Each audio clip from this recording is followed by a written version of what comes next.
Will you stop that?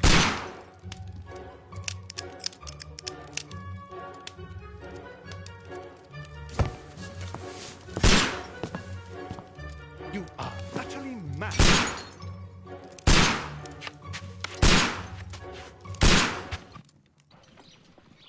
Stop, Holmes! Is that you, Watson? Yes, of course it is. And you almost killed me.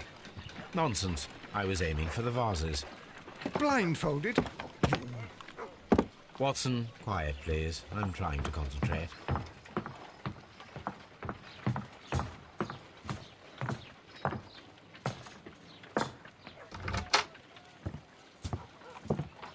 Ah, Lestrade. What is it this time? He can see me. Well, here it is, and it's a good one, Mr. Holmes. A gentleman by the name of Peter Carey, also known as Black Peter, has been murdered. A sailor, most probably. What happened here? Oh, Mr. Holmes, how could you? It's the only exercise I've had all week. A grateful client from Limoges sent me a vase collection this morning. I couldn't think of a better use for it. You're out of your mind. I missed 4 out of 10. Given you were blindfolded, that was very good. Can I have a try? Am I the only sane one here? I suppose that Watson is right, Inspector. A little brain work would be preferable now. Do please tell us more about Black Peter. Peter Carey, born in 1845 and 50 years old. An ambitious sort, he achieved much success in seal and whale hunting around Scandinavia. Retired in 1884 with a small fortune. He invested his money in a property called Woodman's Lee, near Forest Row in Sussex. It was where he lived for 6 years, and where he was found dead yesterday. Has the investigation already begun? Yes and no. In fact, this crime is so mysterious that I would prefer you to join me down there. Give me half an hour to prepare, Inspector. Take your time and join me there. I have to go through the yard first. The merry men struck again. What have they done this time? They robbed a powder reserve. I'll meet you at Woodman's Lee, Mr. Holmes. I should help Mrs. Hudson here. I also have several appointments that I must keep this afternoon. I shall go alone, then.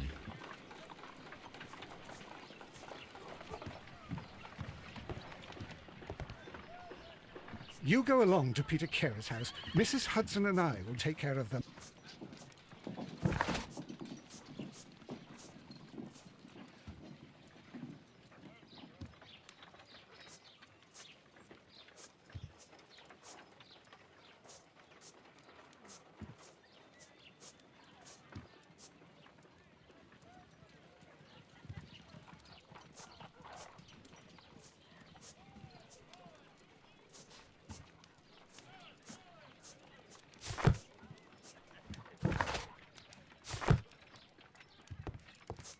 Oh, what a mess! What a terrible mess! I cannot leave yet. I am not finished here.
This is where I keep my post. This is where I keep my post. My archive. I can always consult with.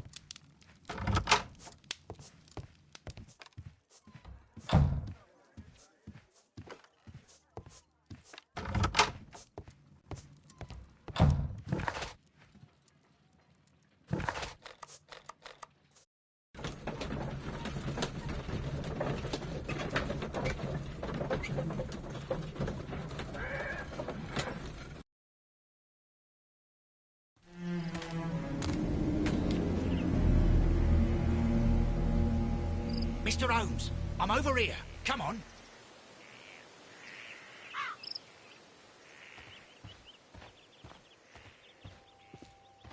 It seems that the garden was well maintained.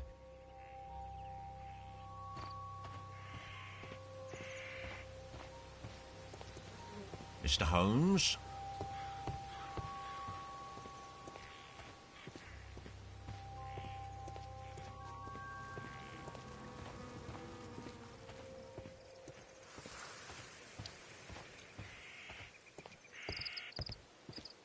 Mr. Holmes?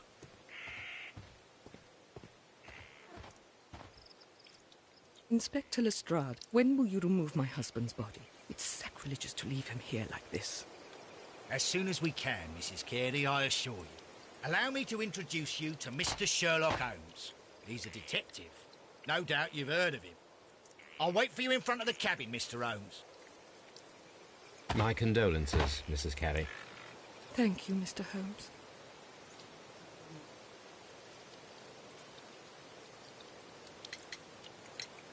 The garden is very large and well maintained. Do you employ someone to look after it? It is true, there is a lot of work, but my husband took care of it himself. Madam, can you tell me if you saw or heard anything unusual upon the night of the murder? At 2 o'clock in the morning, I heard a terrible scream. I thought nothing of it then. He would scream all the time when he was drunk.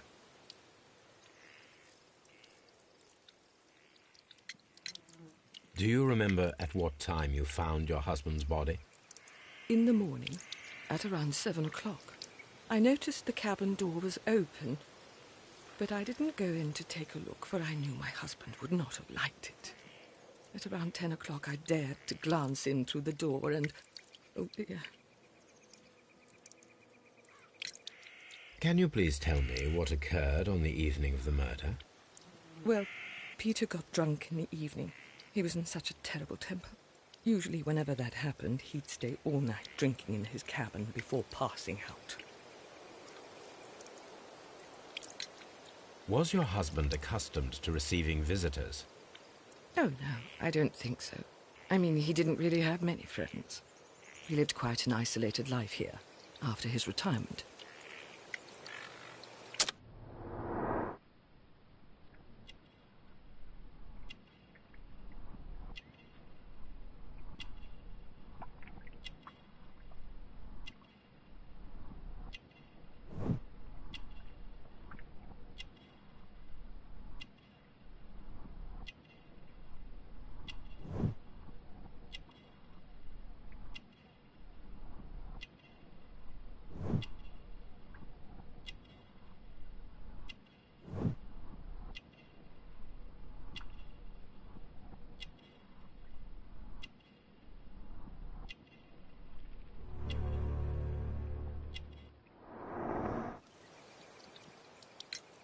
You have indeed suffered a great loss, Mrs. Carey.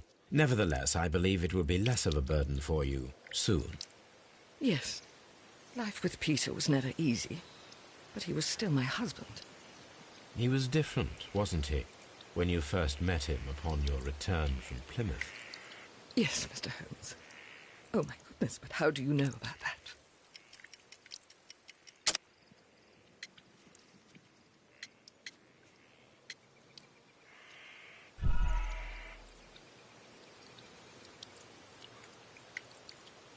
You have indeed suffered a great loss, Mrs. Carey. Yes. He was different, wasn't he, when you first met him upon your return from Plymouth? Yes, Mr. Holmes. Oh, my goodness, but how do you know about that?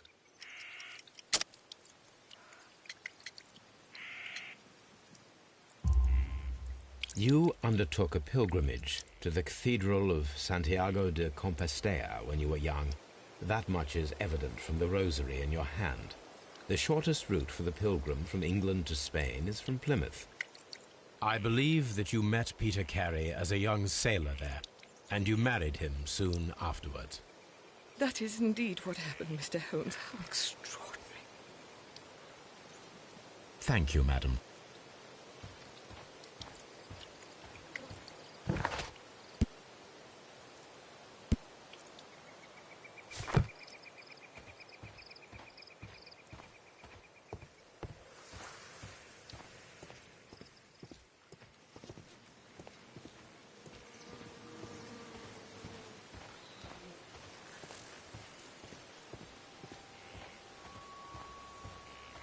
Peter Carey's body is inside the... The door is locked. Wait just a moment, Mr. Holmes, and I'll open it. I locked it yesterday to ensure that no one should enter the cabin and tamper with the evidence. Ah, good thinking. Hello, hello, hello. What is it, Lestrade? It seems to me that someone has tried to force it, Mr. Holmes. Let me see.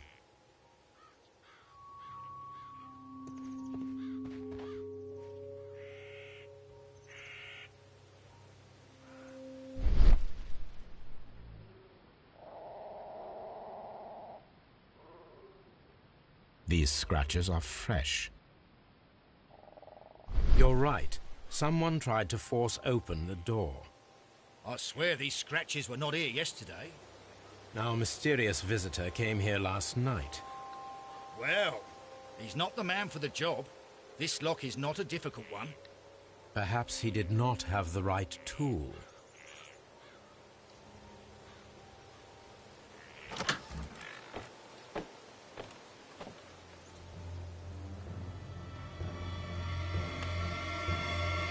What a terrible way to die.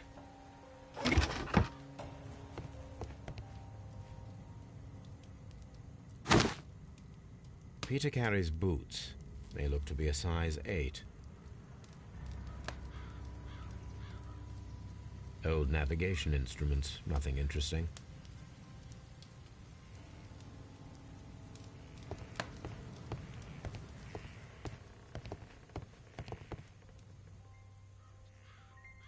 The tooth of a sperm whale, probably from one of Peter Carey's catches.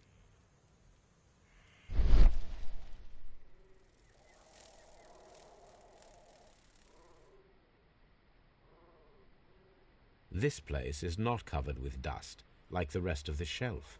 An object was taken from here.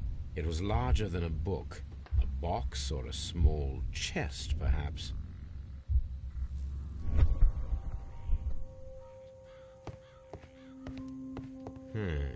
The ship's logs of the Sea Unicorn for the years 1878 to 1884. Peter Carey was her captain.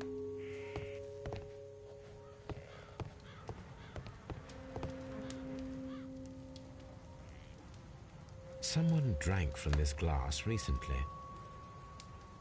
Someone drank from this glass recently.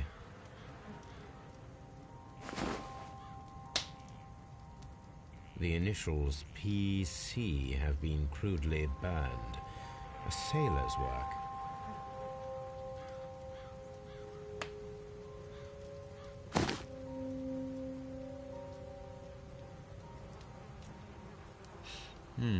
This aroma is familiar, but to recognize it, I must construct my associations in one picture.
This is a coarse tobacco, quite strong and very popular among sailors.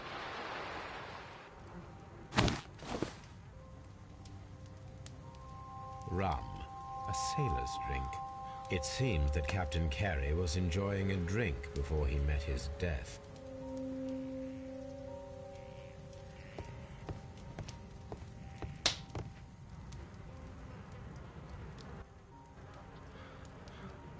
The Sea Unicorn.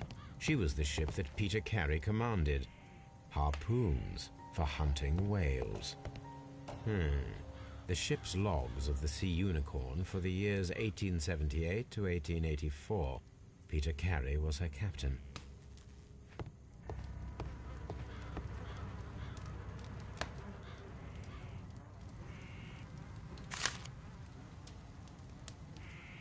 JHN are probably the initials of the owner of this notebook.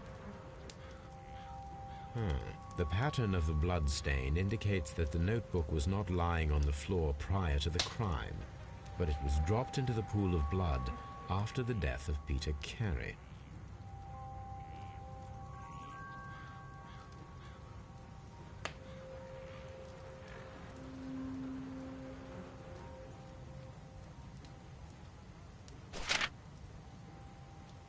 These abbreviations mean something, but what?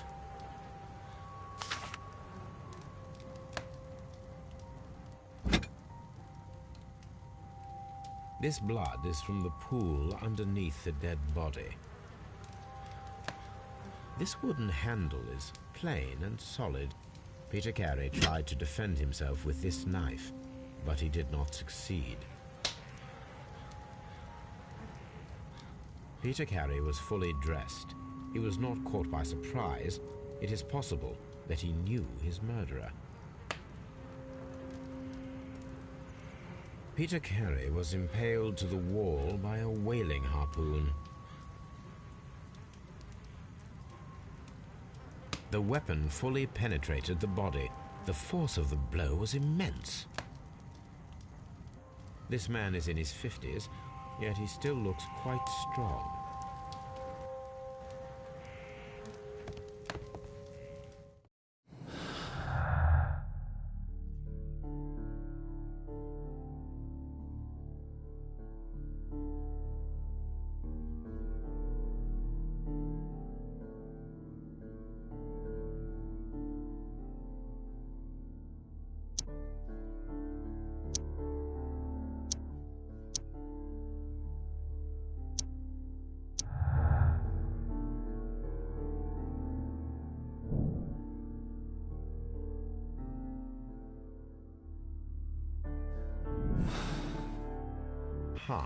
Someone was here yesterday. They attempted to force the door to gain entry.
Hammerfest. Dundee. It's a whaling map.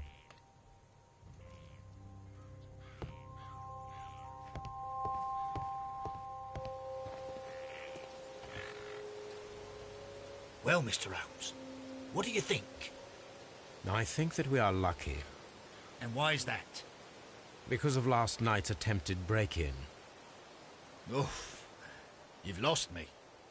It is very probable that whoever came here hoped to find the door open. They tried to force it with a knife blade, but they failed. What will they do? Why, return tonight, when they will be better prepared. Aha! So what do you propose? We shall remain on the outside, near the window, where we stand the best chance of catching sight of our visitor. Well, gentlemen, ready your pistols. We have a long night ahead of us.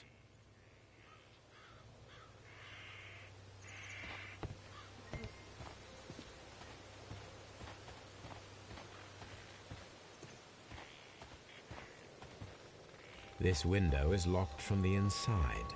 I do not see any attempt at a break-in. This looks like the perfect hiding place.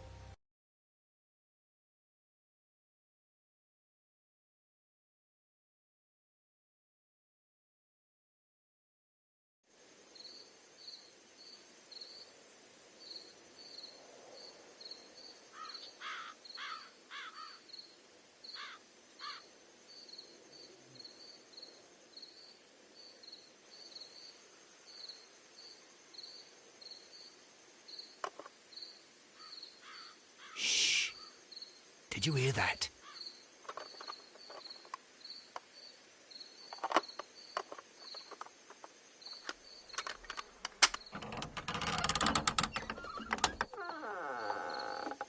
There's someone there.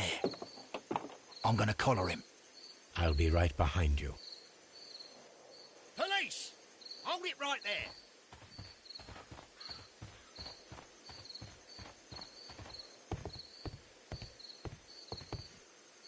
All right, my fine fellow. Who are you and what are you doing here? You're detectives, I suppose. You imagine that I'm connected with the death of Captain Carey. I assure you I'm innocent. Innocent? And what are you doing in his cabin? Shall I tell you? You came to retrieve what you had lost after killing Peter Carey, but we were here, waiting for you. What is your name? John Hopley Nelligan, but I didn't... Do you deny that you came here yesterday? No, but yes, it's just that I couldn't... I'm tired of this.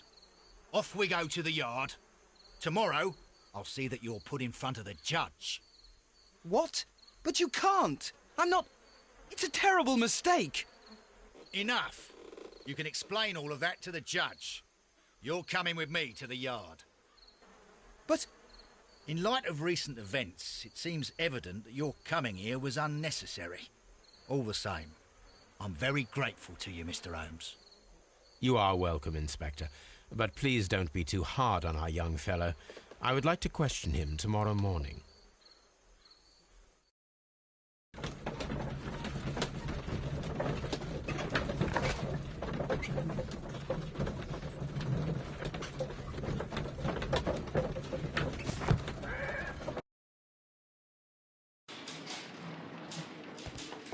Mr. Holmes?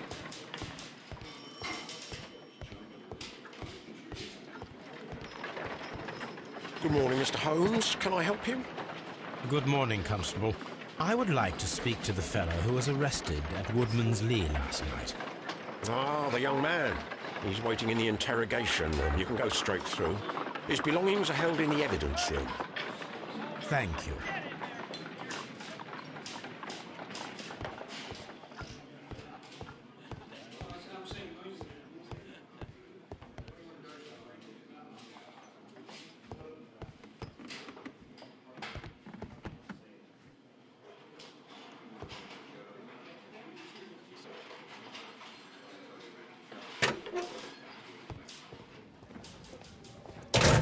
These are the suspect's belongings.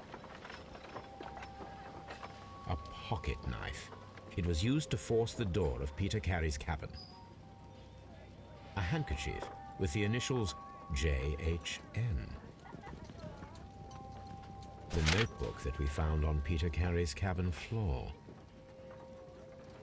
These abbreviations mean something, but what? These abbreviations mean something, but what?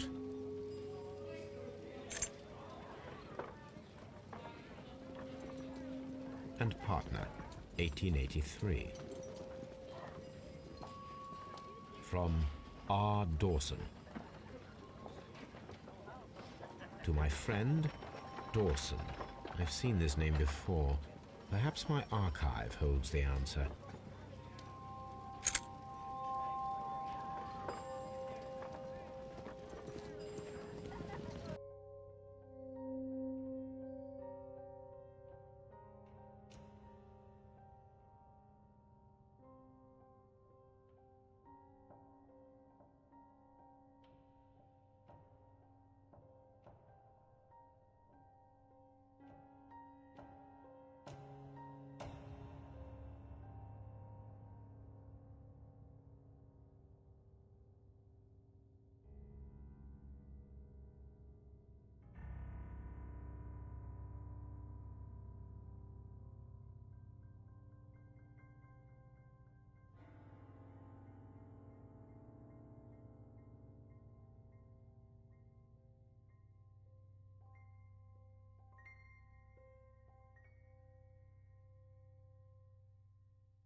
Does this notebook belong to you?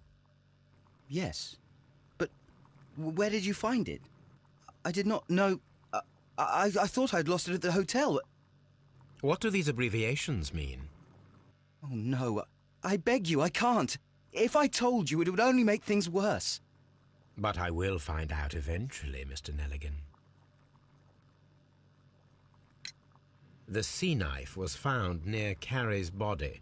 Tell me, Mr. Nelligan, did Mr. Carey try to defend himself or to attack you with it? I don't know. I didn't kill anyone. The police seized this valuable ring from you. Whose is it? I didn't steal it from anyone. It has always belonged to me.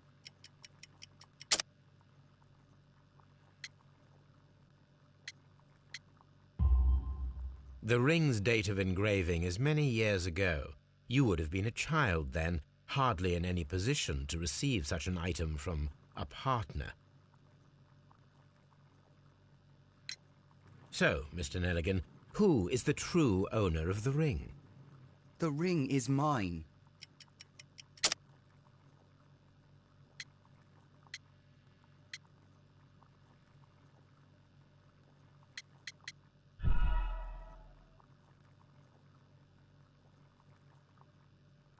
So, Mr. Nell... The ring is mine.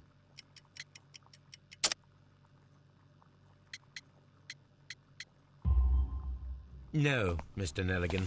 I believe that the ring had belonged to your father.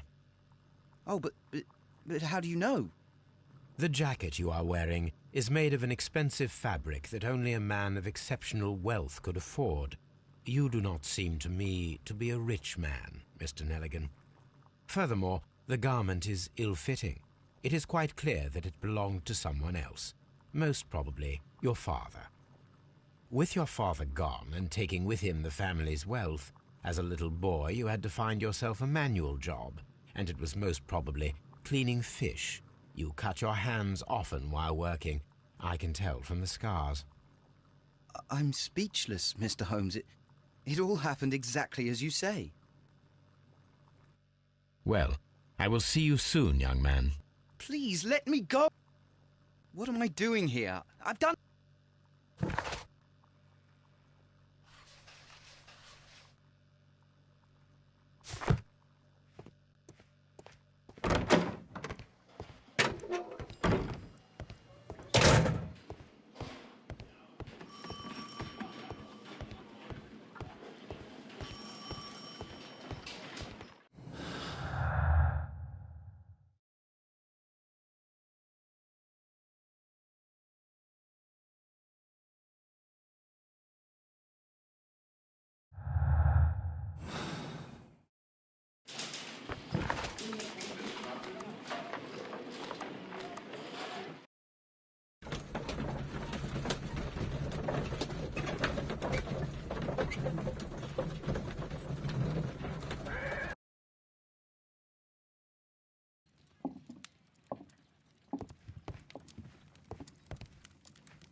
Here it is.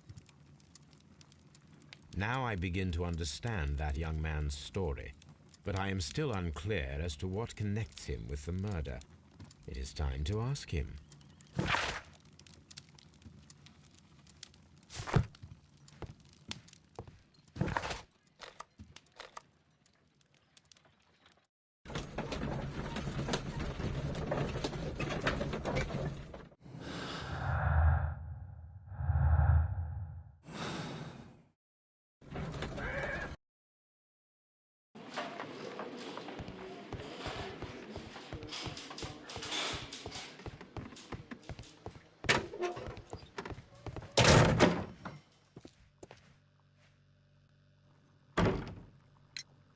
I have heard the story of Dawson and Nelligan, the West Country bankers. Yes, Joshua Nelligan was my father. I am aware that it had a bad ending. When the bank failed, it ruined half the families of Cornwall, whereupon Joshua Nelligan disappeared. My father was under extraordinary pressure. Dawson had retired. I was only 10 years of age at the time, but it was still old enough to feel the shame that befell our family.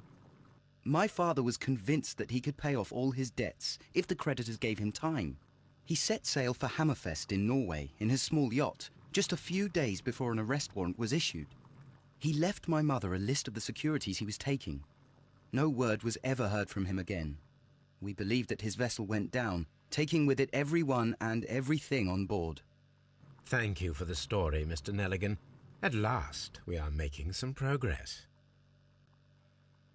Interesting. Joshua Nelligan and Peter Carey were both at sea in Norway. There is definitely some connection between Peter Carey and Joshua Nelligan's disappearance.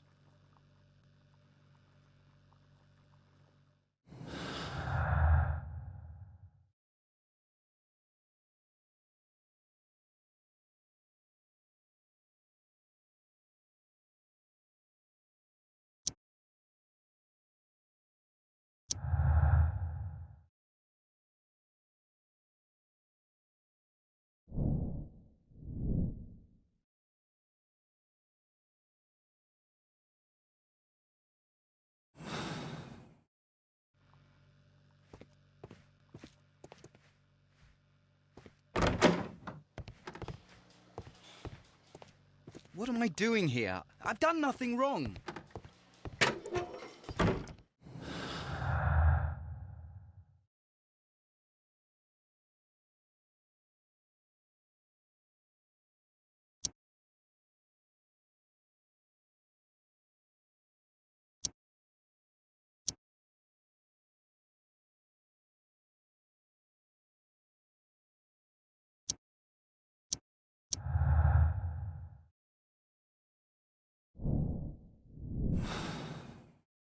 I need to stage a reconstruction. I'm sure that Watson would be happy to oblige.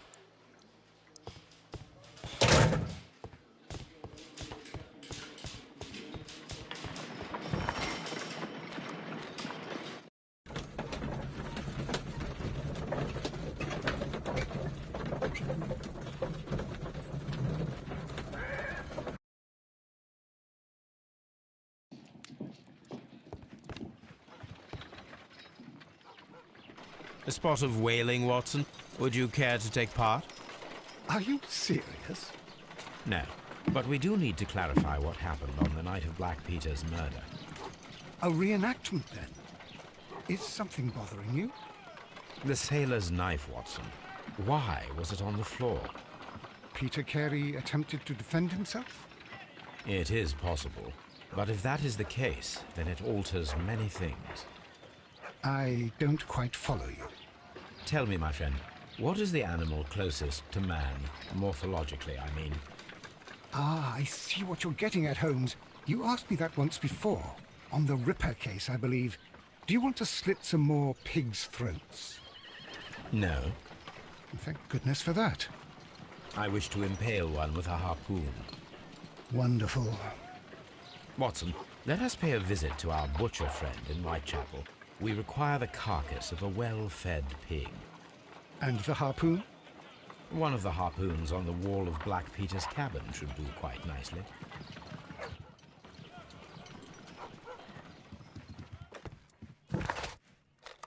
I need to take a harpoon with me.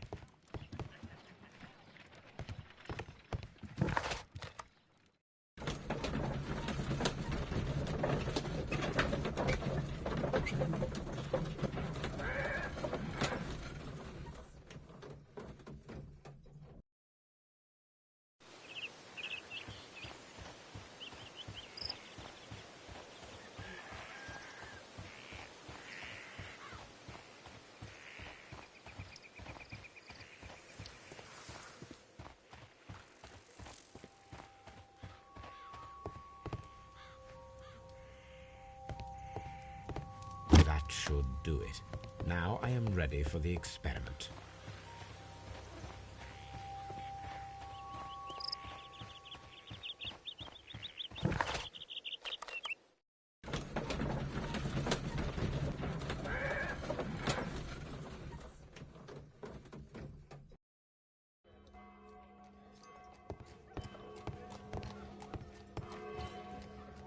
Well, here we are in the preparation room.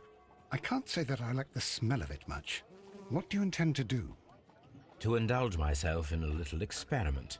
The challenge of lancing a pig's carcass with a heavy harpoon. A little experiment? Stand aside, Watson. This might be dangerous. I am not well practiced in this exercise. Yet. Holmes, you should aim for the mark in order to perform the most reliable test.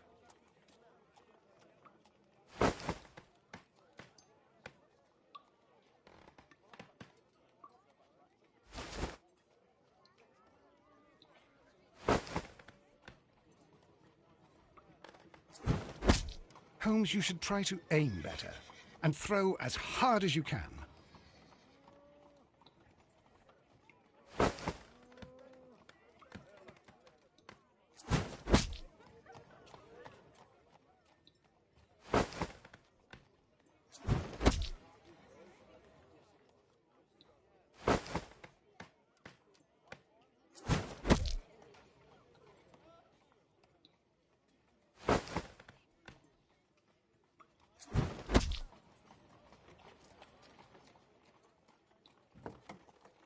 This is the best possible result that I could get. Do you see, Watson? Throwing a harpoon and pinning a man to a wall requires either exceptional strength and training or diabolical luck. If it was luck, then it was a chance in 1,000 that night. Well, yes. Let us leave now. All right. But before we go, I suppose I'll have to pay for all these carcasses you've happily mangled. Very well, but please hurry. Of course.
At your service, Mr. Holmes.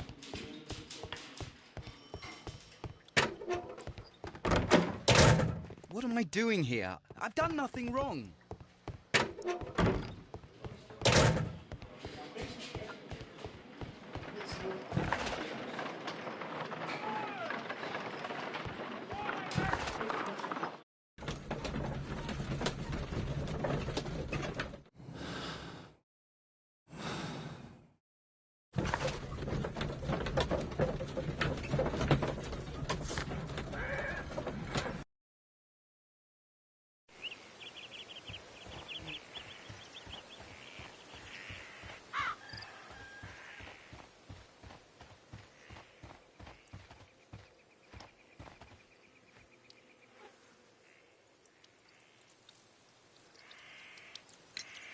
Is this your husband's tobacco pouch?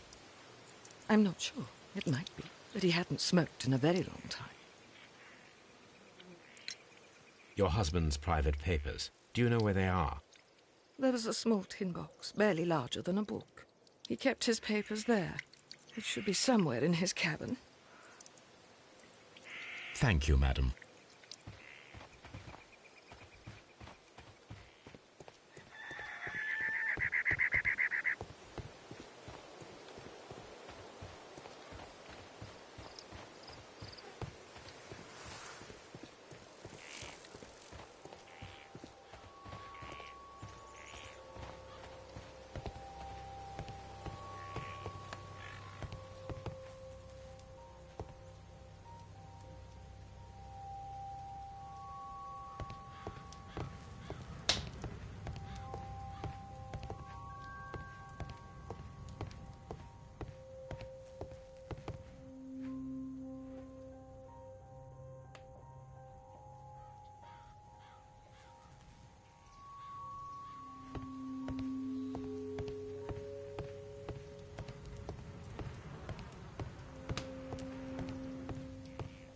"1883. That's the one I need. This is the crew list of the Sea Unicorn. Log notes for June. Nothing unusual. Log notes for July. Nothing special. Log notes for August. These pages have been torn away. Canadian Pacific Railway, CPR. A torn piece from a bond certificate. I have seen this abbreviation somewhere very recently. There are 3 ways of discovering what happened in August of 1883 aboard the Sea Unicorn. The first 2 of these will require speaking with a dead man. The last would be to locate vital witnesses, the sailors involved in this whale hunt campaign.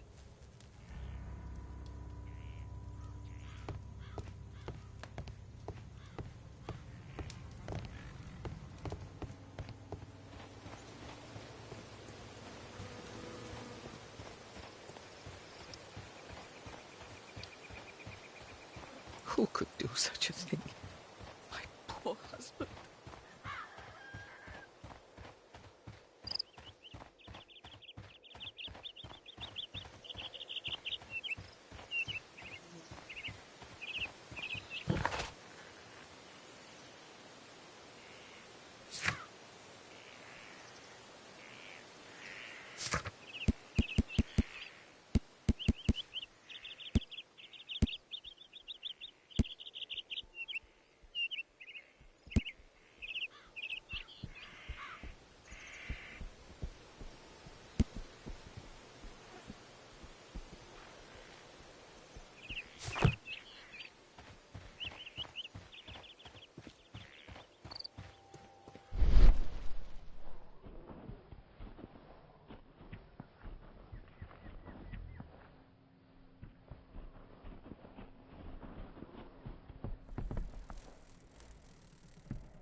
At your service, Mr. Holmes.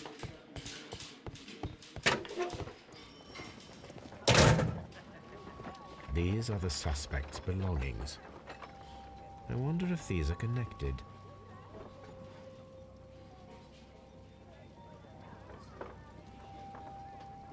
No, that's not it. No, that's not it. No, that's not it.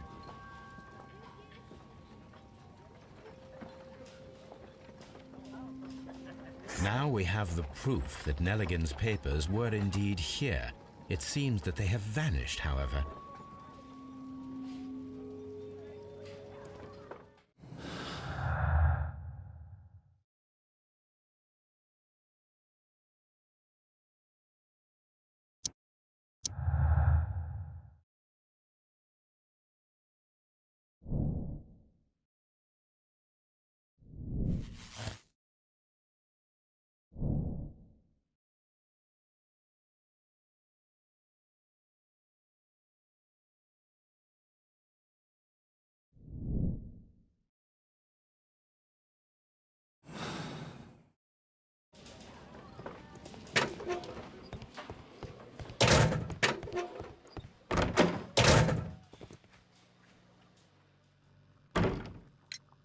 Tell me, Mr. Nelligan, what exactly were you hoping to find inside Peter Carey's cabin? I was trying to find some information about my father.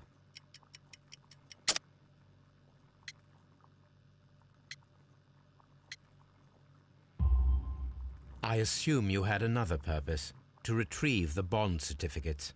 Am I correct? Yes. I discovered some time ago that a few of the missing securities had reappeared on the London market. You can imagine my amazement. I spent months trying to find them, and at last I discovered that the original seller had been Captain Peter Carey. These papers, they belong to my family, but I could not find them there. Well, I will see you soon, young man.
Something new, Watson. I have the list of sailors who were aboard the Sea Unicorn. We shall soon learn what happened to Nelligan's father. I have only to find them. Let us hope they're still working at the harbour. I think that if you pretend you're from Scotland Yard... I doubt it, Watson. And really, I would prefer that all of this remains quiet for now. But I have another solution. I'll call in the specialist. And who might they be? The secret police division of Baker Street. Ah, you mean young Wiggins and his gang? Yes. Believe me, you'll receive more useful assistance from these little urchins than from a dozen yard detectives. Those children are everywhere. They see and hear everything, and they are cunning. All they lack is organization. I'll summon them. How will you do that? There is always a watch beneath our window. I have only to call him.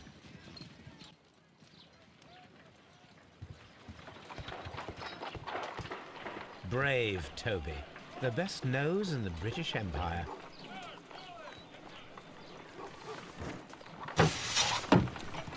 Wiggins, could you come upstairs, please? At your service, Mr. Holmes. Wiggins, I need you to track down certain people for me. I'll give you a list. You can read, can't you?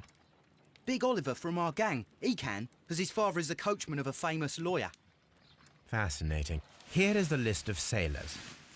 Sailors? Easy. Just got to look where the rum and the red lights are. Sorry to trouble you, Mr. Holmes, but the inspector asks that you come to the station as soon as possible. Thank you. I'll be there shortly.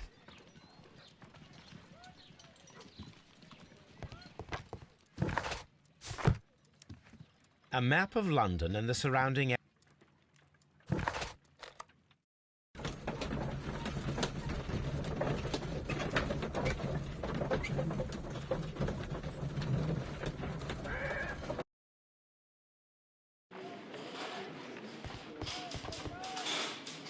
Mr. Holmes, I'm glad to see you. As always, what happened? We have a new suspect, Liam Hurtley. I'm thinking that this case will be resolved very quickly now. Interesting. Pray tell. Well, the constable that I left at Woodman's Lee noticed a suspicious individual prowling around during the night. Do you have him here? Yes. He refuses to speak with us, but we'll make him talk. Let us hope so. Ah, yes, and one more thing. The constable told me that at the time of his arrest, the fellow was writing a letter. Do you have it? Of course. It's in the evidence room, at your disposal. Admit that for once, Mr. Holmes, Scotland Yard is a step ahead of you, eh? Breathtaking.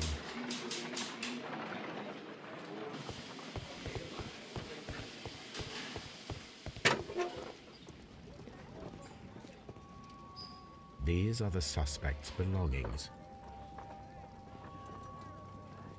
Liam Hurtley's old boots. They're a size 9.5.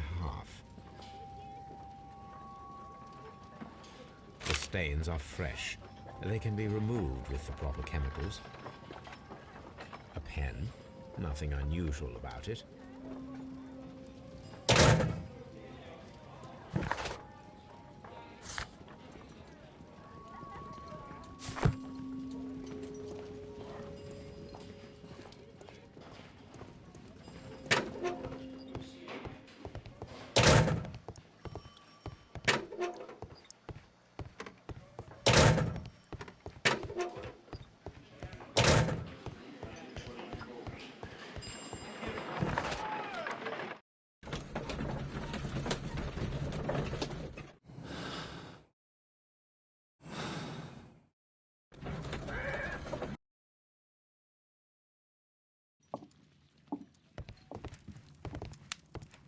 This is where I keep my post.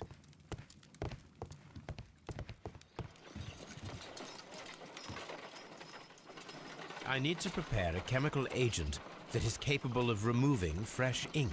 For this purpose, the chemicals from the flasks should be combined in a certain order to perform a chain reaction. First condition, all 7 reagents should be used. Second condition, orange reagent should be the 3rd one in the sequence after the blue reagent. Third condition, colorless reagent should be added after the orange reagent.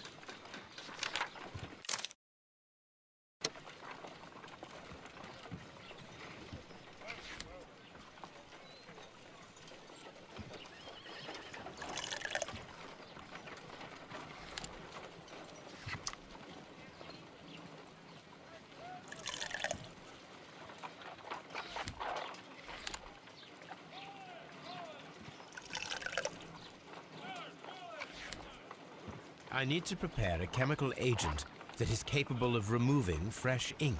For this purpose, the chemicals from the flasks should be combined in a certain order to perform a chain reaction. First condition, or second condition.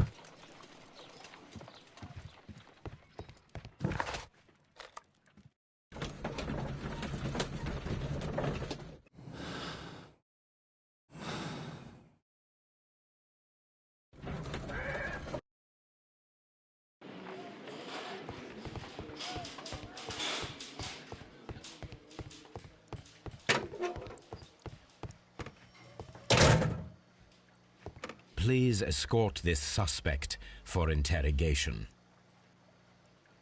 Allow me to introduce myself. My name is Sherlock Holmes. I would like to ask you a few questions. I've already told the police that I've nothing to say. And you're not even part of the police. Precisely. And considering your situation, it might be wise to speak with someone who is, shall we say, rather more neutral. You are a suspect in a murder case. I know. Inspector Lestrade told me. It's ridiculous. Could you at least tell me who you are, and exactly what happened that you should be brought here? My name is Liam Hurtley. That I can tell you, but you're not getting any more than that. Well, we shall see.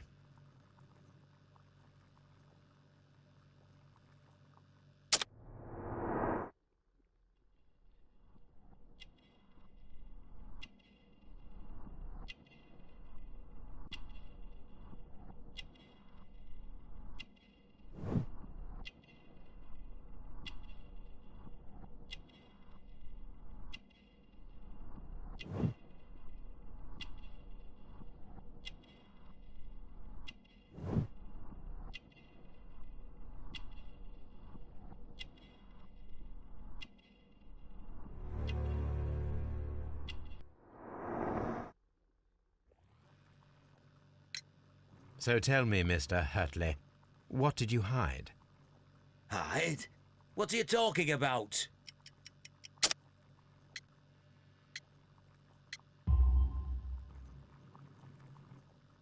I did as you asked, and hid them well. Should I continue? My letter? But the ink? That's impossible. A touch of chemistry, nothing special. Well, you're a smart one. But it's nothing. If you want to know, I was referring to my tools. It was to do with my work, see? I will check that, Mr. Hurtley. That's all for now.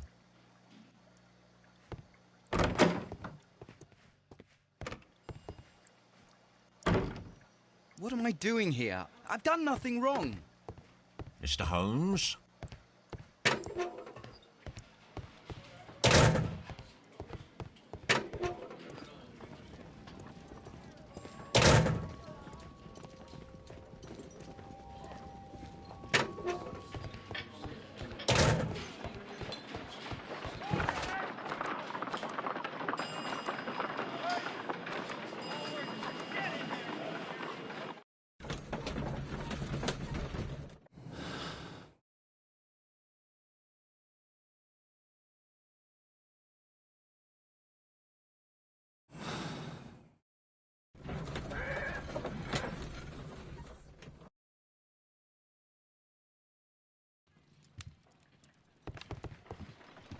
A new suspect?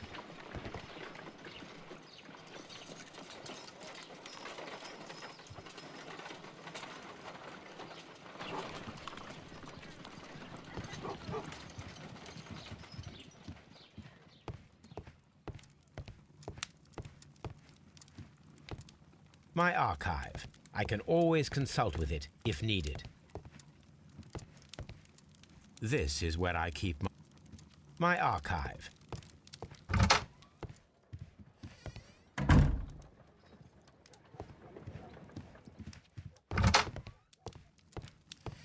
My archive.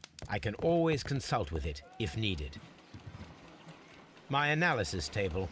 It is useful for my work. A map of London and the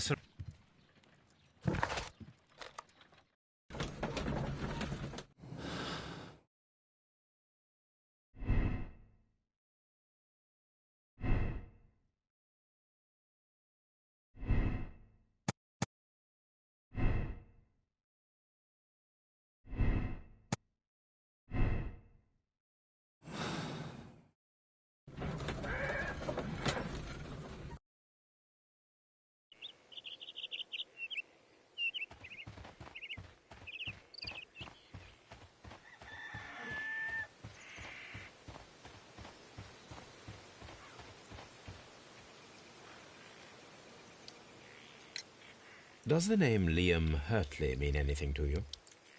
No, I don't know anyone by that name. Thank you, madam.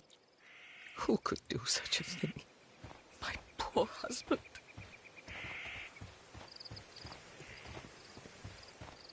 Locked.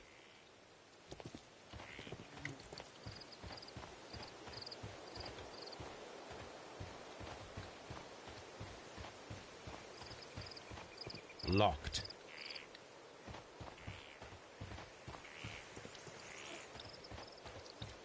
Who could do such a thing? My poor husband.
These boots match the footprints exactly.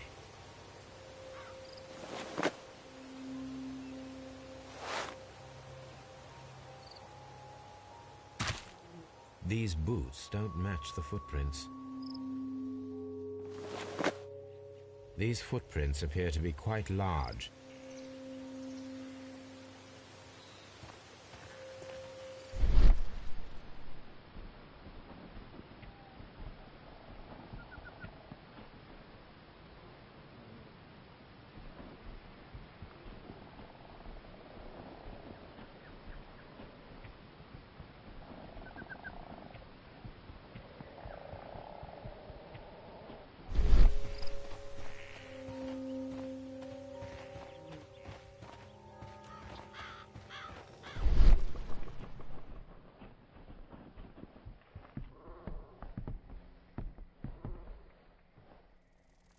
This place, an object was taken.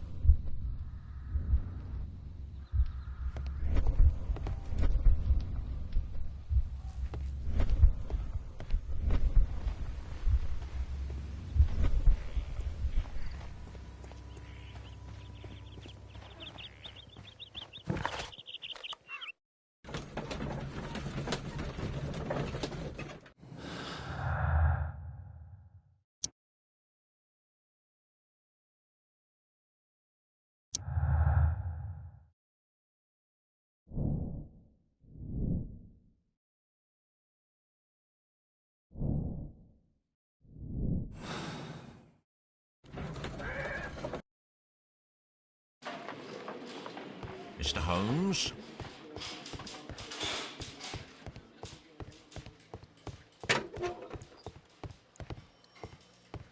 Please escort this suspect for interrogation.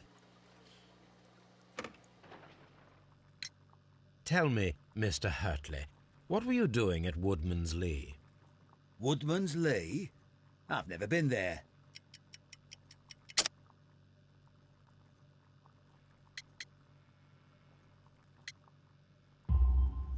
The second pair of boots that you had with you when you were arrested perfectly match the footprints found near the cabin where Peter Carey was murdered. Footprints? That's your proof? How many men have boots like mine? That doesn't make me a murderer. Now that your presence at Woodman's Lee has been proven, would you care to explain it? I don't remember. What would I be doing there anyway?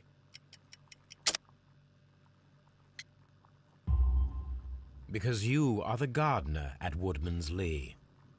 I'm not. How did you... I observed your hands. They told me that you work with the earth.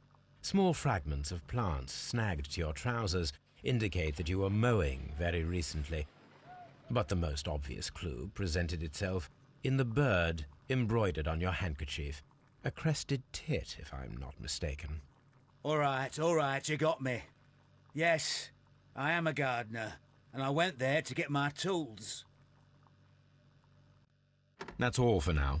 Hurtley's stories are false leads, but now I know one thing for certain. I must examine the site where the garden tools are kept at Woodman's Lee. What am I doing?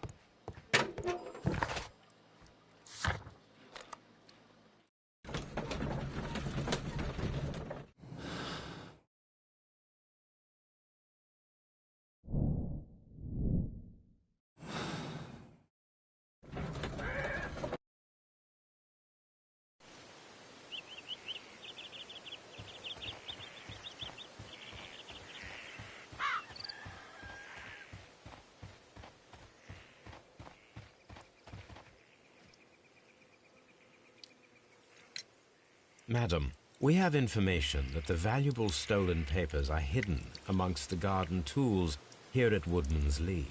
We need to find them. Oh, my. Our tools are kept inside the shed that's right behind me. Here is the key to open it. Thank you, madam.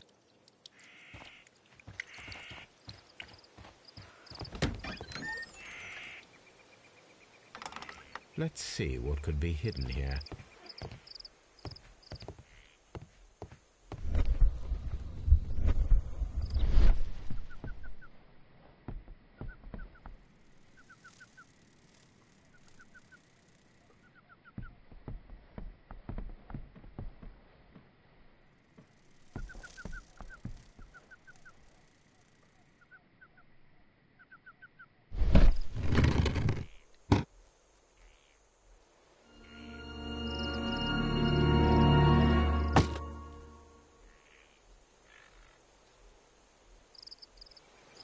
Let us see what is in this box.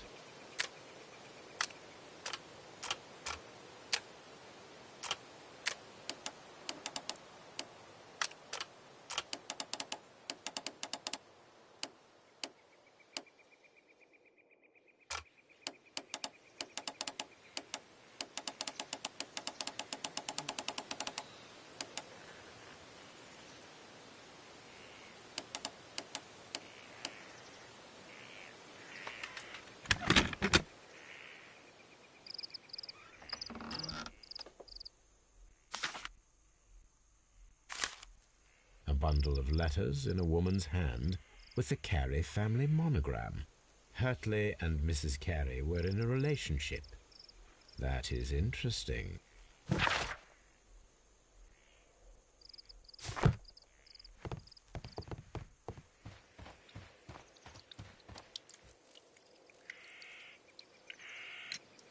Madam, I am aware of your affinity with Liam Hurtley.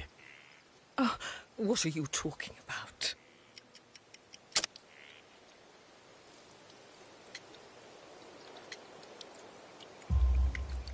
Mrs. Carey, we found your letters. My letters? I asked Liam to return them to me. I wanted to burn them. Why did Mr. Hurtley put them inside the garden shed? I don't know. I wanted them back, but I couldn't see him, not after what happened. Well, here they are. Oh, this is terrible. Terrible. Liam, how could he? After what he has done. You believe that he killed your husband? No, I do not know. I do not know. Leave me alone, please. Thank you, madam. I wonder if Wiggins has managed to find any sailors.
Mr. Holmes, we found the sailors from that list you gave us. Well done, Wiggins. Let me see.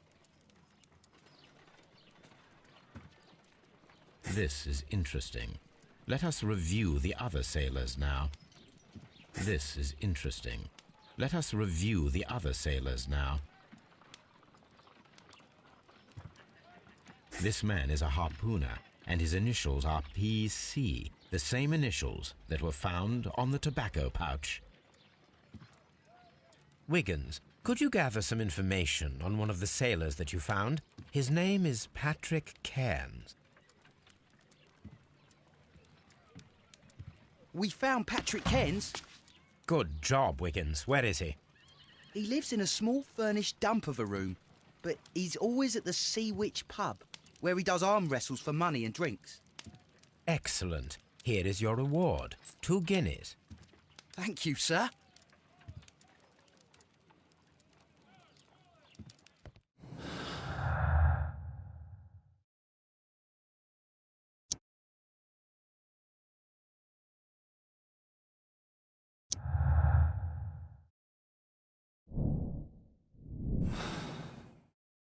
If I wish to speak to Cairns without alarming him, I had better dress as a sailor.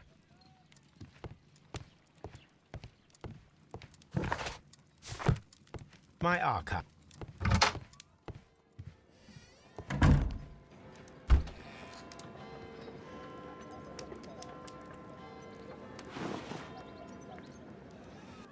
Now I can approach Cairns and see if he recognizes the pouch.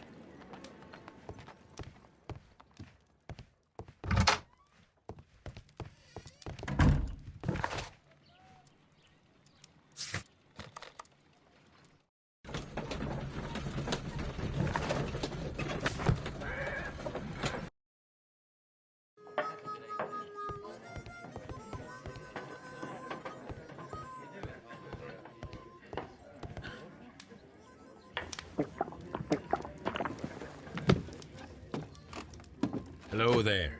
Are you Cairns? What do you want? We've heard all about the gambling and arm wrestling here. You seem like the likely sort, and I'm up for it. I start at 10 shillings. Suits me.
You were lucky. I wasn't focused. Let's go again.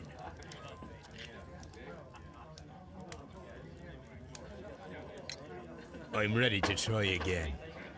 Fine.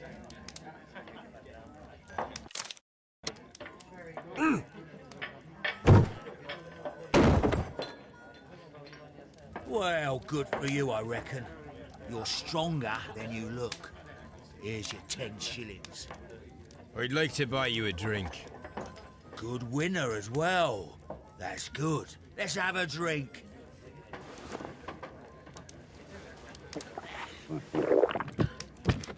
You're a good type.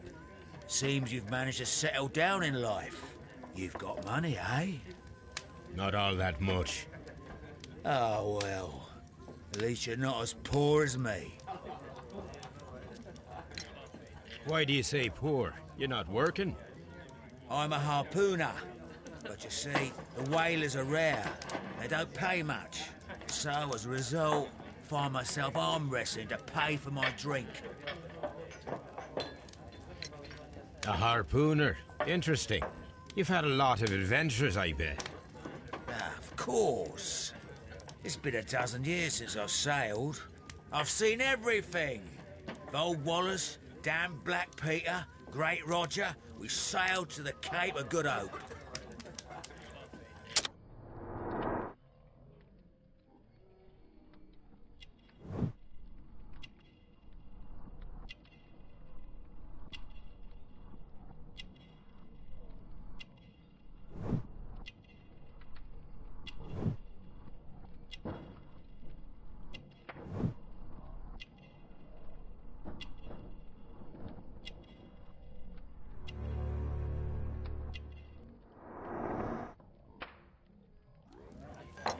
Black Peter, you say? I've heard rumors about that one. He was the worst of them all. He was a liar and violent too, swinging those fists of his around. He was a tyrant and not much of a captain. At least, not as good as Great Roger. I see. Yes. I was told terrible tales about Black Peter. But you ain't heard the worst.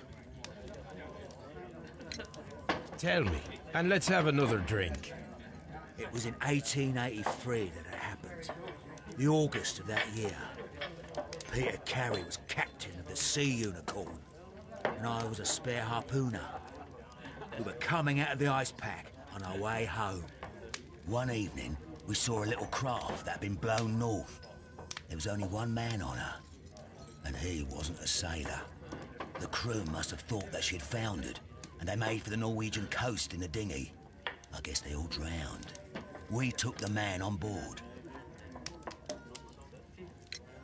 And who was he? I dunno. During the crossing, he and the skipper enjoyed some long talks. His baggage was just a tin box. That's strange enough. Aye. Even stranger was that on the second night, he disappeared. Nobody knew what happened to him. And of course, nobody could ask Black Peter about it. You know what happened, don't you? I do. I saw the skipper tie his heels and push him over the rail in the middle of my watch on that dark night. 2 days before we sighted the Shetland lights. Black Peter's a murderer. Aye. Those that know him wouldn't be surprised to hear it. But all this must stay between us. All right? Of course.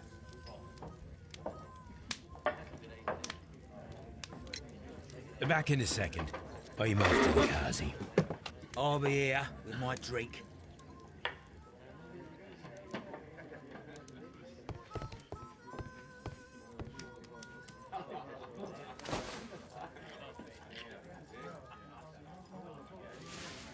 Here it is.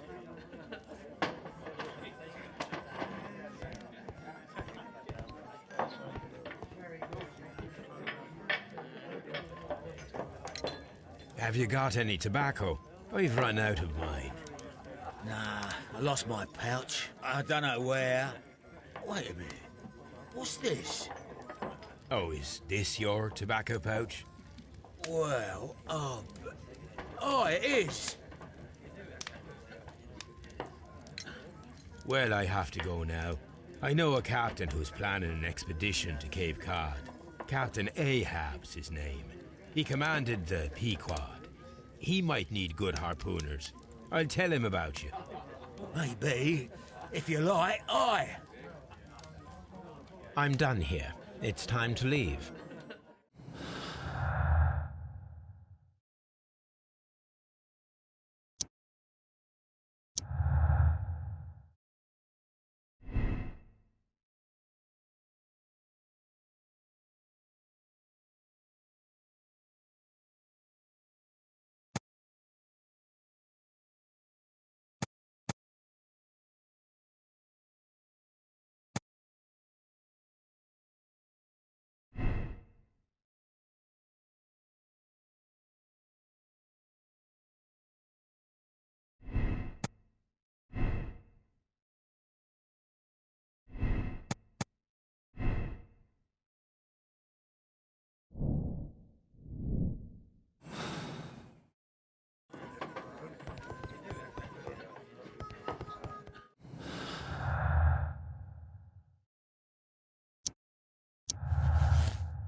You met Patrick Cairns, the harpooner.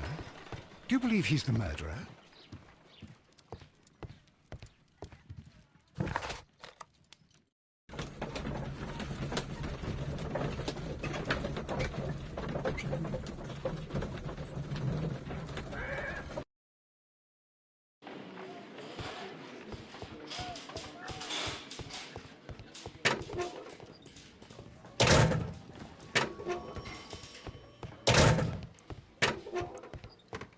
What am I doing here? I'm not saying...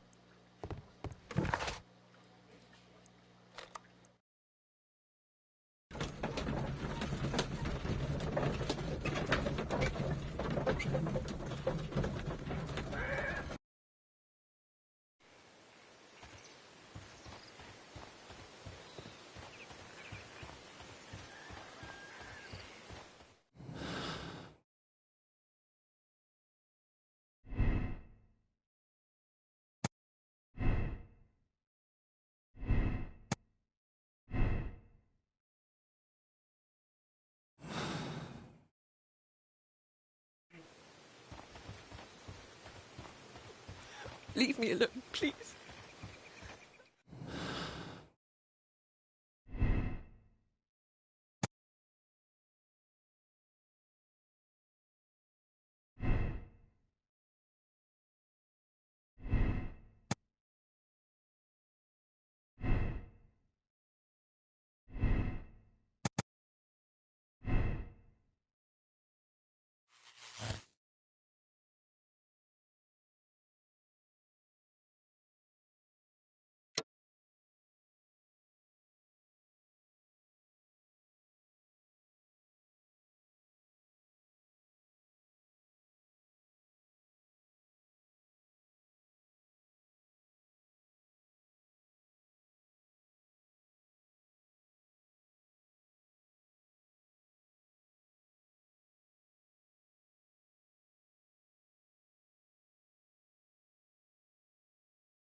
Good afternoon. I must be at the wrong address. I'd like to speak with a ship's captain, a Captain Ahab. Is that you?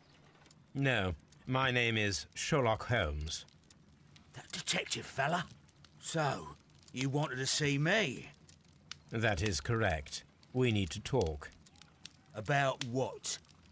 About Black Peter, who was killed in his own hut with a harpoon.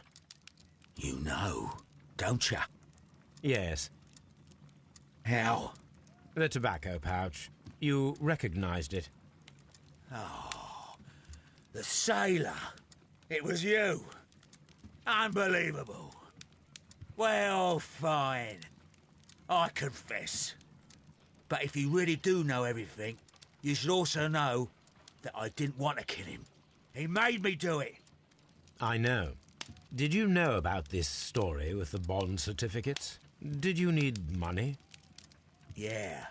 I just wanted him to cough up a little silver. I'm out of work, and I thought maybe he could help me. Well, he refused outright, and he insulted me. I reminded him I knew all about that murder he committed at sea in 1883. Then he got mad when I spoke about his treasure. I barely just had time to throw the harpoon at him before he could jump at me with his knife. You know the truth. What will you do now? I ask that you return the bond certificates. Keep some of them. You will need them in your exile. It is better that you leave the country for a few years.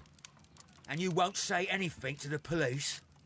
I will not say anything as long as you return the money. Well, I'll do as you ask. But what about Inspector Lestrade? I will deal with him. Goodbye.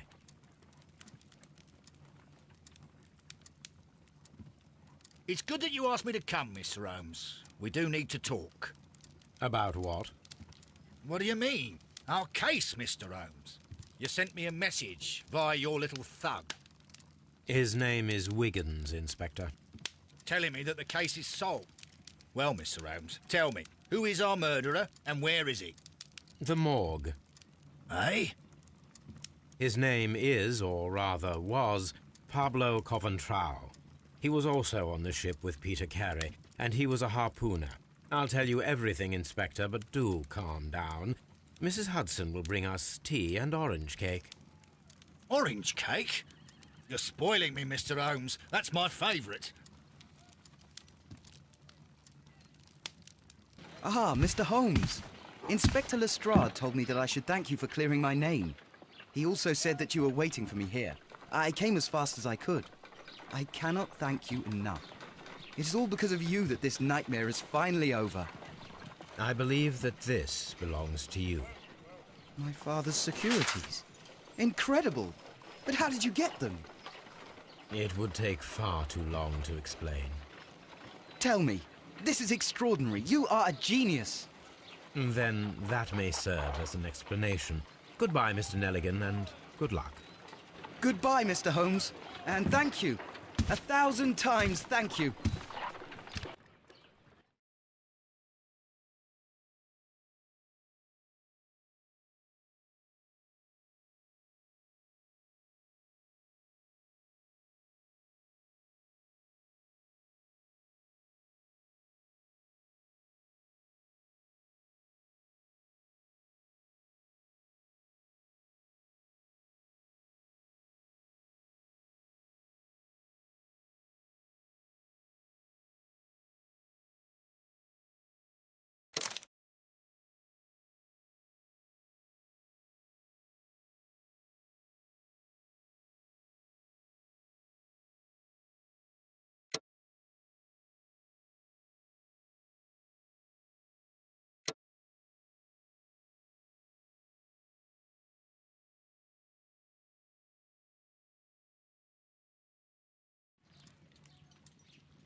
This trip to the countryside will be good for you, Holmes.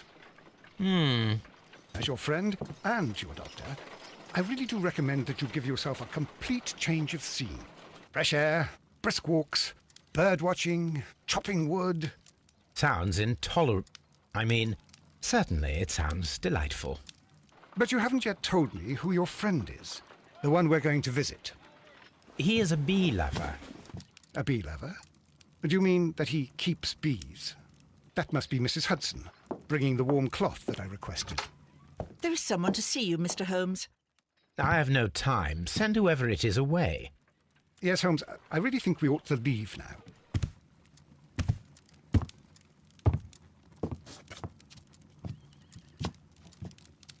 Mycroft. Sherlock. Oh, Mr. Holmes? Perhaps you don't remember me.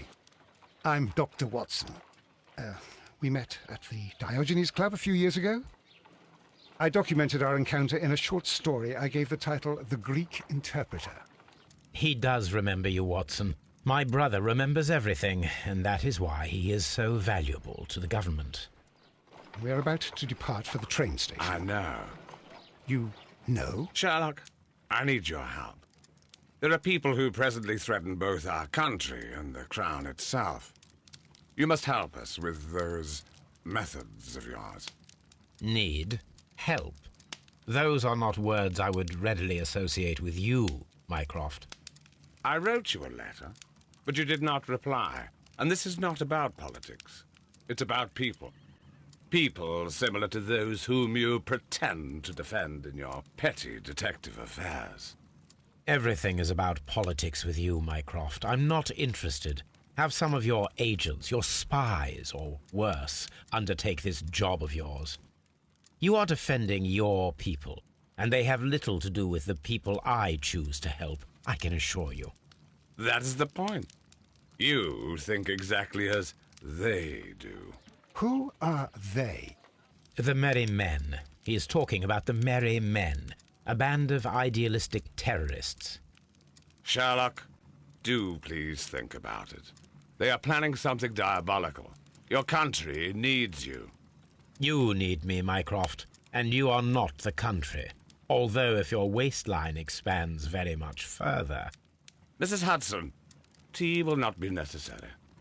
Dr. Watson, the train conductor, Mr. Parker, is aware that you will be 7 minutes late. You are in the 4th car. The train will be waiting for you. Sherlock, enjoy your time in Staffordshire. And do, please, at least write to me on your return.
Watson, I'll hold a cab for us. We leave in 5 minutes for the station.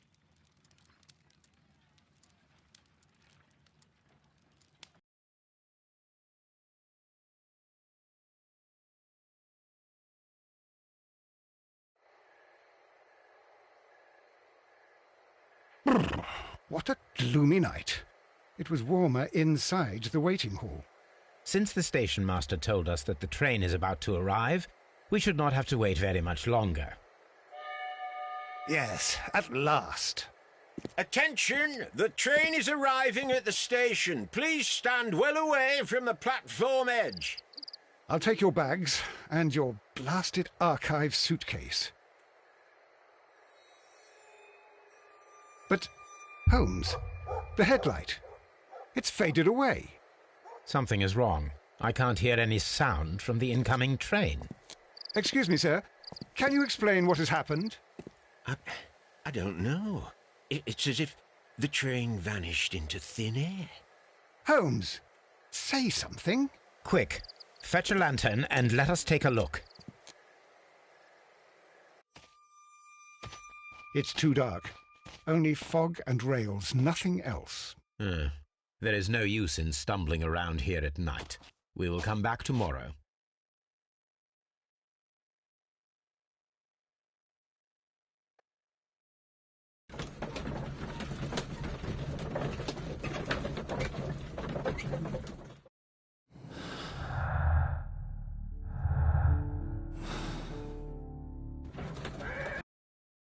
Well, here we are again at Evesham Station. We have a full day ahead. Let us begin our investigation.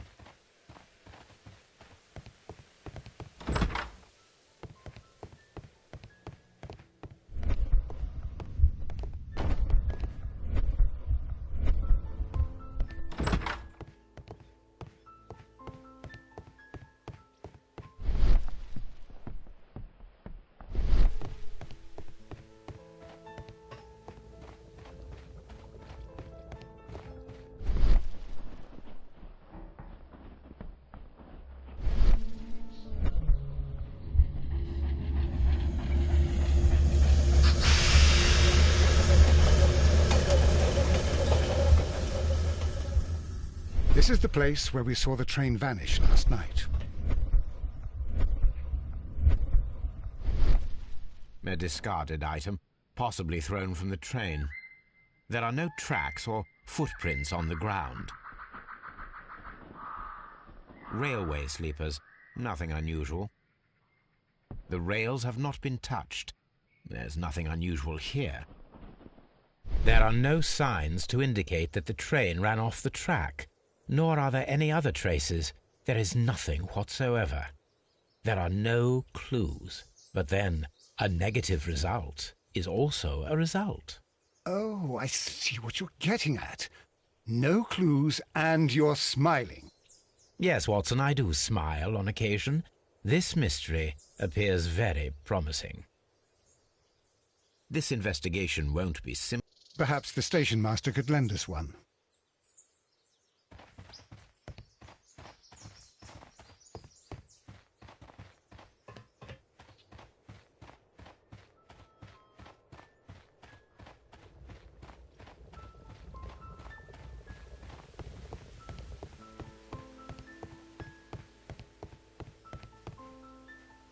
Good morning.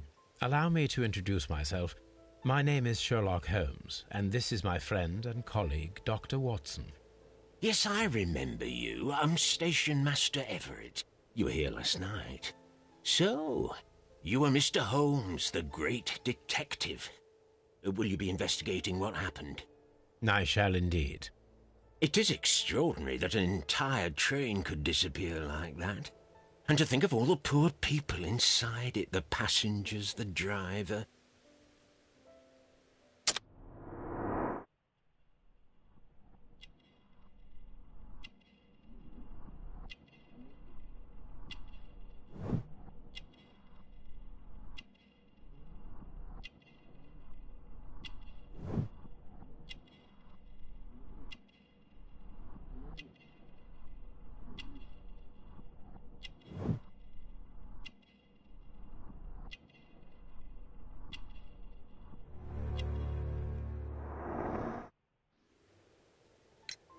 Could you please give us any details about the train? Well, there was nothing so very special about it. At least not that I can recall. My memory's not what it used to be. However, if you need it, you can have the train composition report. It's inside my office. I would be glad to have a detailed map of the local railway district. But of course, please, take the one that's pinned inside the waiting hall. See you later, my good man.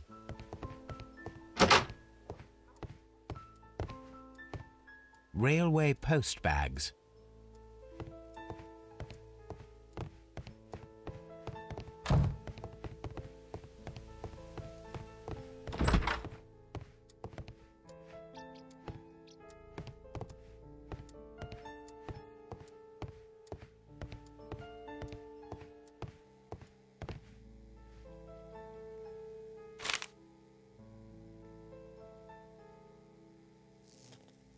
A new telegram. I think we should meet this Mr. Robinson.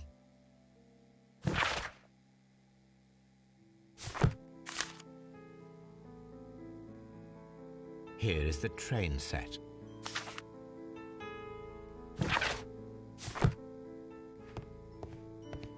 A telegraph.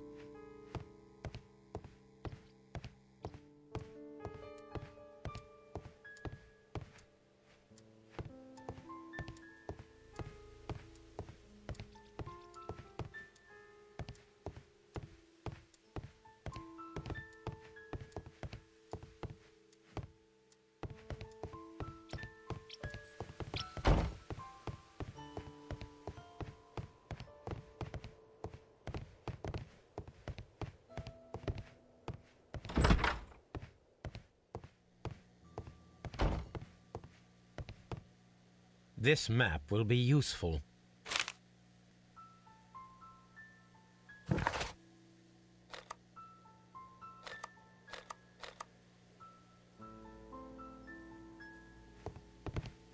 The whole train just disappeared. It's unbelievable.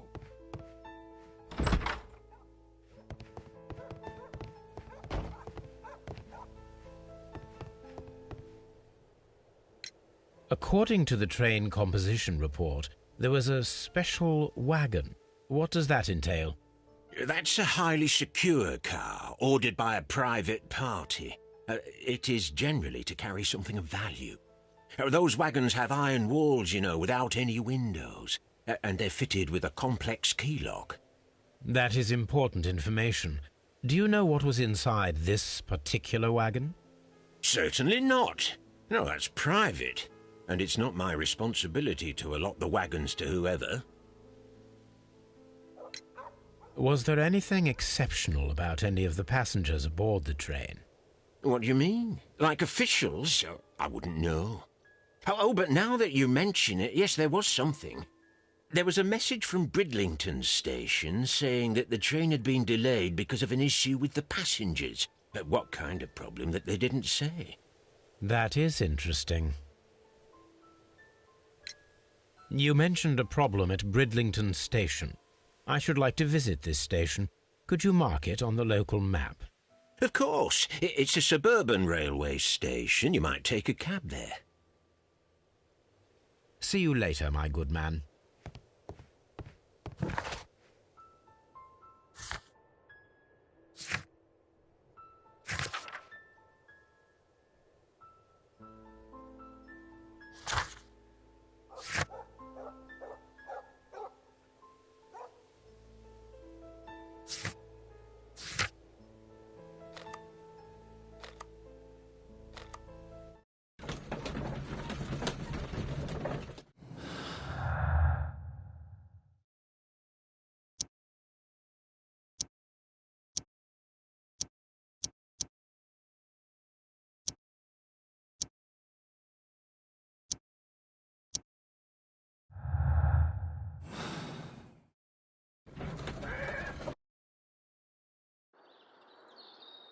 The whole train just disappeared. It's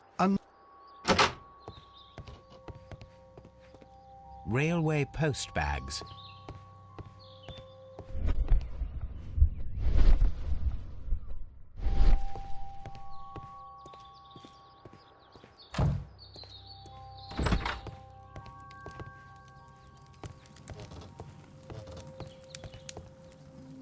This is an absolute scandal. It's always the same with these rail companies. No respect for the customer.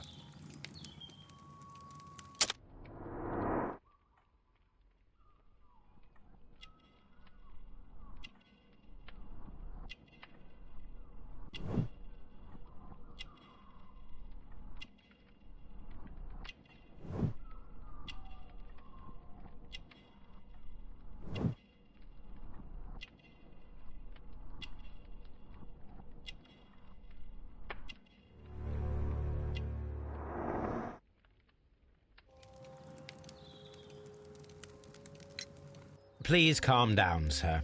What is your concern? Concern? What is my concern? I'll tell you what my concern is. Last night I were on the train as usual with my colleague, heading home. Then along came this ridiculous ticket inspector. who started arguing that our tickets were invalid. He made us get off the train, and he was extremely rude about it. Were you aboard the train that vanished last night? Yes, I heard that it disappeared. But I don't care because we would have stopped before then anyway. Our tickets were valid and no doubt about it. And then, to top it all, the ticket inspector pushed everyone else out too, except for a bunch of rich. Well, because their type don't need a ticket. Can you recall anything more specific about this fortunate group? Well, yes. They were all foreigners. Spanish-looking toffs with snake eyes. Goodbye, sir.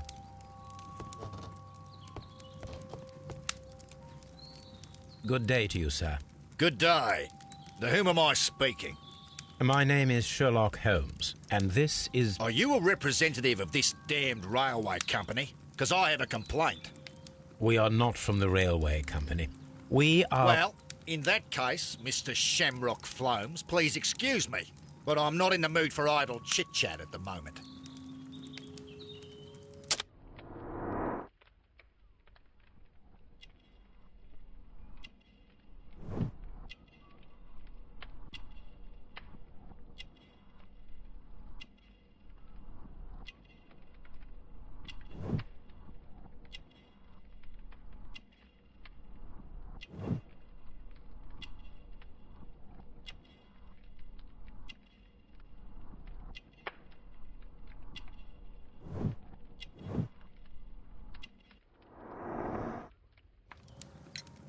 You must be Mr. Robinson, is that correct?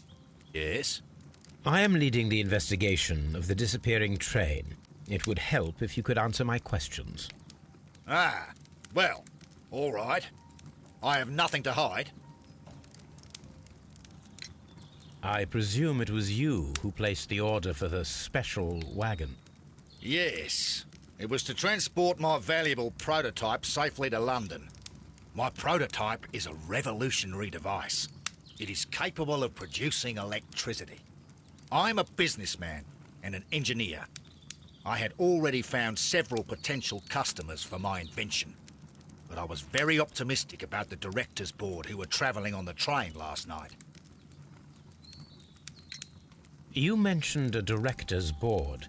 Which company do they own? The Chilean Barcazas Company.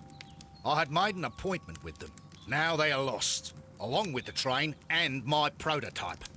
What do you know about the Barcazas Company? It's a large South American company. They showed a great deal of interest in my prototype, and they seemed wealthy enough to do business with. This revolutionary machine of yours, was it very valuable? For God's sake, sir, it is priceless. It could change the world we live in, and yet I was selling it for almost nothing. I am a humanitarian, you see.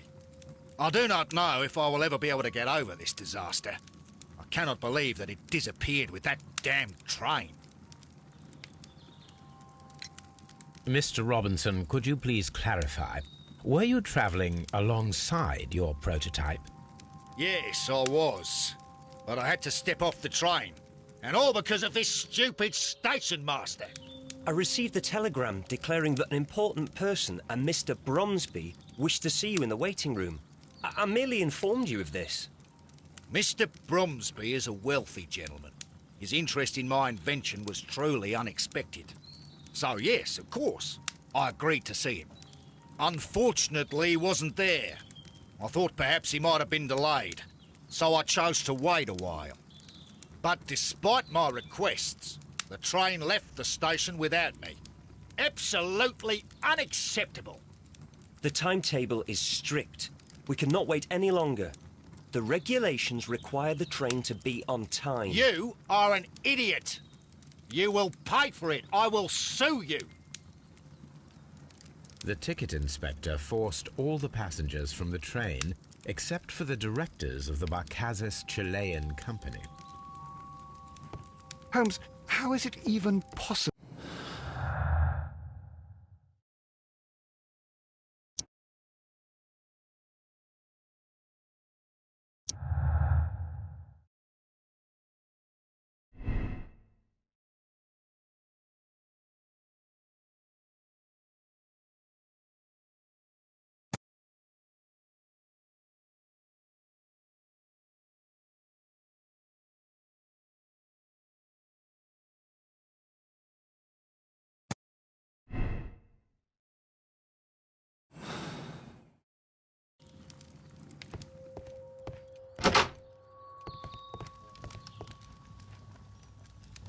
Good day to you, gentlemen. How may I help you? Good day to you, sir. My name is Sherlock Holmes. I am investigating the unfortunate disappearance of last night's train. I see. I'm Station Master Bertram, but my supervisor has not informed me about this. I do not know if... Do not worry. I have only a few questions. Station Master Everett from Evesham told us that you reported a problem with some passengers last night. Indeed. This train is a regular line for those who work at Nottingham. But yesterday, everyone was asked to get off the train here at my station. I've no idea why, and it delayed the train. But the worst of it is that now I have to deal with two furious passengers who are complaining about the company's service. They stayed here the whole night, but people do not usually pay much attention to the regulations, you see. There are very strict and clear rules. Paragraph 234 of Article 2G-43 states that in the event of a complaint, you must... Yes, thank you. I understand.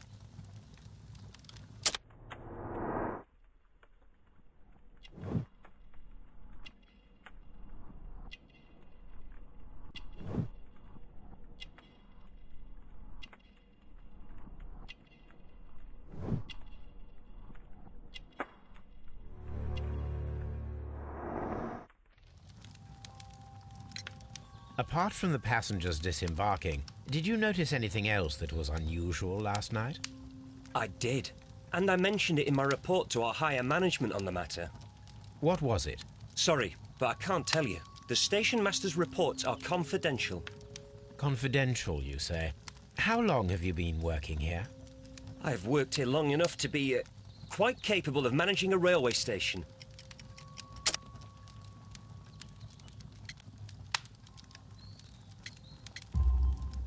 Let me speak frankly, Mr. Bertram. Your age and your lack of confidence in your position are quite apparent. You cannot deny that you have only recently completed your studies. I was at the top of my class. Listen here, young man. I am aware that you wish to protect yourself behind all these regulations, but I represent the law. And you are obstructing the investigation of an important case. I would suggest that you cooperate with Mr. Holmes. Think of your career. Ah, that is... Well, I'll tell you everything. First of all, I scolded the ticket inspector, for it was he who asked the passengers to leave the train. It was not his right to do so. He was very rude. And then, later on, I received a most peculiar telegram from my colleague at Chesterfield Station, the next stop along the line. What did the telegram say? Well, that was the peculiar thing. It was almost unreadable. It was full of errors and awfully vague. It was hard to understand if the train had correctly passed that station or not. You can read it for yourself.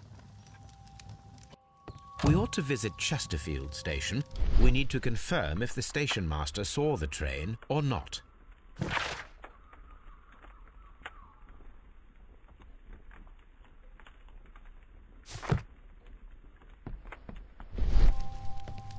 Don't touch anything, please. The whole train just disappeared. It's unbelievable.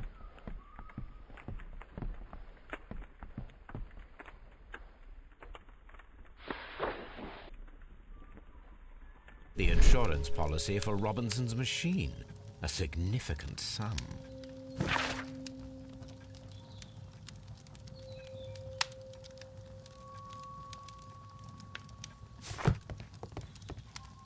Don't touch anything.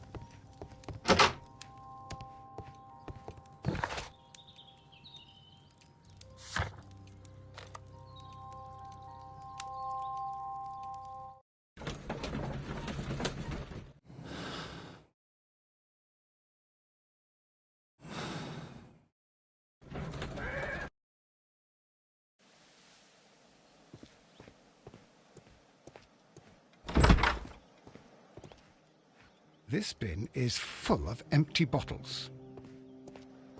A fishing advertisement.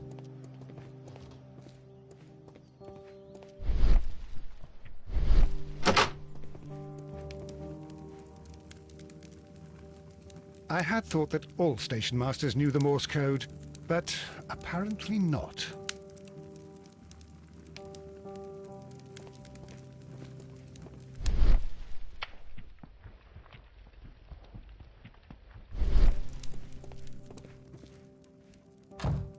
How could he fall asleep at work like this?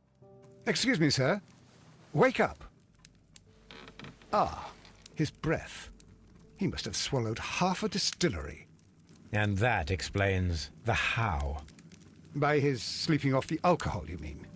Wake up, please, sir. Huh? What? The 18-hour 72 train has arrived? Good day to you. We are investigating the disappearance of last night's train, and we should like to ask you a few questions.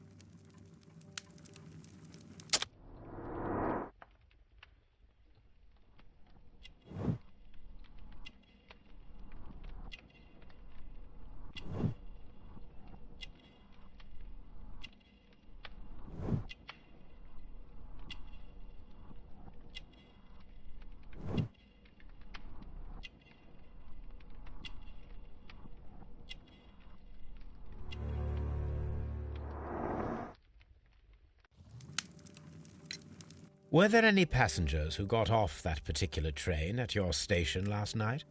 No, nobody, it seems to me. Although I did not leave my office, so... No doubt you were very busy. You don't say. You can't ever get any peace around here. Now you have to send a telegram each time a train arrives and departs. Station Master Bertram from Bridlington showed me a strange telegram that he received from you last night. It concerned the train, but it was barely comprehensible. What? He's a fastidious little twerp, that Bertram. I remember everything quite clearly. It was late, and I was tired, but I did my work. So what? There's no need to be so petty.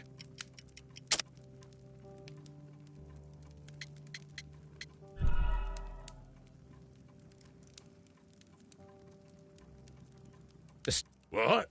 He's a fastidious little twerp, that Bertram. I remember everything quite clearly. It was late, and I was tired, but I did my work. So what? There's no need to be so petty.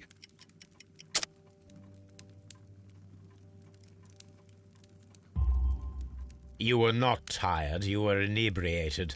Tell me the truth now, or I shall not hesitate to document your state in my report.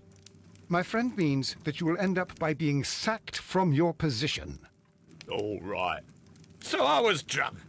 I don't remember all of yesterday, to be truthful to you. Please don't go harsh on me. Holmes, this man has consumed a considerable amount of alcohol. He's not entirely helpless yet, but... It will not be long before he is. Obviously, his testimony cannot be trusted.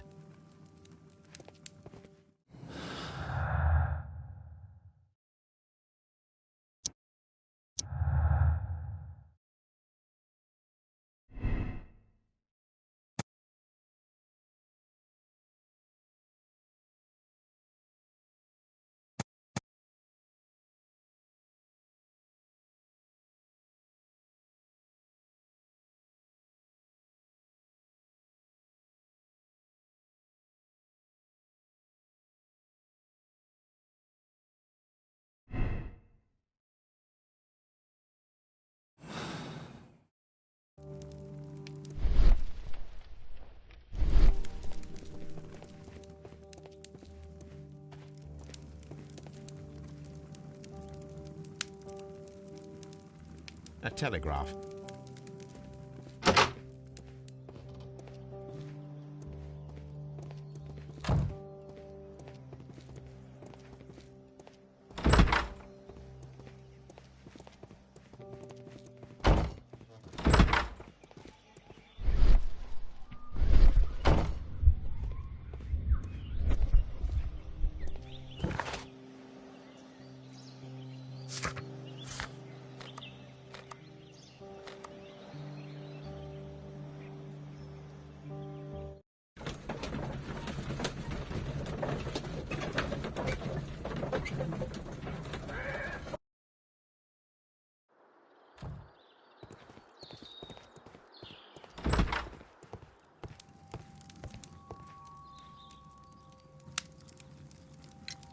According to this document, you have insurance for your prototype.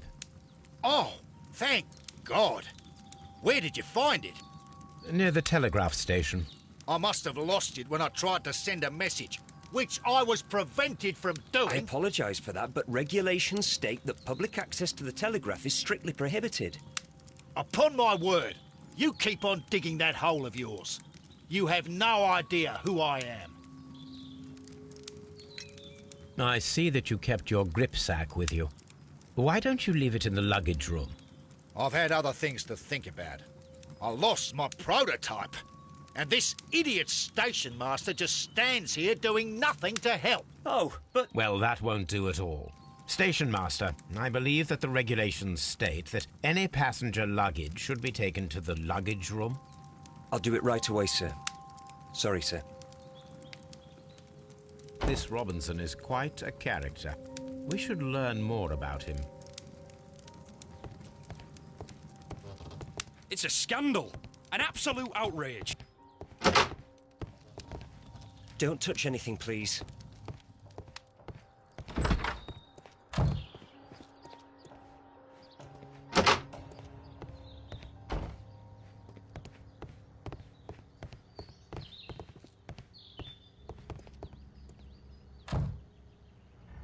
This grip sack belongs to Mr. Robinson. I think we should open it, Holmes. This is what they call force majeure. I'll keep watch. Of course.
Look, Watson, a bundle of contracts. Very suspicious. We should study them carefully.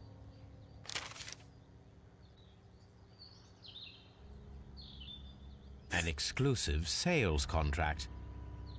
Mr. Robinson is the seller.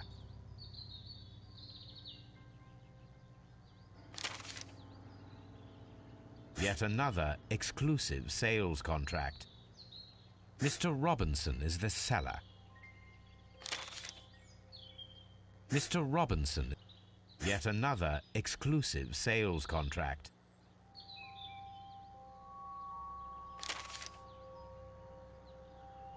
Yet another Mr. Robinson is the seller. Well, it is very clear that this Mr. Robinson received prepayments from various people for his machine.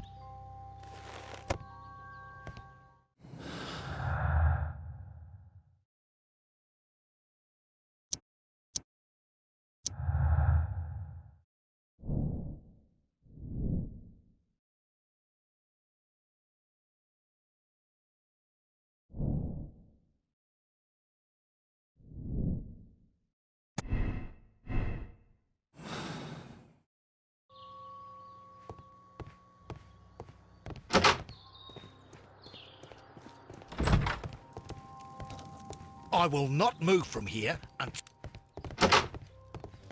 Don't touch anything, please. It's a scandal. An absolute...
The entire train has disappeared. It's a disaster.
I'm always wondering what's on your mind, Holmes.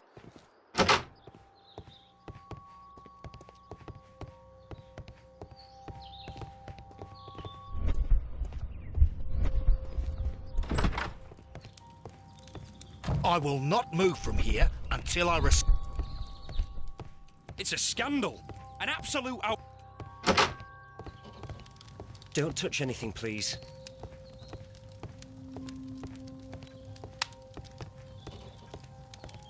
A telegraph.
Locked. There is no sense in asking the station master to open it. We shall have to pick the lock.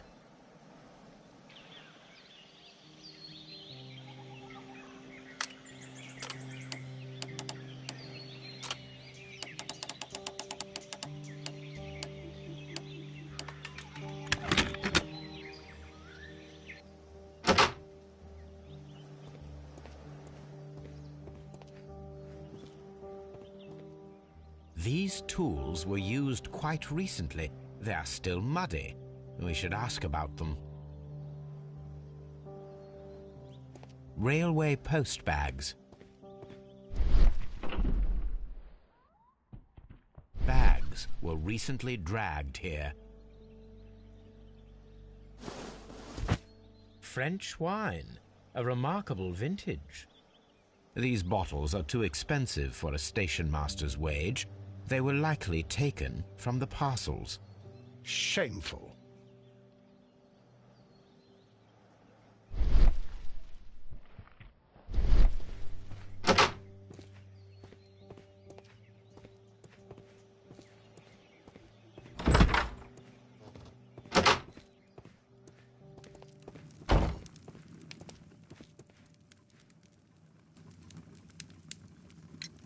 You have quite a number of dirty tools lying around here.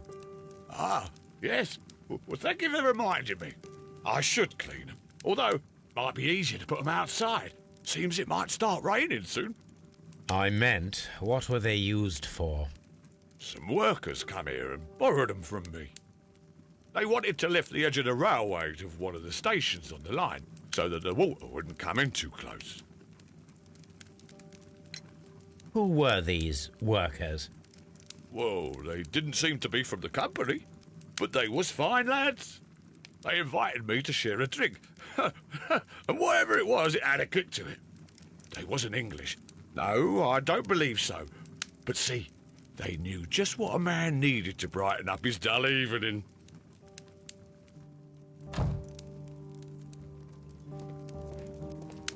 Ah, will I ever get any peace?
A handcar wheelbase.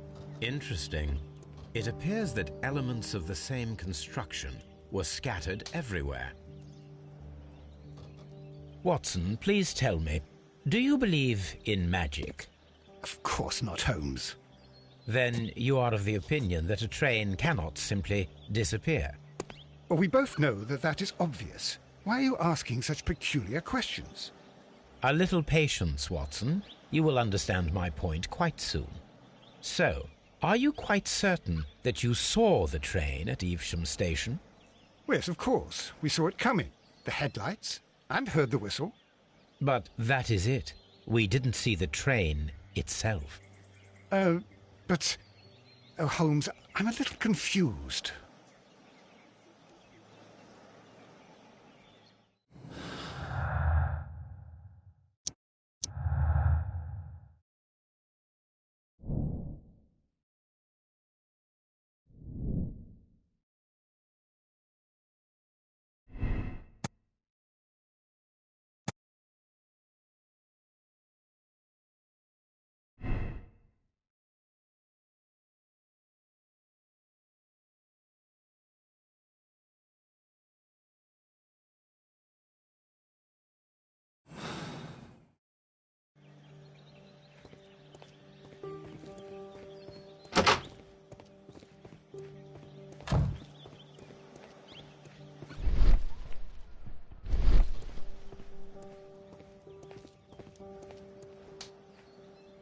I should use the appropriate object here.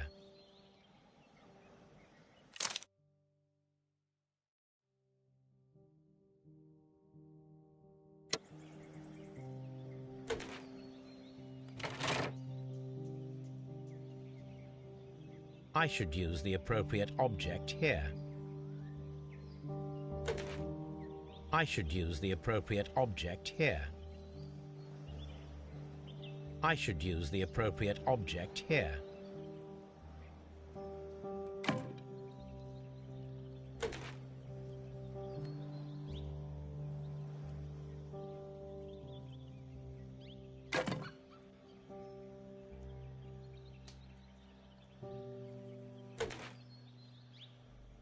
I should use the appropriate object here.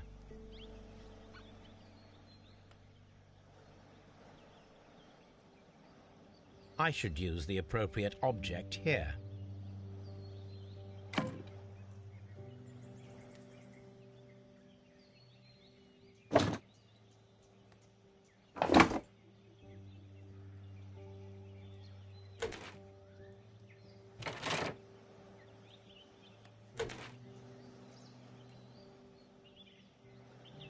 I should use the appropriate object here.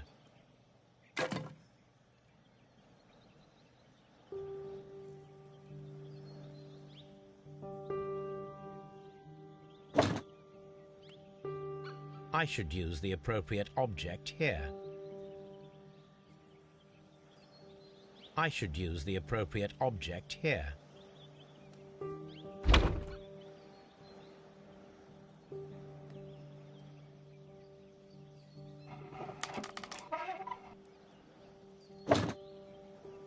object here.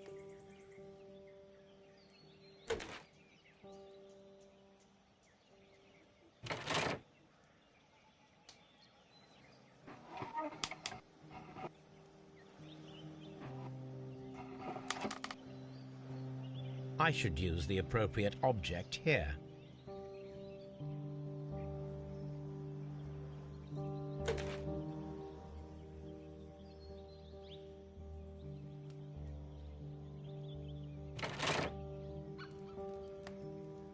So, now here we have the fake train that we saw approaching Evesham Station last night. Doesn't look much like a train to me. Be patient, Watson. I haven't finished yet. Try using your imagination. Our train requires only a headlight and a steam whistle.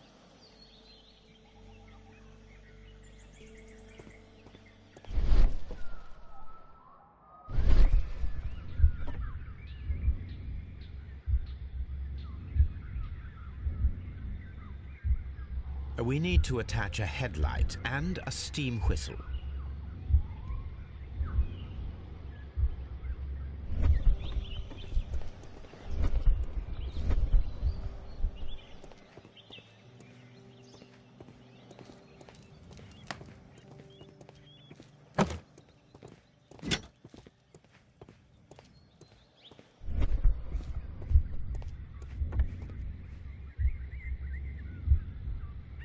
The long pole is now attached. It will allow us to connect the headlight. We need to attach a headlight and a steam whistle.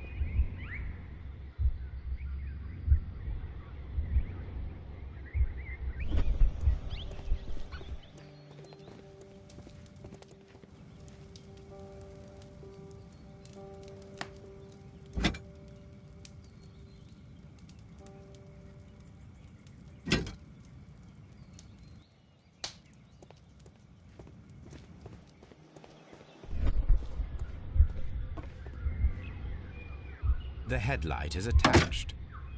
The steam whistle is now connected. Holmes, what can we do to make the steam whistle work?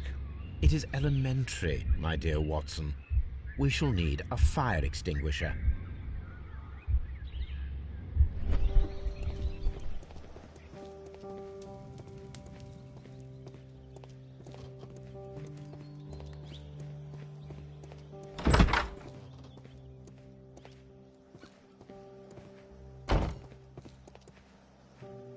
This bin is full of empty bottles.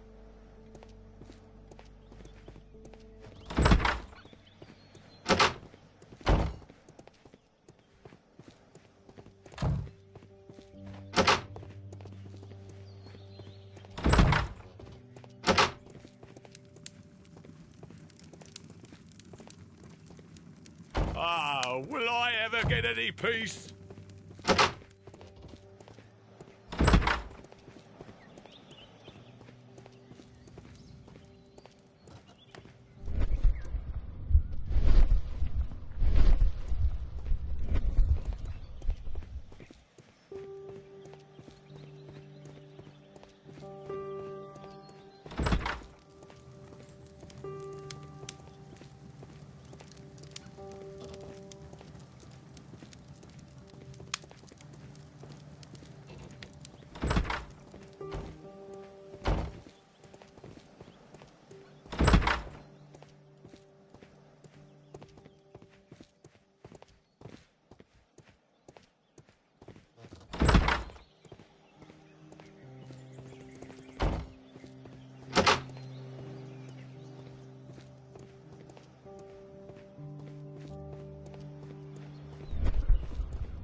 The fire extinguisher.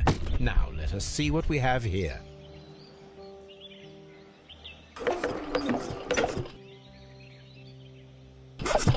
The steam whistle is ready to be used.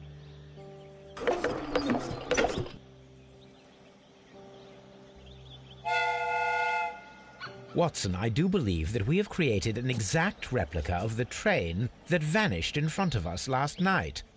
The criminal mind can be most inventive. I am somewhat in awe. So such a thing is possible. If someone went to all the trouble of creating this fake train, then it was surely with the intention of stealing the real one. Ah, Watson, you should not jump to conclusions. In fact, this does not tell us very much at all, except that the train did not evaporate into thin air. Although you half suspected it. Huh. At any rate, we now need to find where the real train might be hidden. I suggest we use my archives to find a more detailed map of our surroundings. Well, I hope that justifies our having to load your massive archive suitcase onto the cab. It made us extremely unpopular with our driver.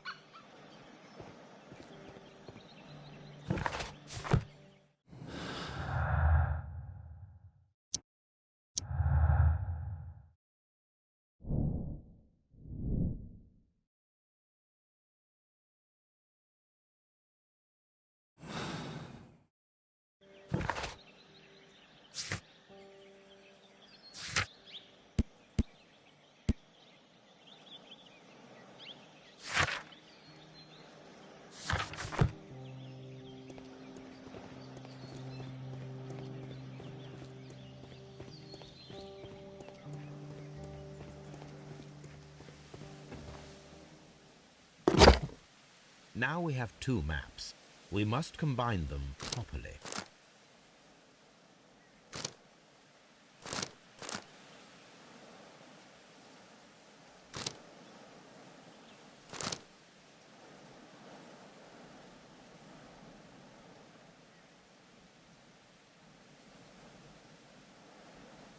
Here it is. There is a side branch to the railway. Its first switch is located between Bridlington and Chesterfield stations. There is one more station to be visited. It is located between Chesterfield and Evesham, and there should be a side railway to the nearby quarry. There is a small section of a railway at the end of Evesham station.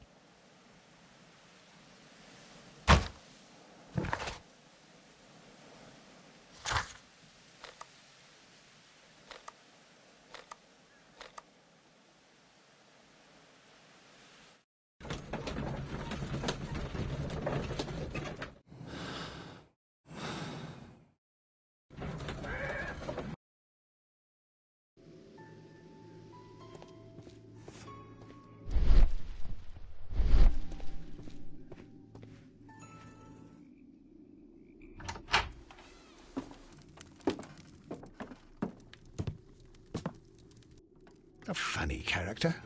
He looks... And he is not an Englishman.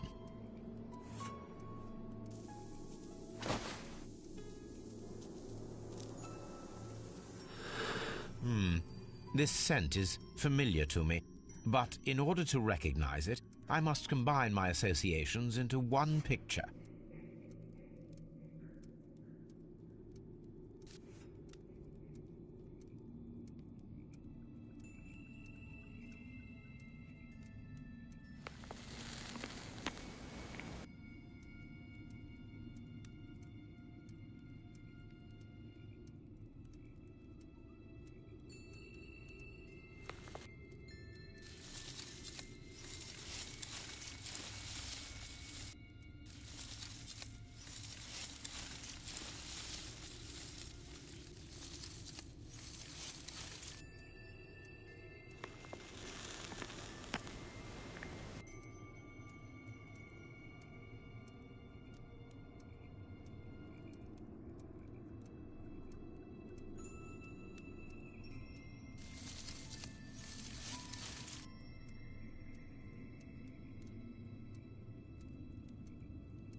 A greenish-brown cigar with a strong aroma, a hint of peppermint.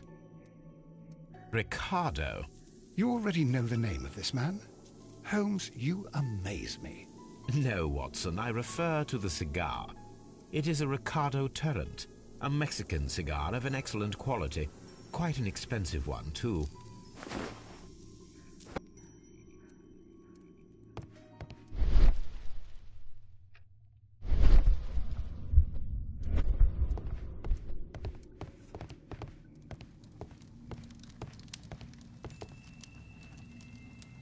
Newspaper articles on horse racing, hurdle, steeplechase and flat racing. He is a true enthusiast, Holmes.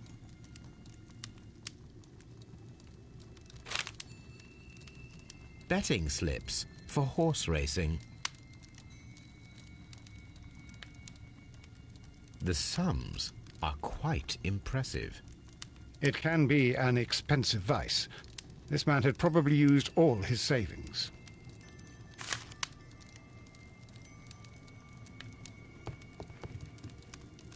A telegraph.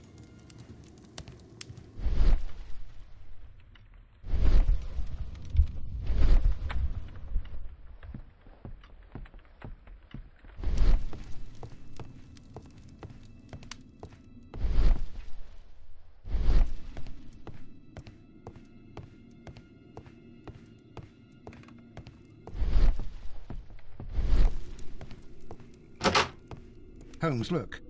There's a flooded area over here. I believe that the flooded area might be worth checking.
Good day to you, sir. My name is Sherlock Holmes, and this is Dr. John Watson. We are investigating the case of the vanished train. Is that so? Well, good day, gentlemen. I am Mr. Duff, the station master of this station. I'll be happy to help you in any way I can, but there's not much that I can tell you about last night.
It appears that you may be at risk of some flooding along the line here.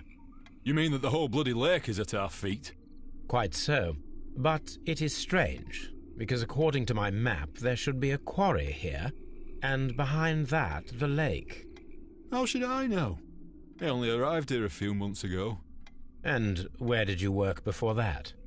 Well, I was working in Nottingham, but I asked for a quieter place, so they transferred me here. Life is cheaper. I can't really complain. Did any passengers leave or board the train last night? No.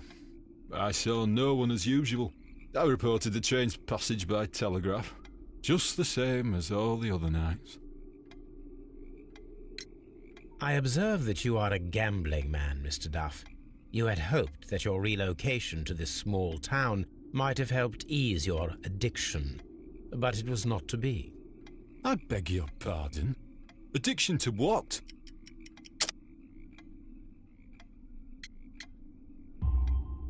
We found a number of horse racing tickets inside your office. Well, well, we all have our weaknesses. An expensive obsession, surely, for a station master. It is none of your business. I occasionally attend the races with my colleagues.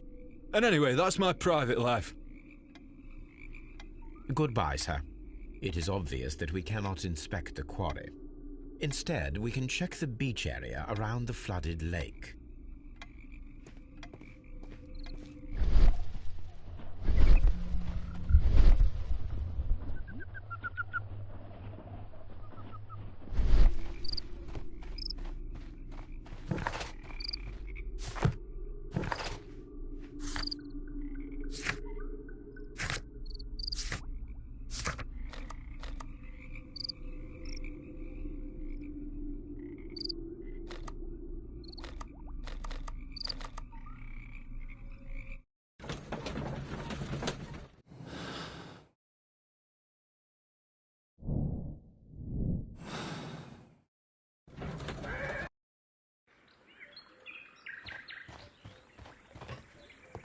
The switch is rusted, but it still works.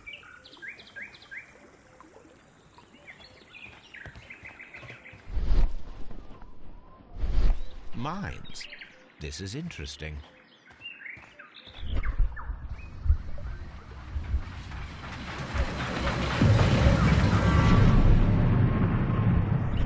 It would be quite possible for someone to redirect the train towards the mines.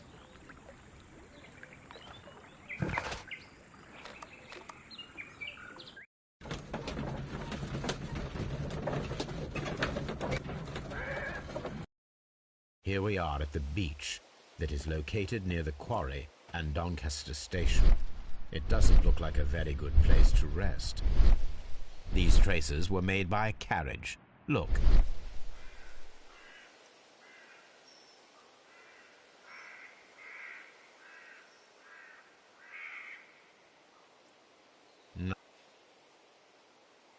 Nothing interesting here. Nothing interesting here. Nothing interesting here. Nothing interesting here. Nothing interesting here. Nothing interesting here. Nothing interesting here. Nothing interesting here. The vehicle would have been heavy, as these tracks are quite deep. These traces are relatively fresh and were made by a large truck loaded with materials.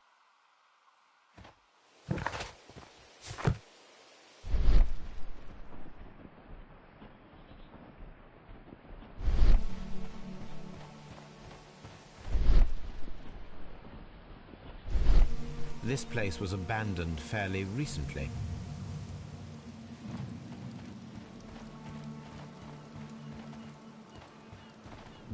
Observing the coastline and the moored boats, we are able to see that the lake's water level dropped. The lake has flooded the quarry. The dam was probably breached.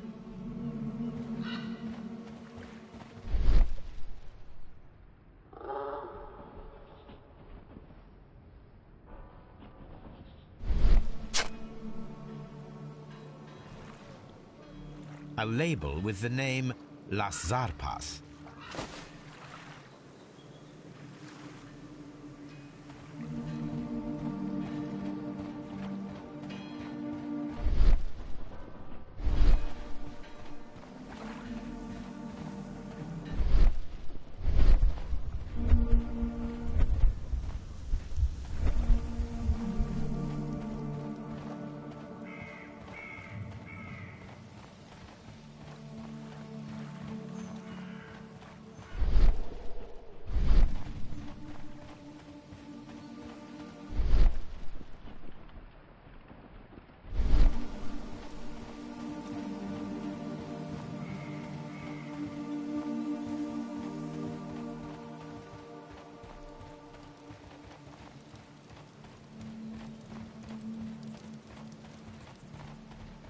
An abandoned gypsy caravan.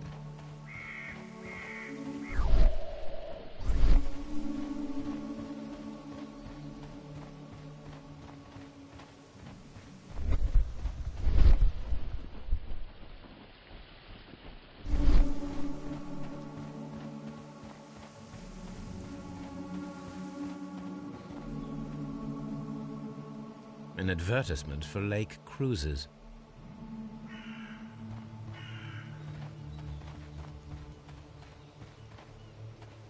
I'm always wondering what's on your mind, Holmes.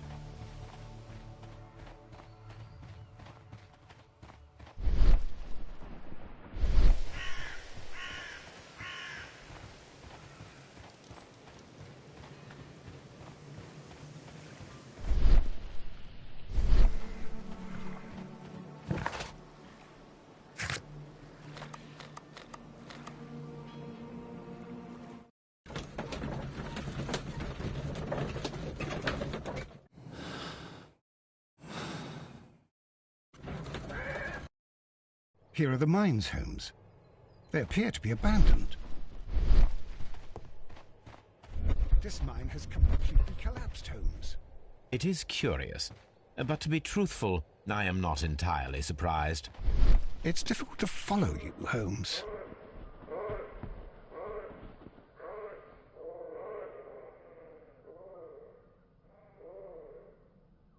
Someone removed these screws, most probably to take down the rails.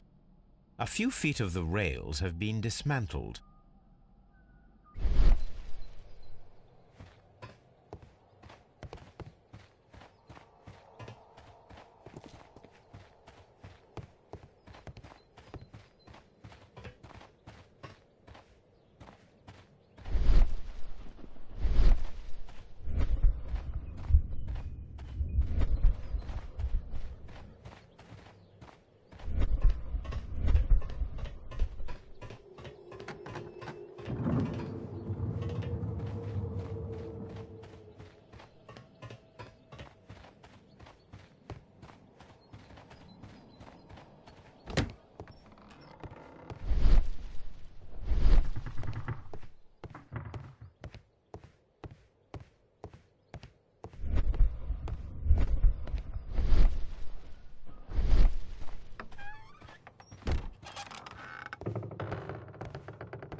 This is an unusual kind of paper, stiff and dry.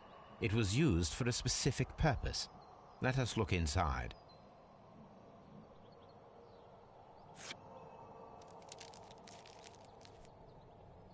Sawdust. I am almost certain it is a... Watson, could you assist, please? Do you have your pistol? Good. Fire at this package.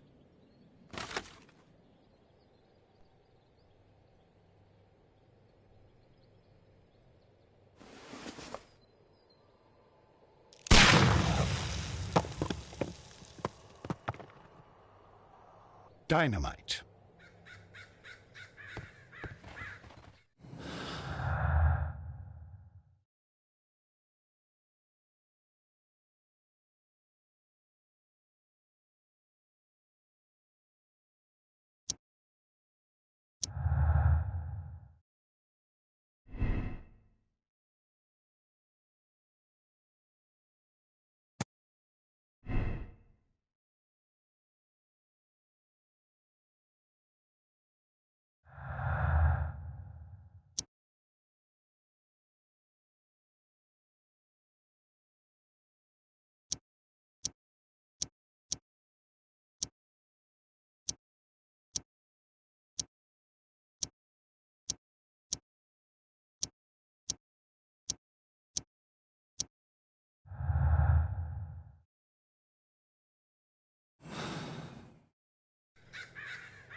I will not move from here.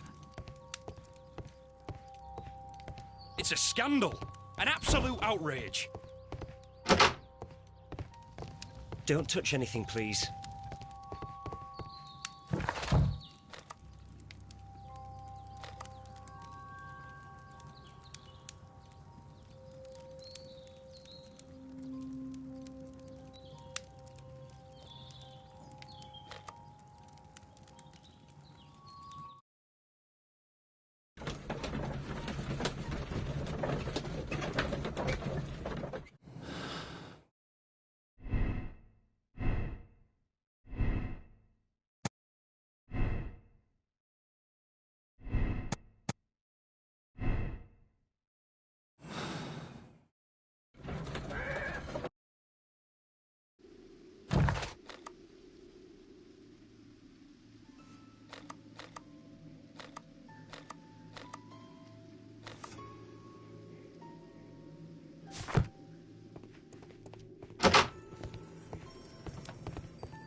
This ashtray is full of ash and cigar stubs.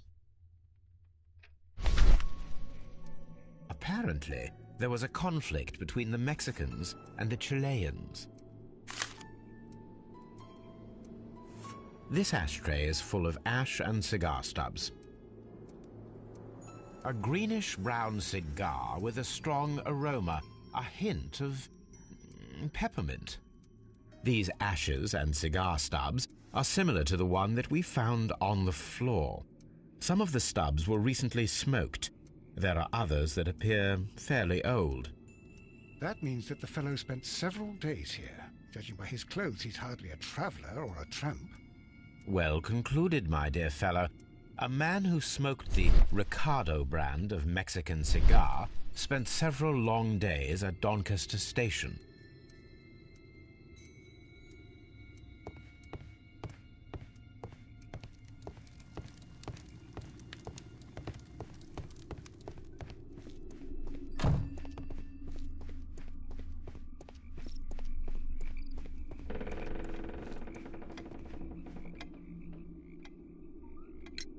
There was a gentleman of Mexican origin, I believe, in the waiting room. Did you notice him? What? A Mexican? Here in the back of beyond? Are you quite sure about that? Goodbye, sir.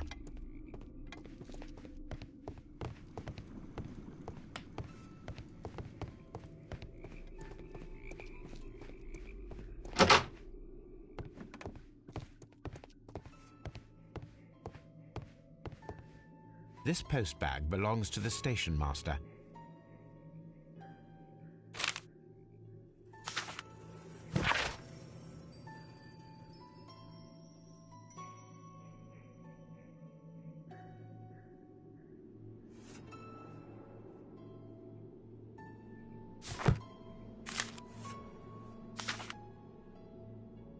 The station master appears to have found himself in some financial trouble.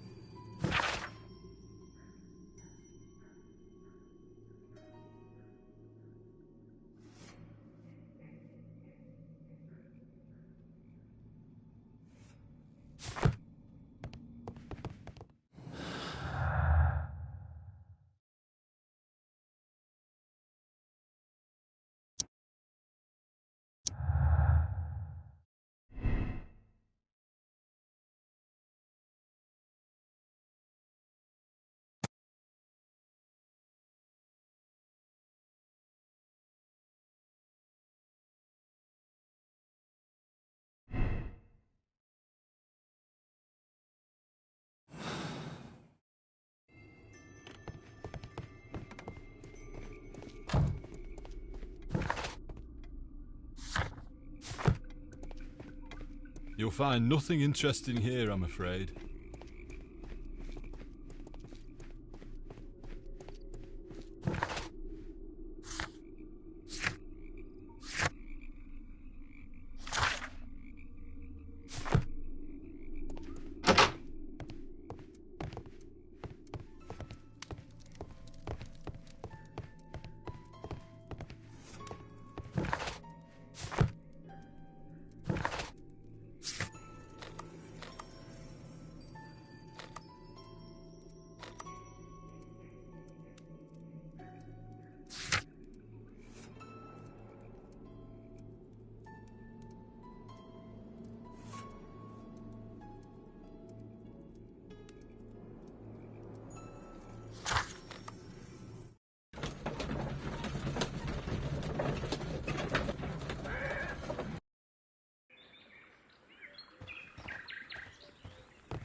Nothing. Nothing interesting here. Nothing interesting here. Nothing interesting here. Nothing interesting here.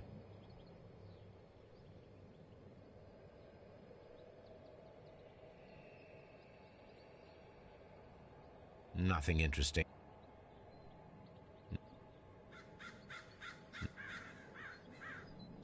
Nothing interesting.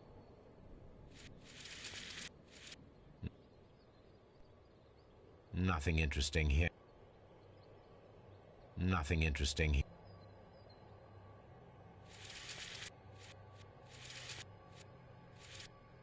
Nothing interesting here. Nothing interesting here.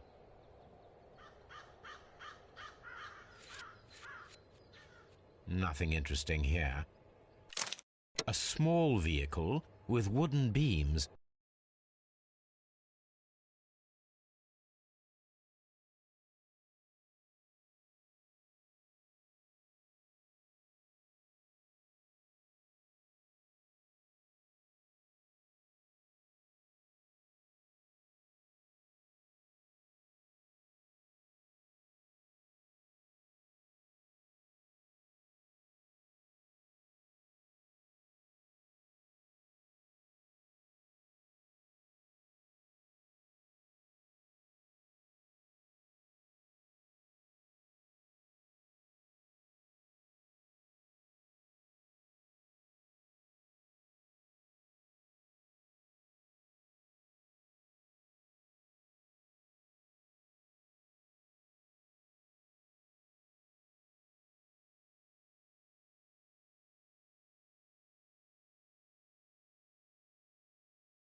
Went down this way.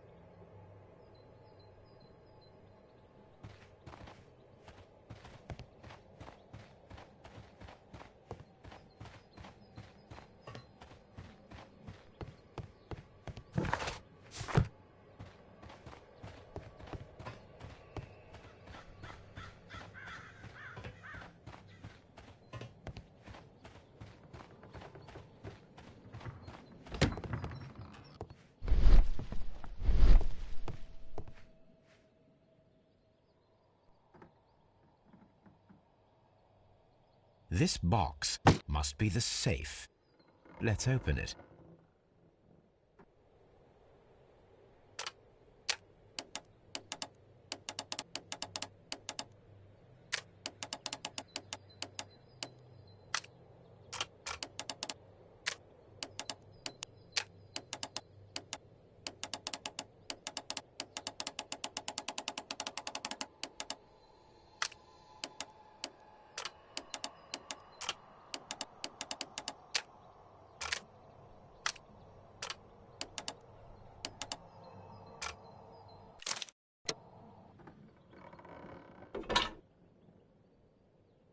The Mexican company Caracal and the Chilean Barcazas both want to buy the mines. I need more information. Perhaps Mycroft could help.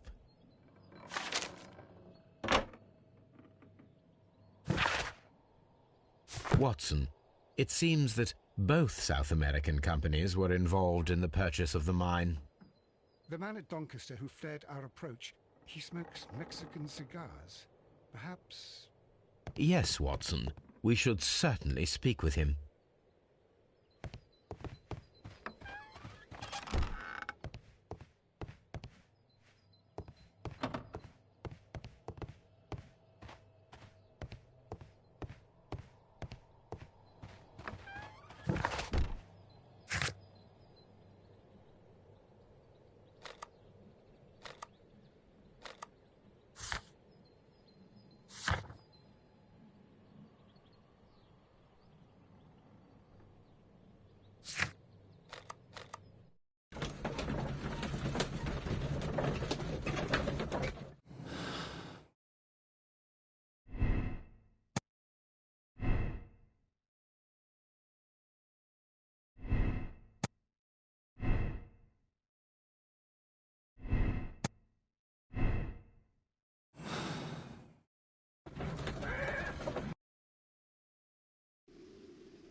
Please, sir, we would ask you not to leave. We have some questions.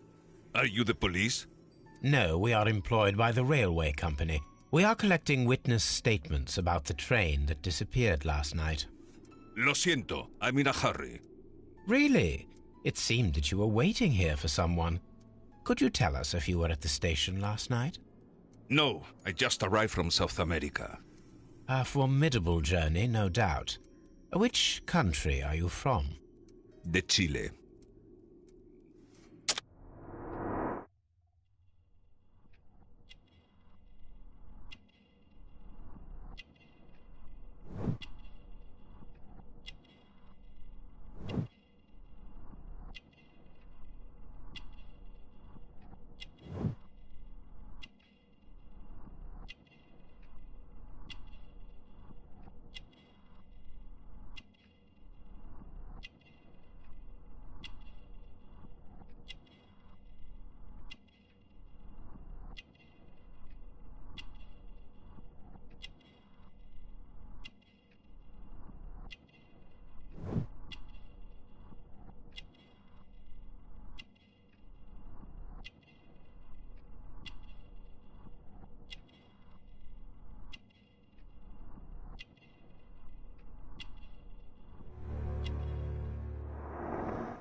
Chile? But you are Mexican. No, you are wrong. Why would you think I'm Mexican?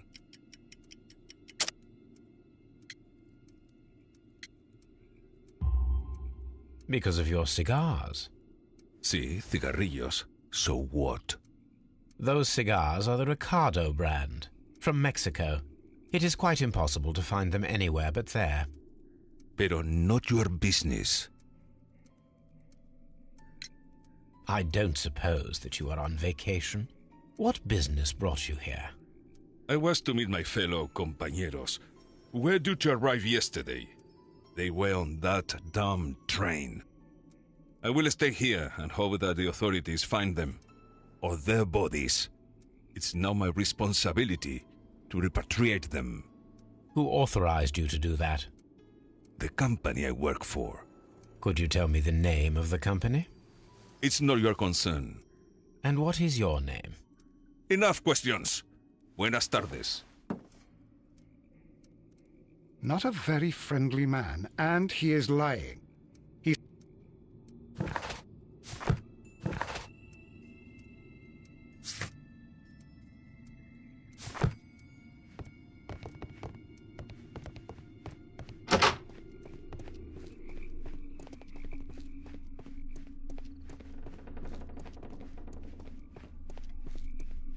You'll find nothing interesting here, I'm afraid.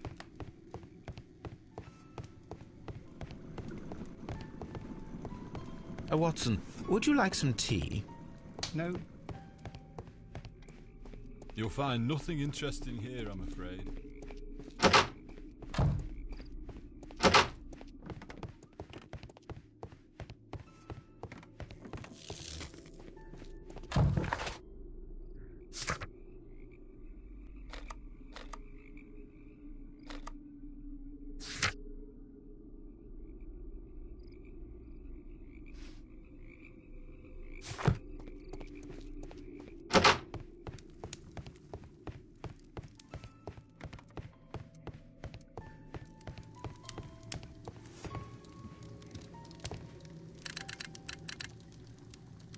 I asked Mycroft to find out some information on the WEA Coal Company. Here is his reply, and it is an interesting one.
My search should be focused upon the name. Here it is.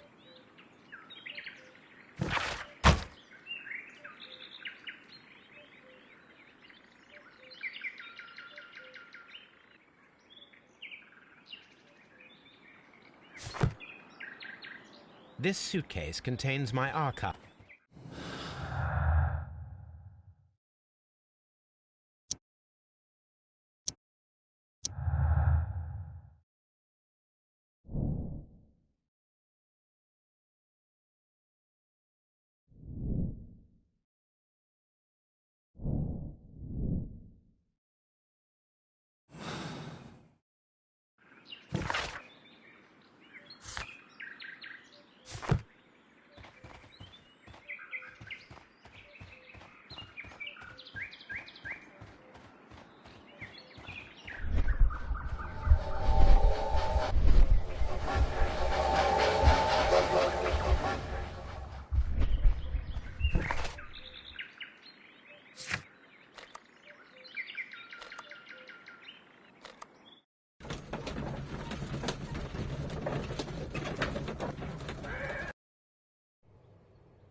This is the cabin for the mine's security personnel.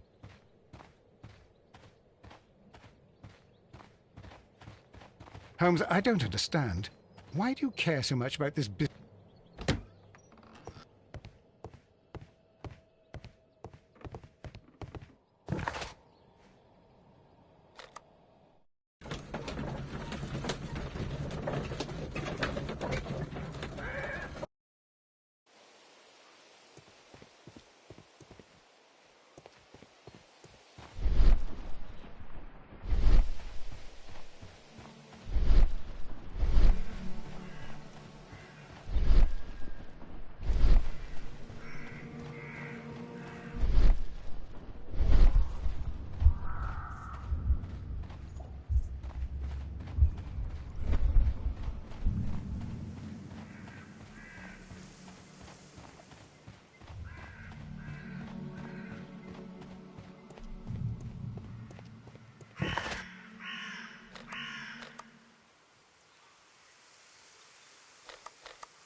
I will not move from here and...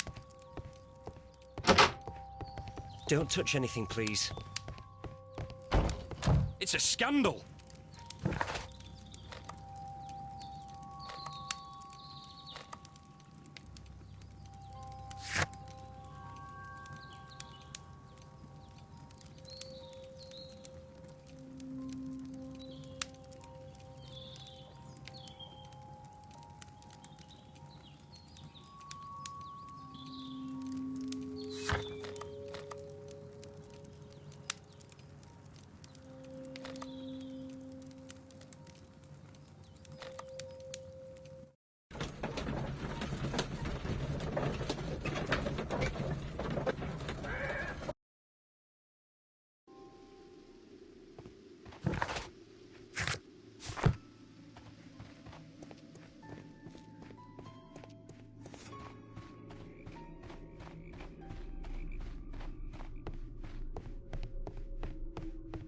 This railway...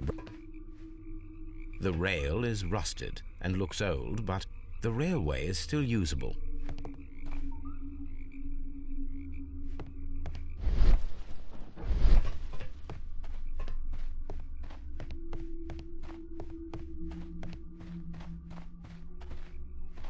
The the railway ends here. That is strange.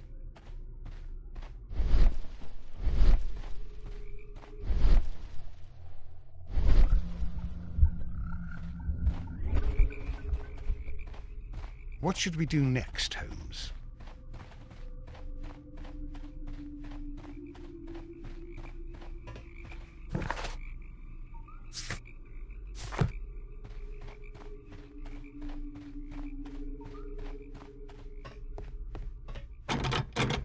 The switch is rusted, but it still works.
Traces.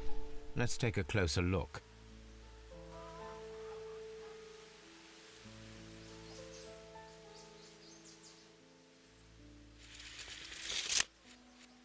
Nothing interesting here. The distance between the tracks is about 6 feet 7 inches.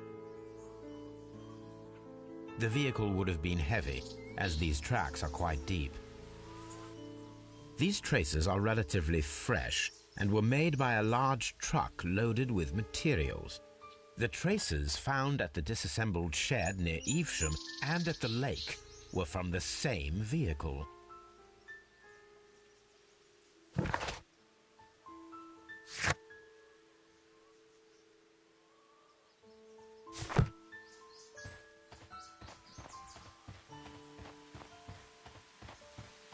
This road should lead to the town of Evesham.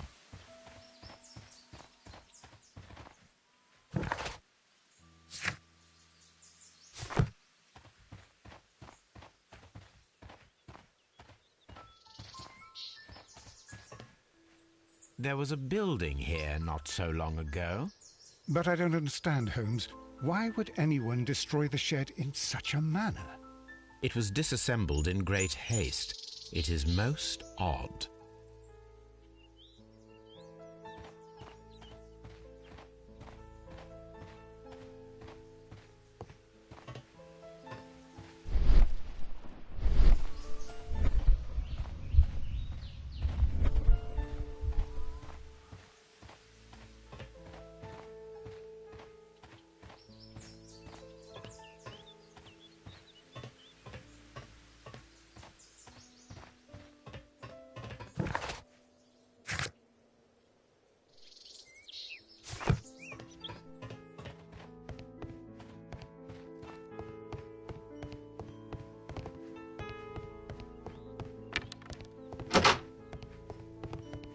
This part is probably from a locomotive.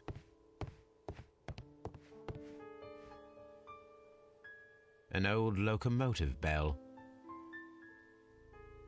This part is probably from a locomotive. This place serves as a storage area for the station.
It appears that there was a small warehouse near your station and that it was disassembled. Why is that? It was burgled overnight about 2 weeks ago. The police have already started their investigation, but I doubt that they'll find anything. What was inside the warehouse? Nothing of value. A few 100 feet of standby rails and some spare railway parts. But it wouldn't be easy to steal all of that. Why would anyone want to? See you later, my good man.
Then the case is solved, Holmes.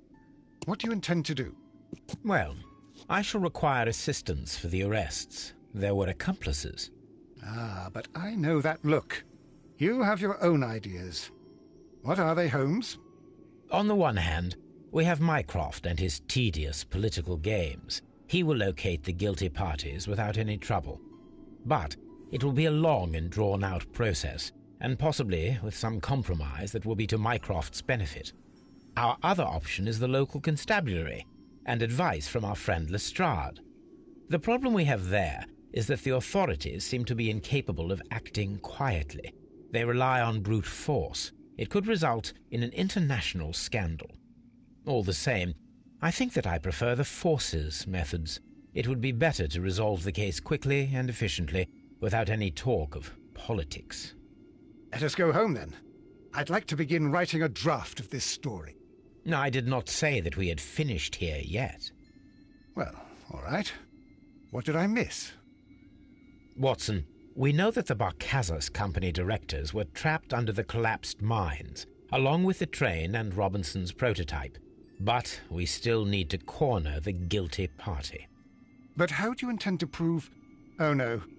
Please don't tell me we have to dig out the mines. Huh. You may rest assured that I have a far better idea. We have only to use our corrupt Doncaster station master as bait. He will unwittingly trap our Mexican friend. Of course, you already had a plan. I shall follow you, Holmes. Well, the case is solved, and we shall be heading home. May we have 2 tickets to London, please? Right away. Wait a minute. You've solved the case? In a manner of speaking. Can you believe that the rescue service miraculously saved one of the Chileans who were on board the train? The police have ordered his immediate escort to London on the next train. He pulled through, then? He's alive? Yes, by extreme good fortune. His condition is quite serious, and the method of transportation has its risk, but he will be held securely by the doctor and police officers. The gentleman carries some vital information on this case. I am sure of it. Ah, really? Your station will be famous, Mr. Duff. The journalists will be here before you know it. Goodbye, sir. Goodbye, gentlemen.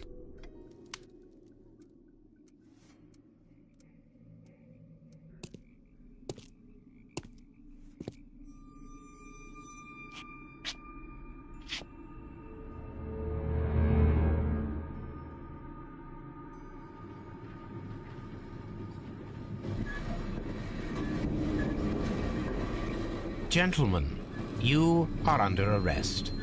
Caramba! You traitor! You double-crossed me!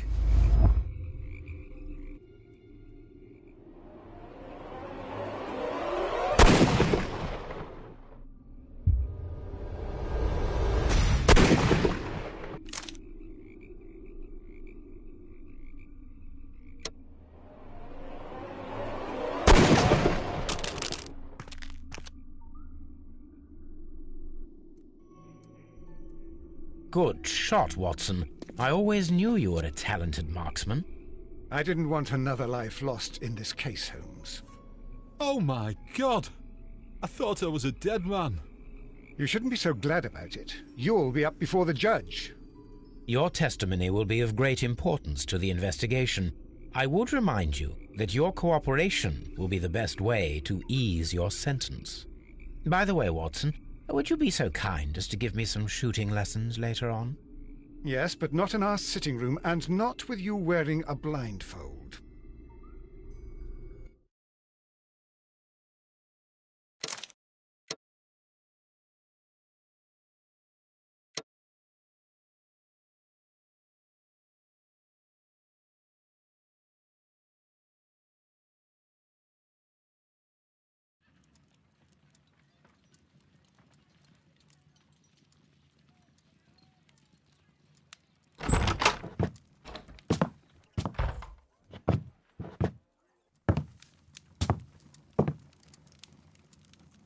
Holmes, what happened?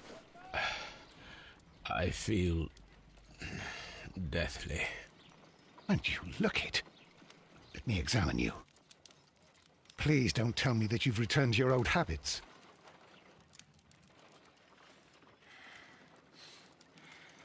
The pupil is dilated.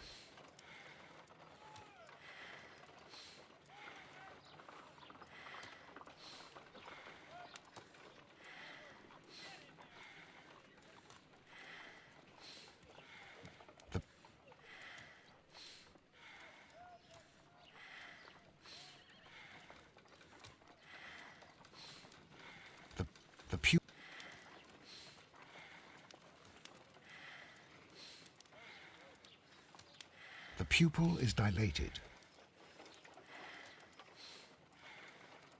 The temperature appears to be normal.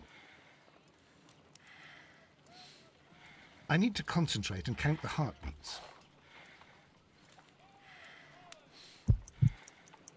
I need to concentrate and count the heartbeats.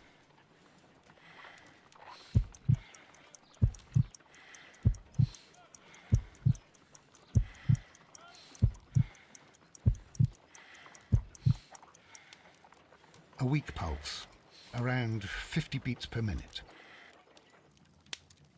But you're dying, Holmes. Your pulse rate is dropping. We need to get you to the hospital immediately. The antidote. Give it to me. The antidote? You mean that you're poisoned? Now. Please. Here, drink it all. Don't tell me that you did this to yourself. Hemlock and datura. I was compelled to. Holmes, imagine if I'd not returned home when I did. What might have happened? I knew that you would. Mr. Holmes, Inspector Lestrade is here to see you. Mr. Holmes is unable to see anyone at the moment. He is unwell. A good day, Inspector. Ah, Mr. Holmes. I'm glad to find you here. I need your help. This is a strange one. We have brought in 2 young bankers from the city, sons of lords, members of the Chamber, and so on and so forth. They were found stranded in a rowing boat that was drifting on the Thames. A romantic escapade with an unhappy ending, Lestrade. What? Well, yes, they were both in the bath, but... what? As I said. And they were tied together. You are lacking in imagination, Inspector.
Well, no, I'm not. Anyway, there was a banner flapping about in the boat with the RMS Oceanic printed on it and signed by the Merry Men. The Oceanic? Isn't that the largest steamer ever built? Yes. And these 2 young banker chaps are sons of the owners of the White Star Line, the company that built it. There are rumours of corruption. I'm not interested in politics, Lestrade. I'll keep it then. Here's another one that's a bit more complex and maybe to your liking. It's a murder, but we're unable to find any weapon. We haven't touched anything. It's at the Roman Baths in Strand Lane. A murder, a vanishing weapon, the Roman Baths. That's for us. Watson, fetch your hat.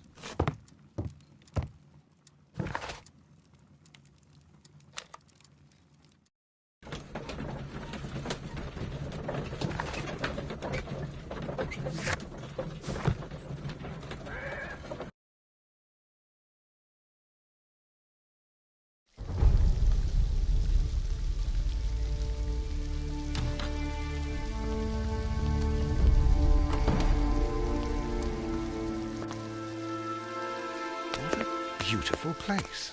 With a dreadful murder. The body of Sir Rodney Bentcliffe is still in the steam room. It has not been touched, per your usual instructions, Mr. Holmes. I shall be waiting for you here, but please hurry. Are you able to identify the men who were with the victim in the steam room? Yes. The manager of the bath, Sir Gregory Pitkin, a lad from the City Council, Garrow, and an archaeologist by the name of Blinkhorn. I think the plump one, Garrow, did it. He doesn't seem right in the head. Well, we shall see. You found no murder weapon? No, and that's why I called you. All 3 witnesses and the victim were locked in when the murder occurred, and they remained so until we got here.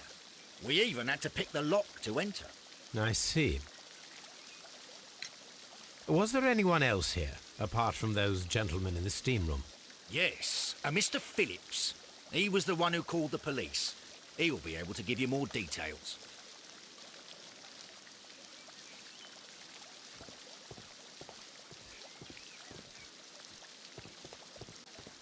Good day to you, Mr. Phillips. My name is Sherlock Holmes, and this is my colleague, Dr. Watson. would you be so kind as to answer our questions? Certainly, sir.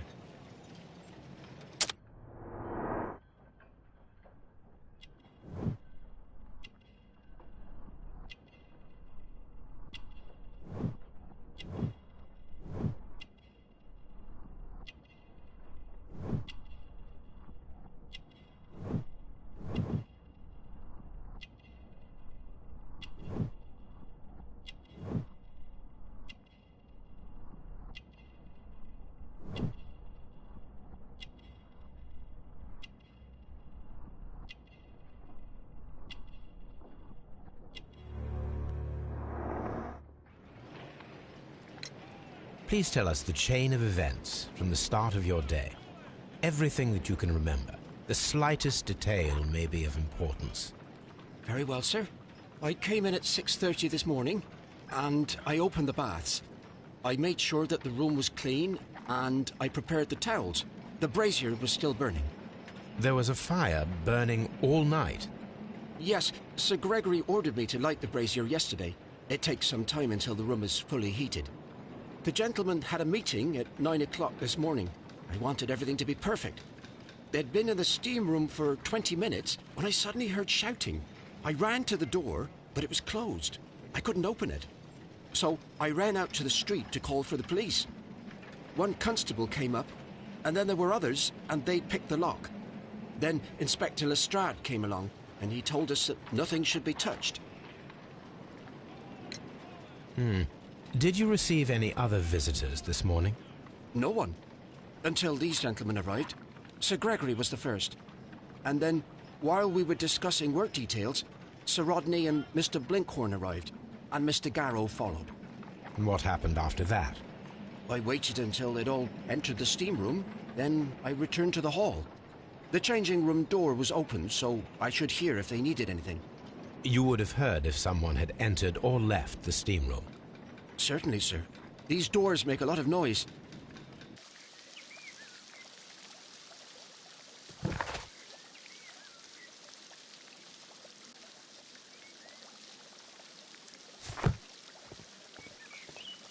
The steam room's on the other side, Mr. Holmes.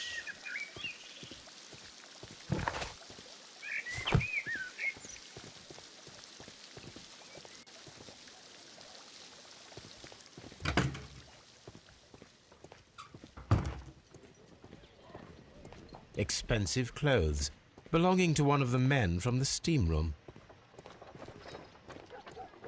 Clothes belonging to one of the suspects. These clothes belong to one of the suspects from the steam room.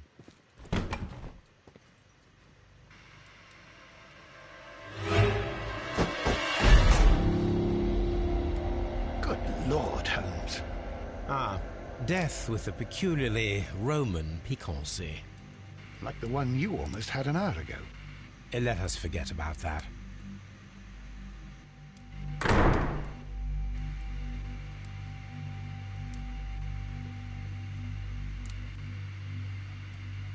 Some dirt or earth. I'll take a sample. Look, Watson. He was wearing a ring. He very likely removed it before the steam session. Well, death is very recent. Between 30 minutes to 1 hour ago.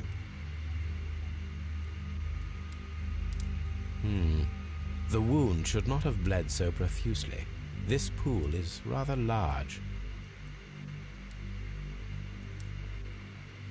There was only one hit from the weapon.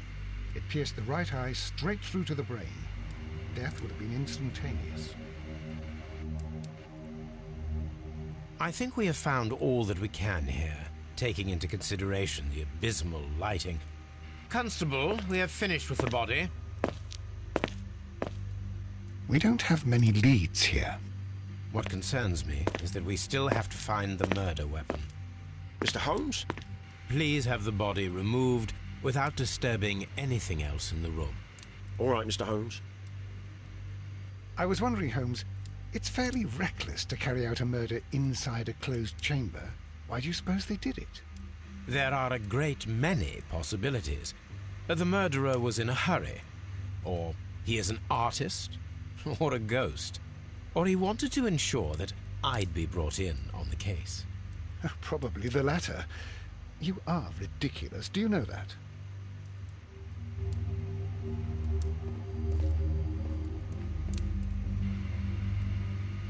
I should check this blood sample at Baker Street. This key was covered in blood. I should ask Phillips about it.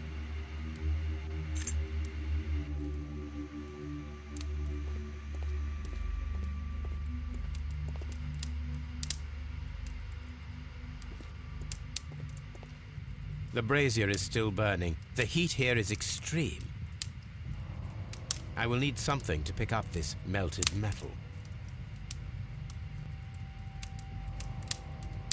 It is too hot. I cannot reach into it.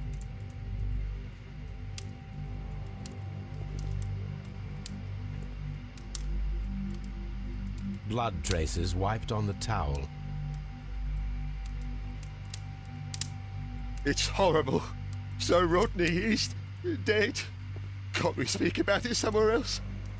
I'm in shock. I don't want to talk. It's horrible. I can't talk at the moment.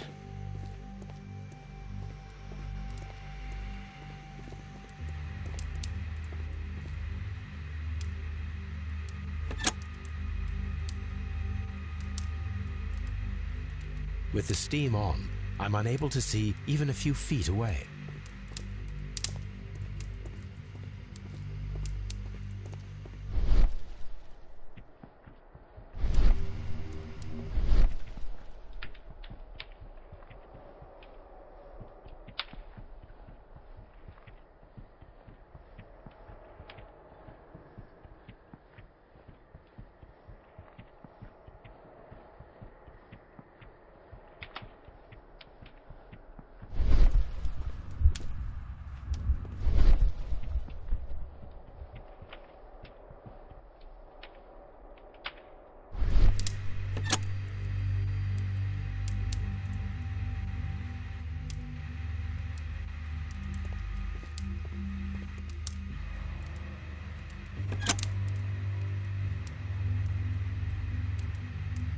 With the steam on, I'm unable to see even a few feet away.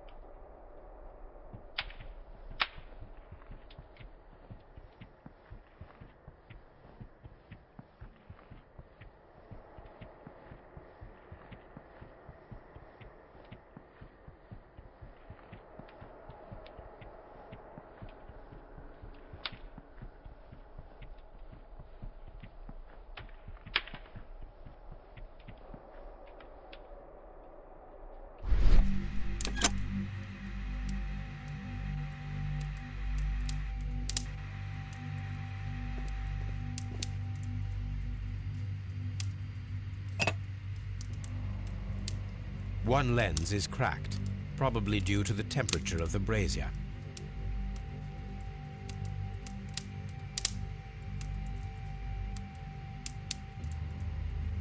These lenses are for myopia. The wearer is short-sighted.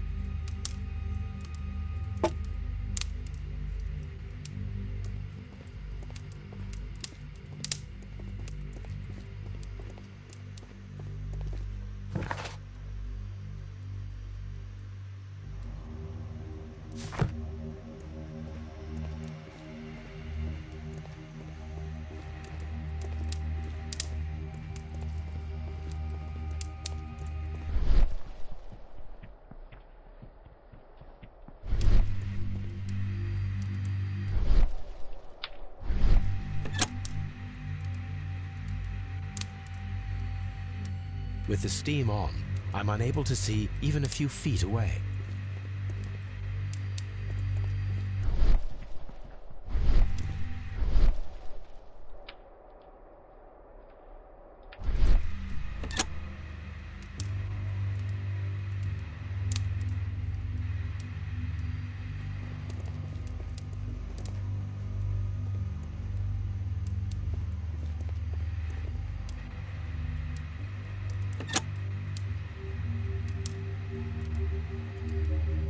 With the steam on, I'm unable to see even a few feet away.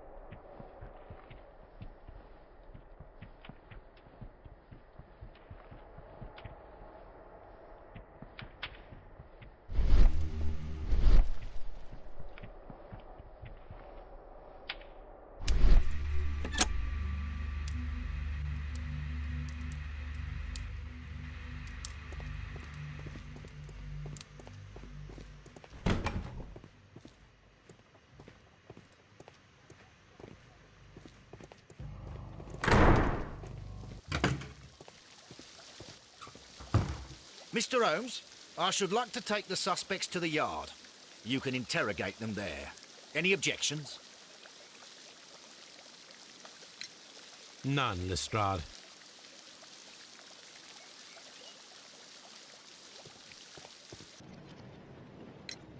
How many people have keys to the steam room? We have just the one key for now, which Sir Gregory gave to me. So, this morning you opened the steam room, and then? I put the key inside my desk, but when they called, I couldn't find it. It had disappeared. I don't know where it is. Did you leave the baths at any time, or receive any visitors?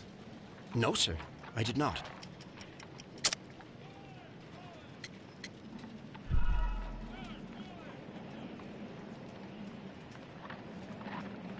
No, sir, I did not. You are not telling the truth, Mr. Phillips. You left your work this morning, and you went to the post office, where you dispatched a telegram at around 7:30. But how could you... No, The telegram was for someone in Manchester. Mr. Holmes, it's I'll tell you everything. I left the baths at 7:20. My sister wrote to me yesterday, and she needed a reply, or our mother is unwell. I was away for 20 minutes, and I closed the baths on my way out. Did you receive a reply from your sister? No, she wasn't meant to. I just told her to pawn my old school uniform so that she could pay for the medication. Did you check to see if the key was still in your desk when you returned? No, I didn't. Please, Mr. Holmes, don't tell the police about this. Sir Gregory would give me the sack. I need this job. I see.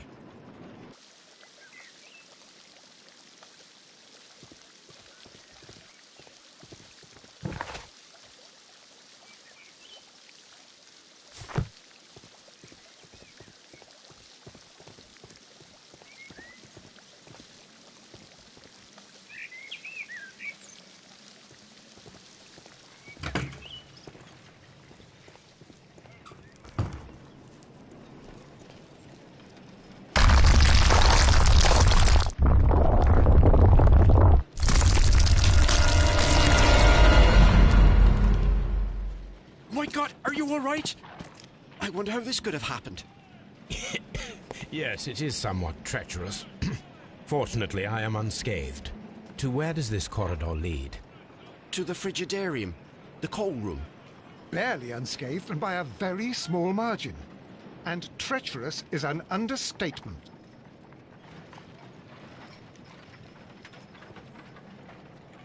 Those stones weigh tons. We won't move them.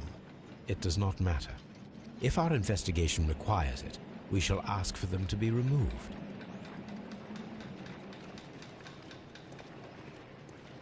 What should we do next, Holmes?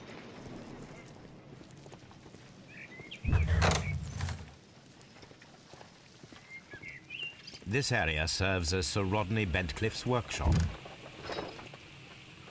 Tools used by archaeologists in their research.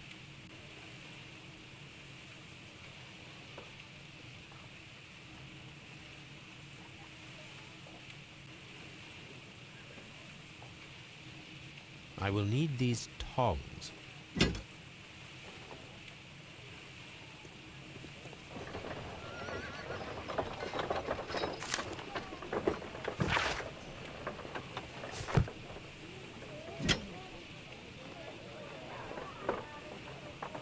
A shape has been cut in the plate.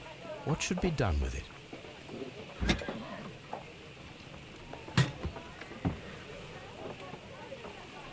Archaeological findings.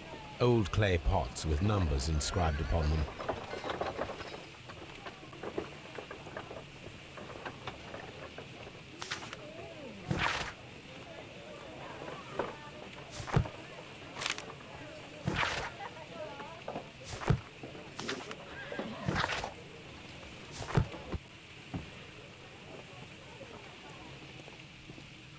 Archaeological findings. Old clay pots with numbers inscribed upon them.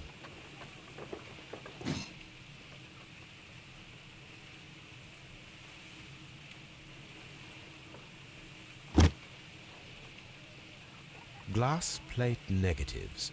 a remarkable method for recording ancient civilizations.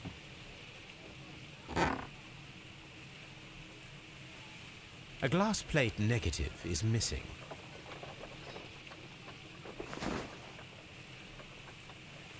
It is a glass plate negative of an Egyptian statue.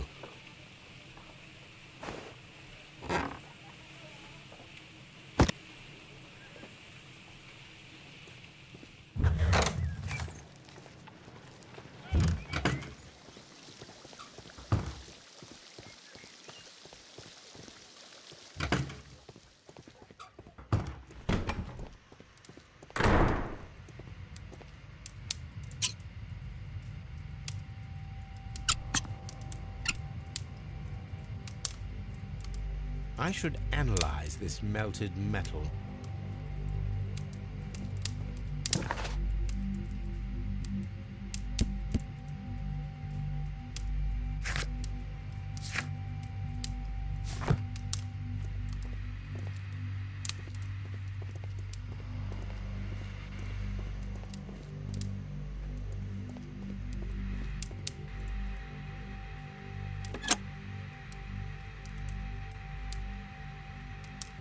With the steam on, I'm unable to see even a few feet away.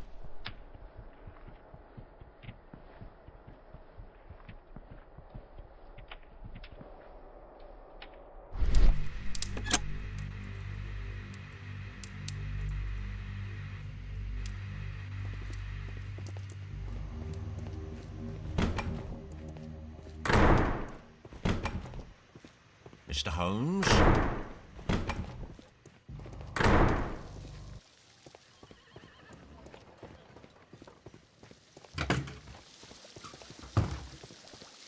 These baths are becoming sinister.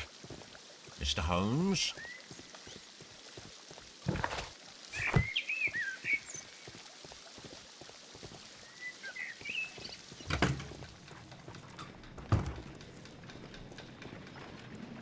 I'm always wondering what's on your mind, Holmes.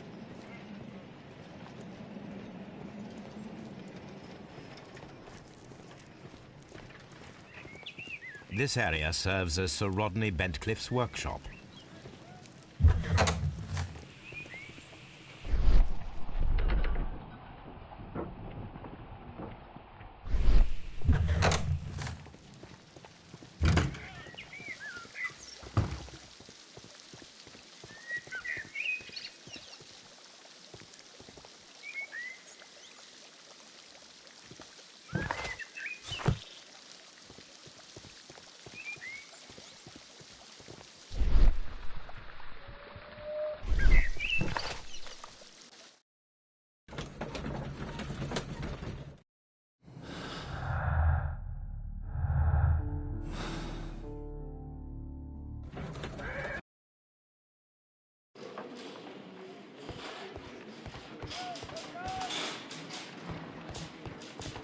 Good day to you, Mr. Holmes.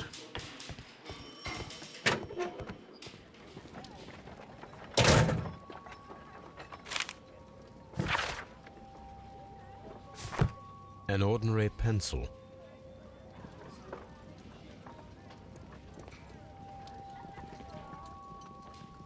An embroidered silk handkerchief. A fountain pen with solid gold trim.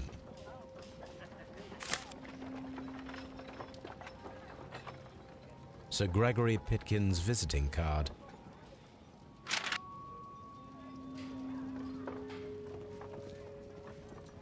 When Garrow found Sir Rodney dead, he wiped the blood upon himself. A phial with herbs. Do you know what it is, my dear fellow? It's the St. John's wort flower, Holmes. It's commonly used as a drug against melancholia. However, an overdosage might lead to a rash or even hallucinations.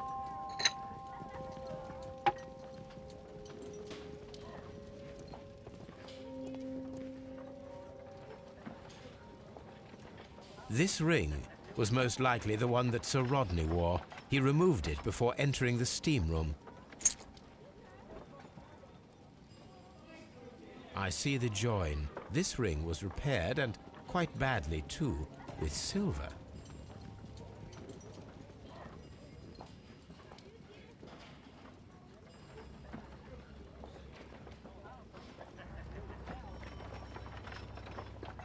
An Egyptian symbol. It is a very old jewel. Why on earth would they wear such a ring? A very pertinent question.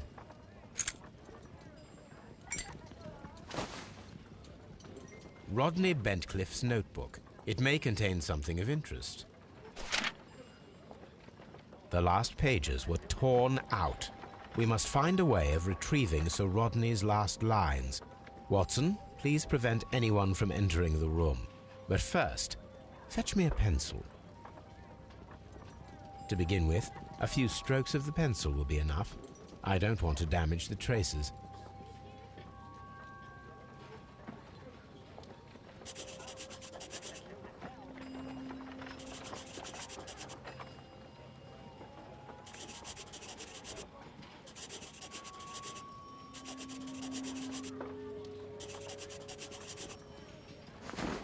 And then to gently smudge the leftover pencil marks with a handkerchief. I'm sure that Watson won't mind if I use his.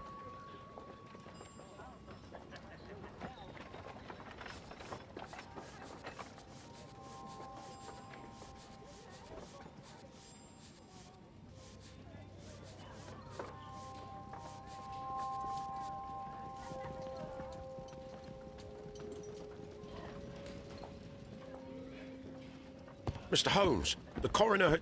But what are you doing? Tampering with the evidence? I prefer to make them talk. Today, I almost found it. This date will go down in history. Sir Rodney was about to make an outstanding discovery. Wonderful. I could retrieve only the final words. The rest of it is lost. Perhaps the autopsy will assist us in that matter. I'm not sure that I can allow you to inspect the body now. I am sure that you must, Constable. Well...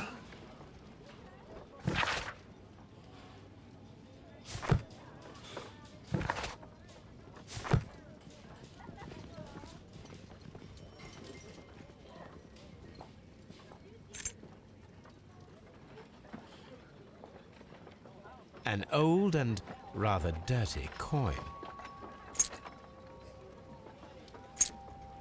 A hand-drawn map.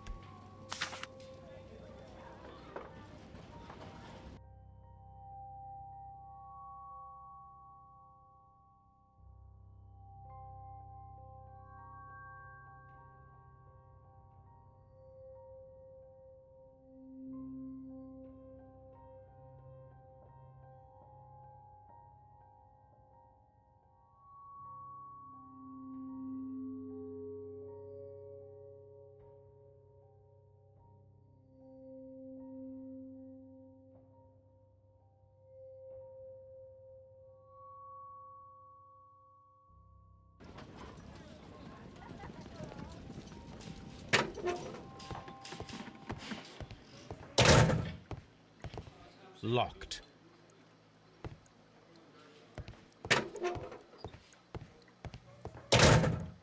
Please escort this suspect for interrogation. Good day to you, sir. My name is Sherlock Holmes, and I am assisting the police with their investigation of the murder of Sir Rodney Bentcliffe. Would you mind if I asked you a few questions? Not at all, Mr. Holmes. My name is Percival Blinkhorn.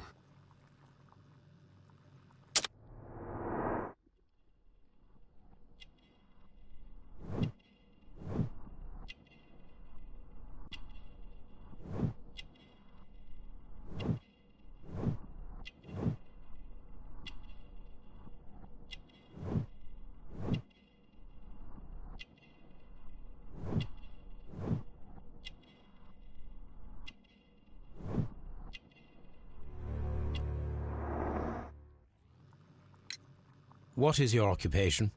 I'm an archaeologist, specializing in the Roman period. I'm working on several excavation sites at present, including the baths at Strand Lane. Can you tell me more about the baths? Well, we're hoping to retrieve a great many interesting artifacts from the site, and to list any items of value before their eventual restoration and exhibition. And has it been successful? It has, thanks to Sir Rodney.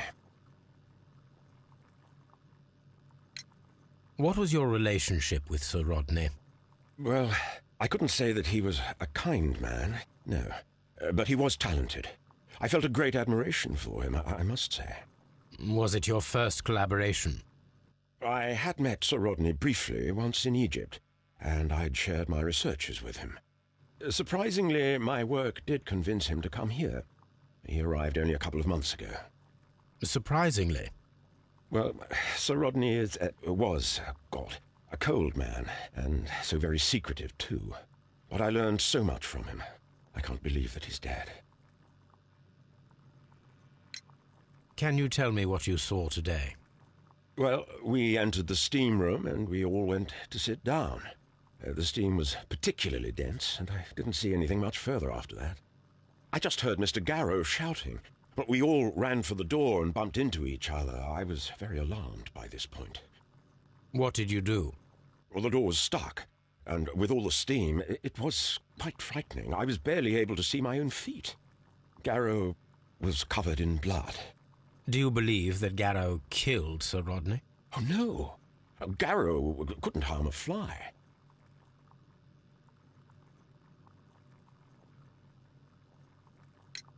Can you recall any recent event that would occur to you now as being a little strange? Well, yesterday we had a small argument. Is that all? No. Sir Rodney informed me that he was to attend the London Archaeological Congress with me. Then he advised me of quite the opposite. And rather aggressively, too. Do you recognize this ring? Certainly. It's the famous Aswan ring. Sir Rodney brought it back from his last campaign in Egypt. And he kept it for himself? Sir Rodney has had his own particular ideas of archaeology. What can you tell me about Garrow? Well, he always looks so sad, and he has been acting strangely lately. He complains about voices and visions. I will keep an eye on him because I'm worried. How well were your researches progressing before Sir Rodney's arrival? Rather well.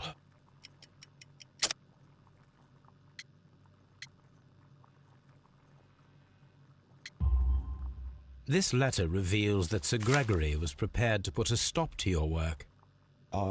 Yes. But since Sir Rodney's arrival, he had calmed down. He allowed us to work. I'm not sure what they agreed on. What will happen now that Sir Rodney is dead? Well, I haven't thought about that. But if it's needed, I will fight to defend Sir Rodney's expectations.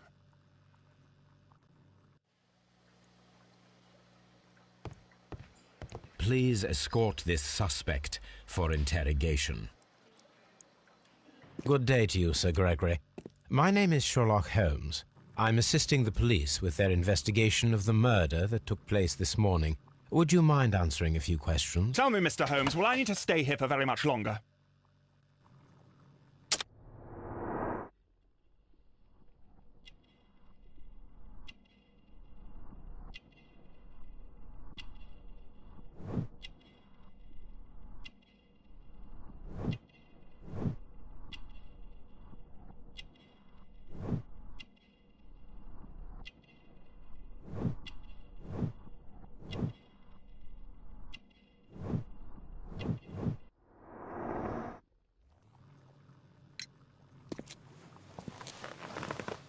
You are the manager of the baths, is that correct?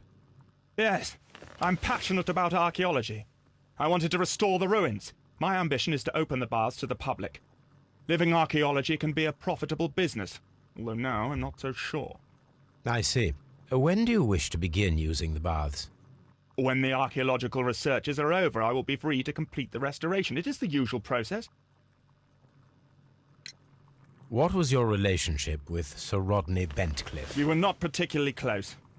He had an unpleasant temperament. Suspicious, authoritarian, unkind. People possessed by genius may be forgiven for their nature, but not by me. Was he obstructive? Not at all. Everything he did led us to greater success.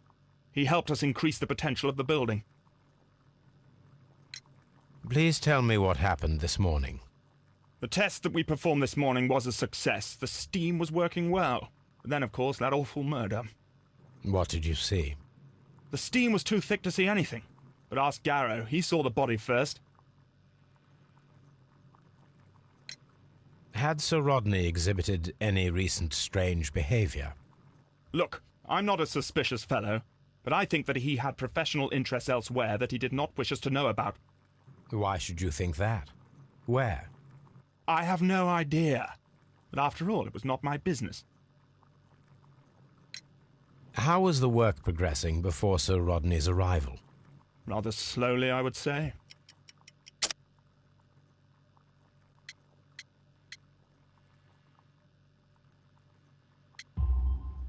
Sir Gregory, could you please explain this letter? You expressed the wish to call off the research work at the baths. It was all about Blinkhorn. He was merrily digging away and taking very little care about it, ruining everything and finding nothing of any value. But the arrival of Sir Rodney changed your mind? Sir Rodney's work was extremely promising, and it was good for the bath's publicity. So yes, I changed my mind. Are you aware that Mr. Garrow is under a form of medication? Garrow? No, but I never liked that parasite. Do you believe him to be capable of murder? Well, he did have blood on him. Does that make him a murderer?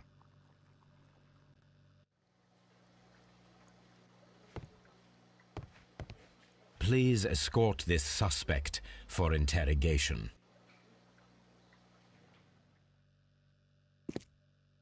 A good day to you. My name is Sherlock Holmes. I'm assisting the police with their investigation of the murder of Sir Rodney Bentcliffe. Would you mind if I asked you a few questions? I am Tristram Garrow.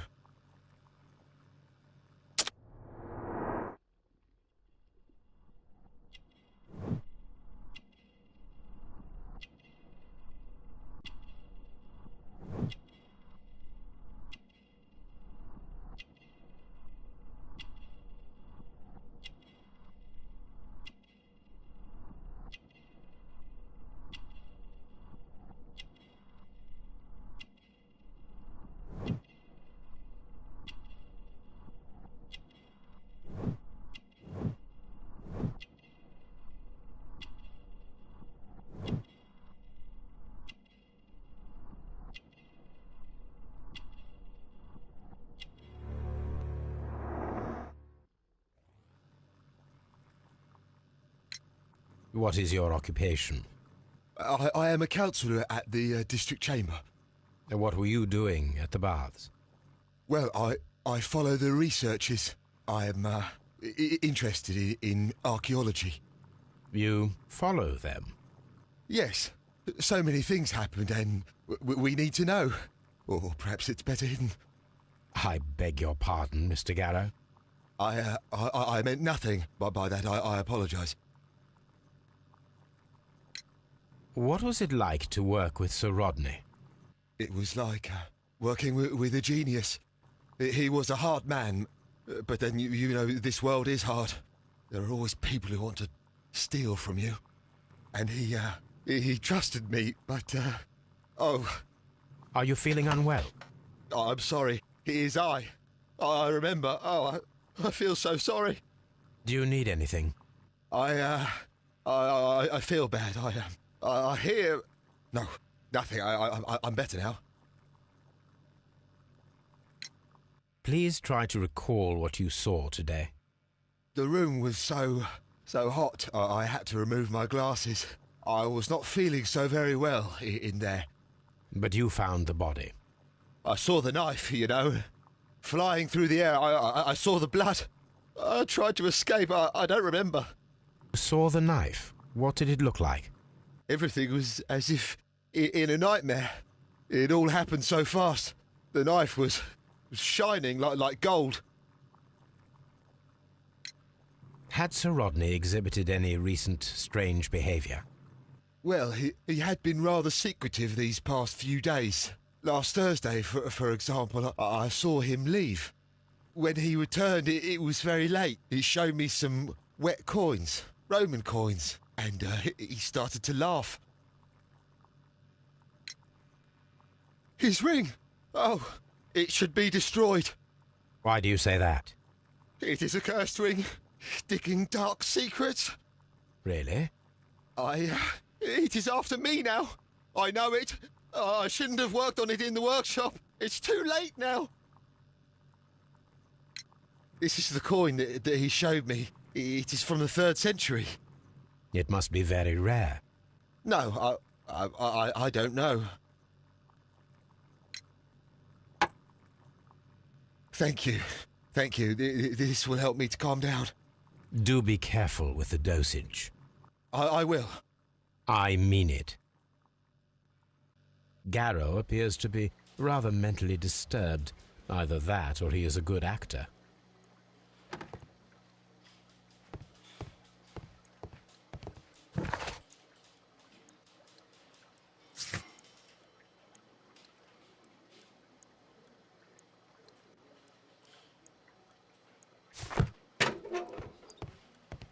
Locked.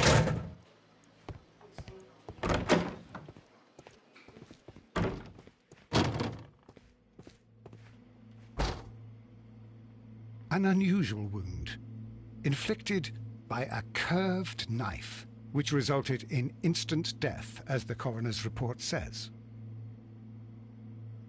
According to the coroner, there were no cardiac problems nor lung congestion, but there were traces of fungus, possibly contracted from the Egyptian tombs.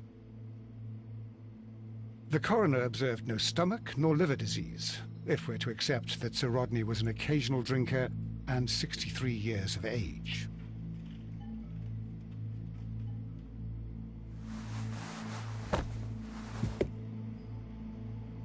Some light bruising, caused by a rope. The bruising is in lines. They were caused by a rope around the waist. Sir Rodney was descending somewhere.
With the steam on, I'm unable to see even a few feet away.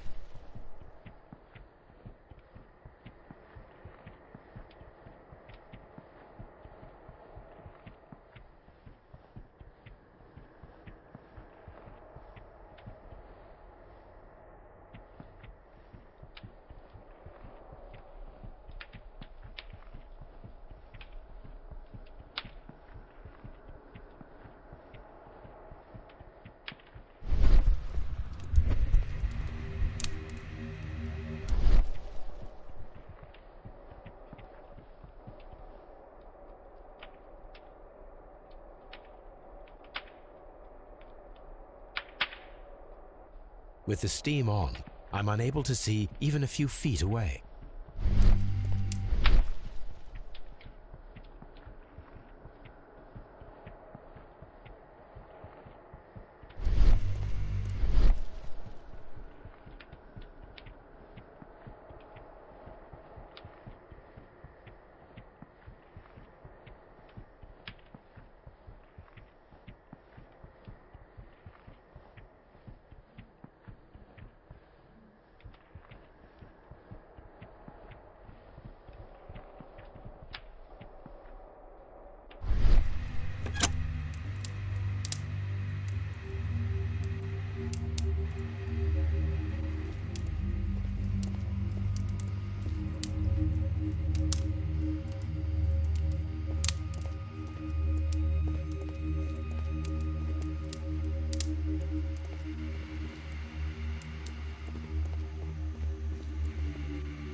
The grid cannot be removed. The weapon is nowhere to be found.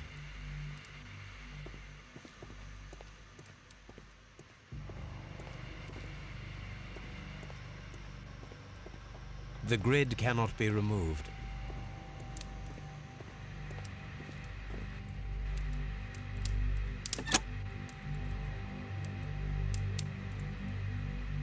With the steam on, I'm unable to see even a few feet away.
Champagne for a special occasion.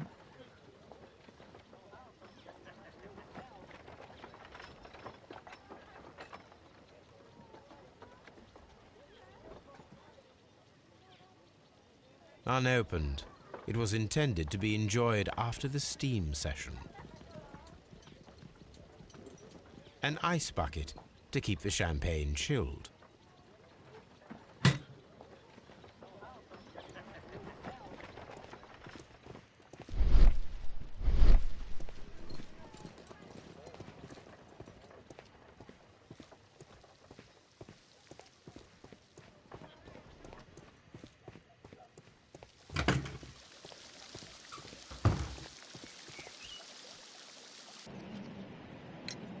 There is a bottle of champagne on ice in the changing room. Do you have any idea who left it there? There is? Are you quite certain? I didn't pay any attention. Do you believe that it's important?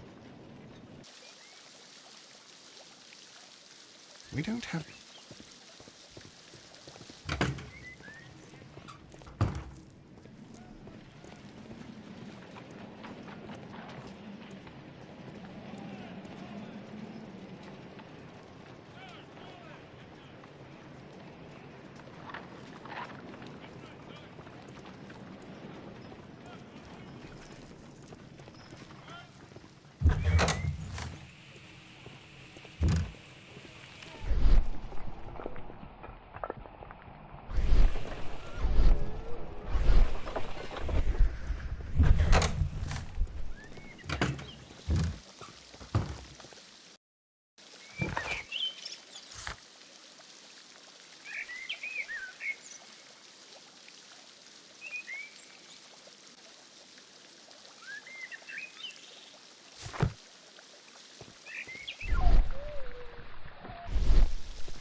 All these events are bad for the baths. And my job.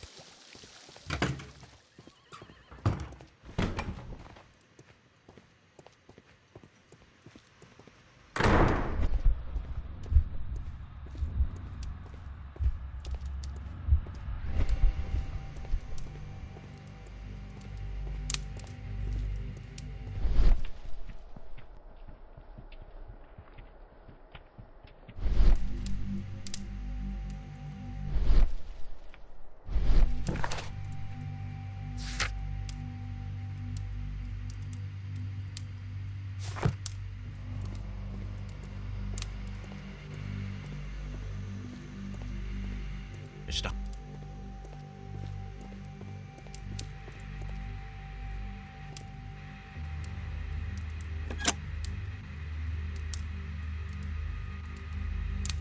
With the steam on, I'm unable to see even a few feet away.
A map of London and the surrounding area.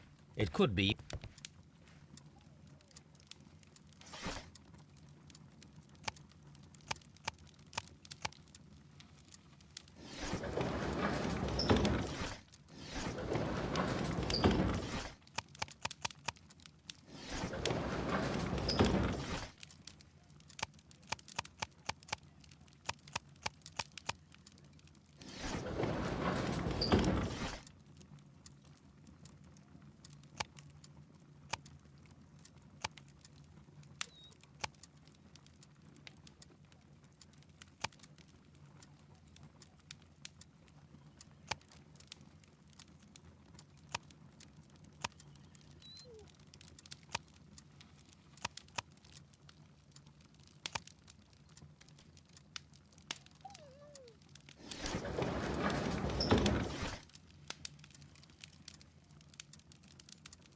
That is not the one I need.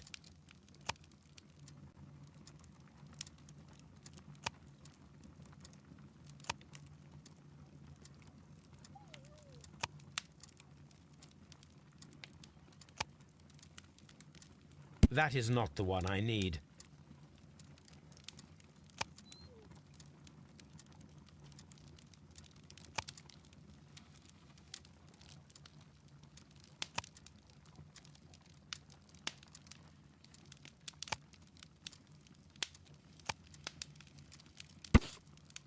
Here it is.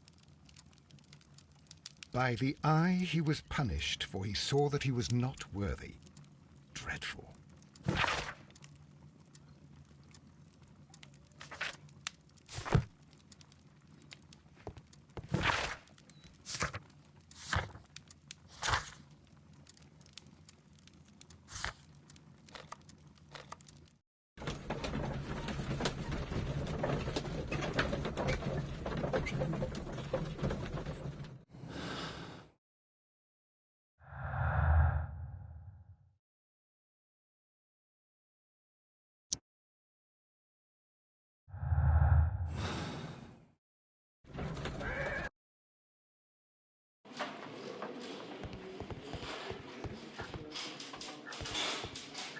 Mr. Holmes?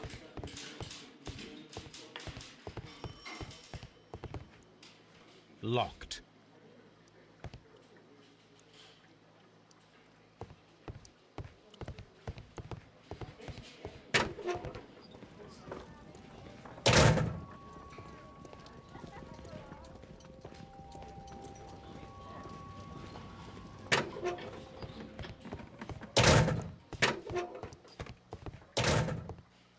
Please escort this suspect for interrogation. Did you place the bottle of champagne in the changing room? What? No. Please escort this suspect for interrogation.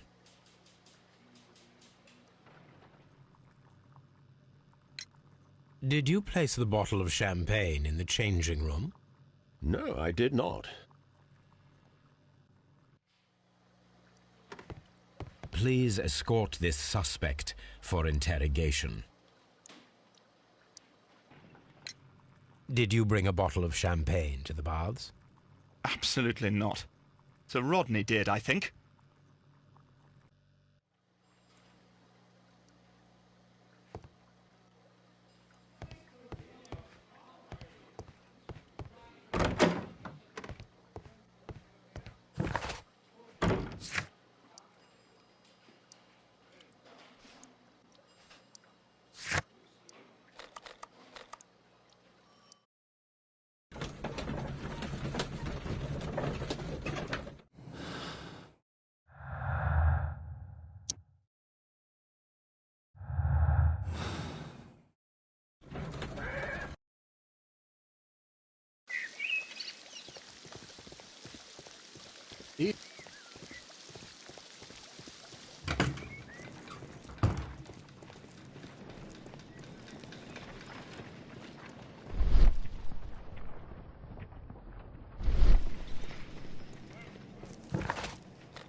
On the sofa for the third time today. Well, don't be surprised if Watson sits on you again.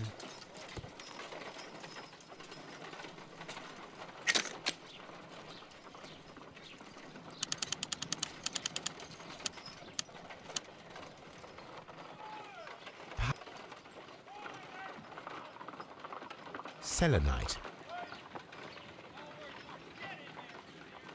White clay particles. Interesting. According to the color and its composition, I deduce that this sample is white clay. Now, I need to find which area near London this sample belongs to.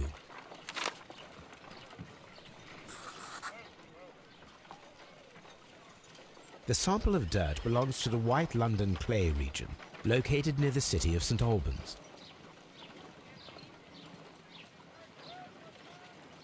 Let us analyze this blood sample. This blood has not coagulated well. It seems very liquid. That is strange. Let us see what is inside it. Hydrogen peroxide will bring any foreign matter to the surface. I must take a pipette and place several drops of hydrogen peroxide. I must take a pipette and place several drops of hydrogen peroxide. I must take a pipette and place several drops of hydrogen peroxide.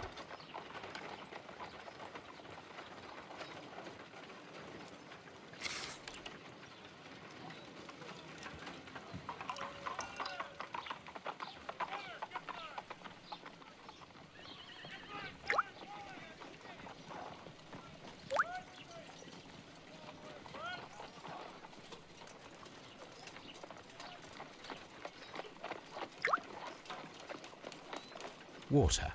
This blood is heavily diluted with water.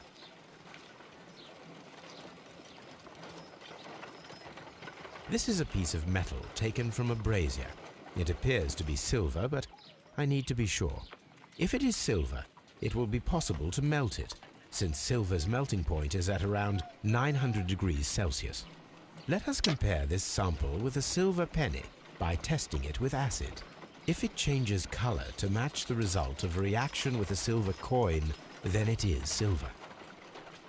I must take a pipette and place several drops of acid upon the samples.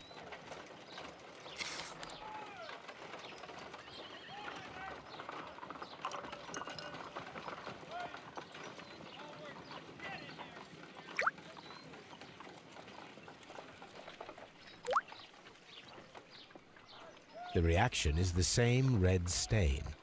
It is silver, Britannia silver quality.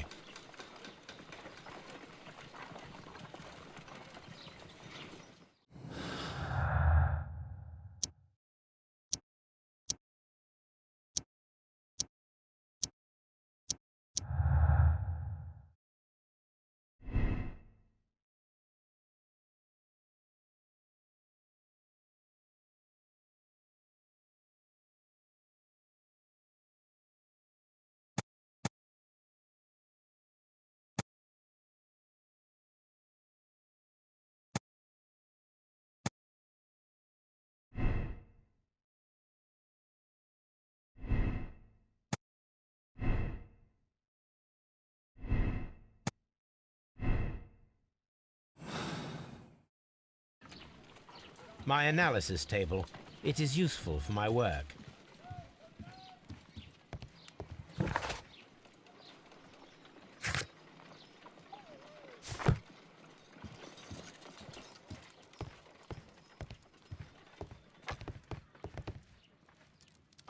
Now we have two maps. We must combine them properly.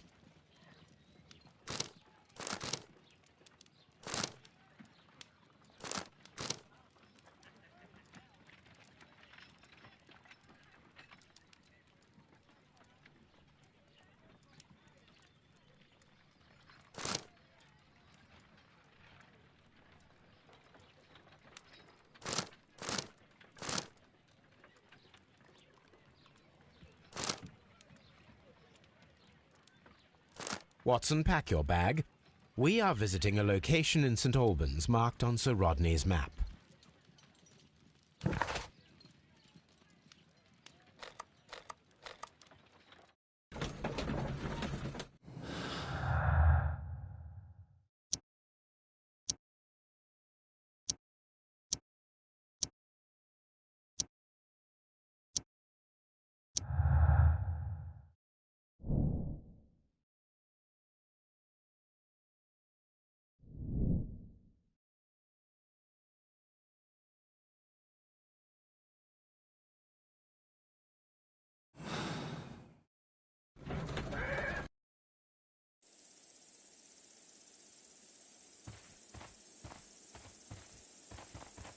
This archaeological site has been abandoned. Why did Bentcliffe come here?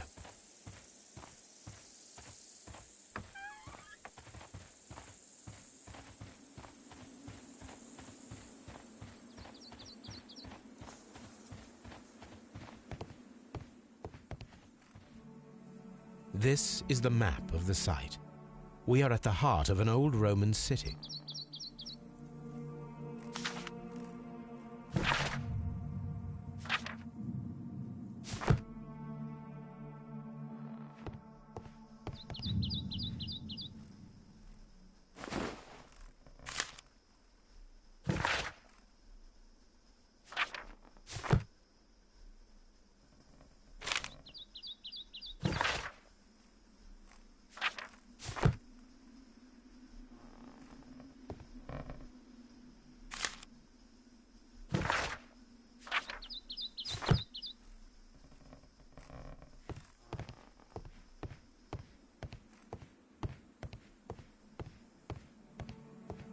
The door has been left open.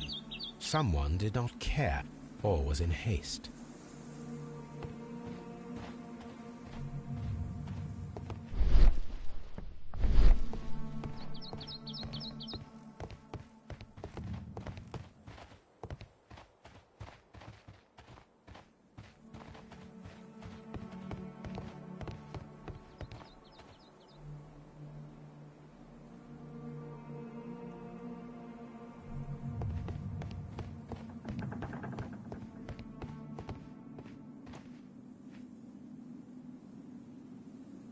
Vulcan, the god of fire and metalworking.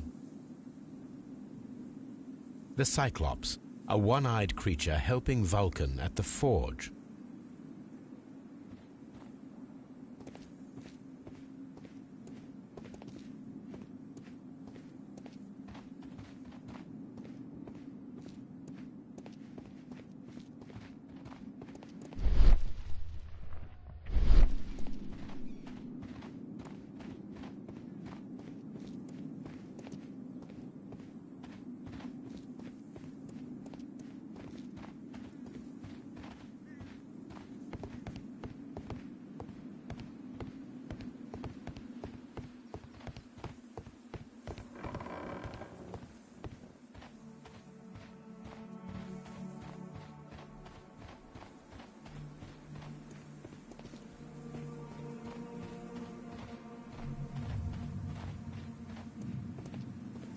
Construction hooks.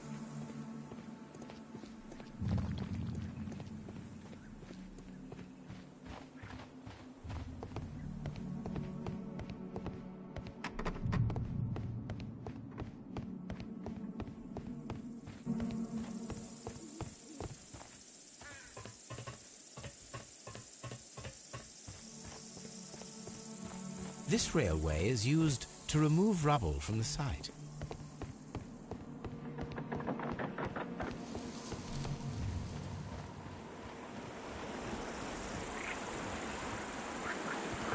The door has been left open. Someone did not care or was in haste.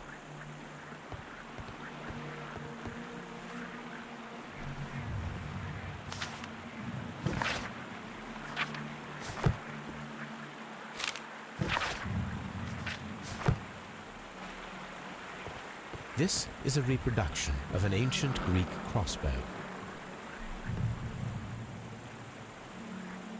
The gastrofets were used with ropes and hooks for sieges. This is a reproduction of an ancient Greek crossbow.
This is the map of the site.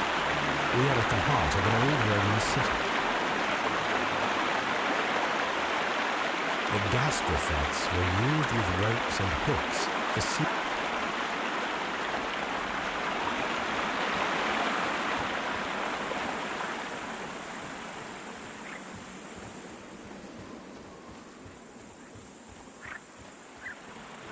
It is a broken statue of a bull.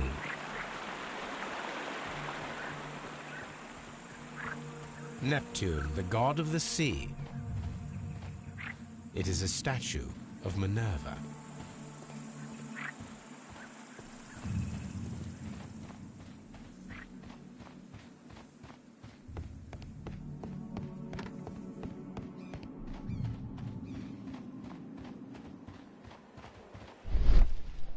This wall was covered with mud recently. What could be hidden here? This wall was covered with mud recently. What could be hidden here?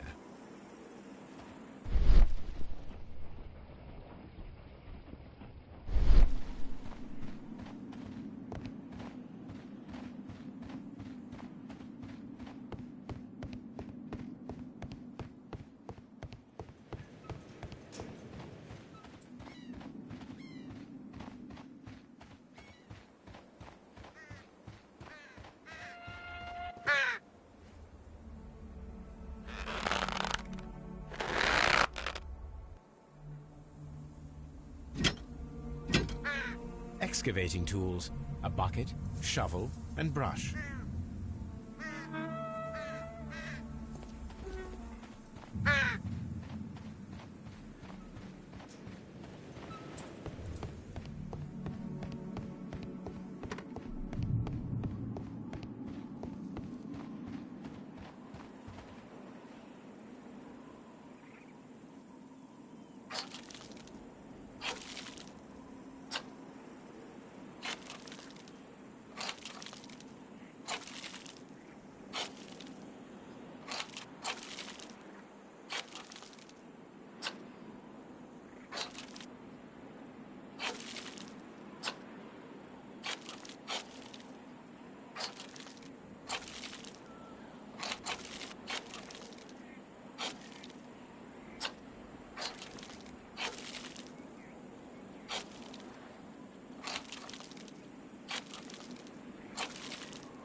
I can see now. Frigidarium. It is located at the Roman Baths in London.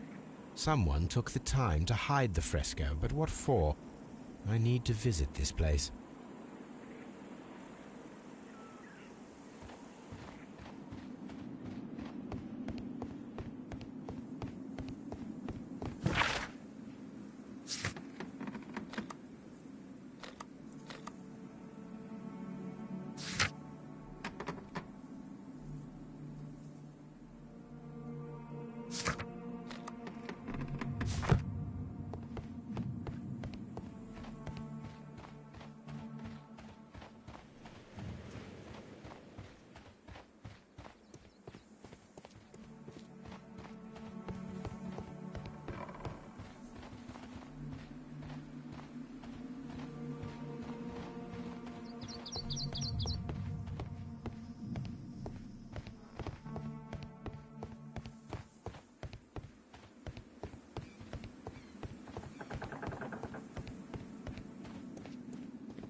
Mr. Holmes, we've cleared the corridor to the Frigidarium. You can visit it now. Thank you, Mr. Phillips. All these events are bad for the baths. And my job.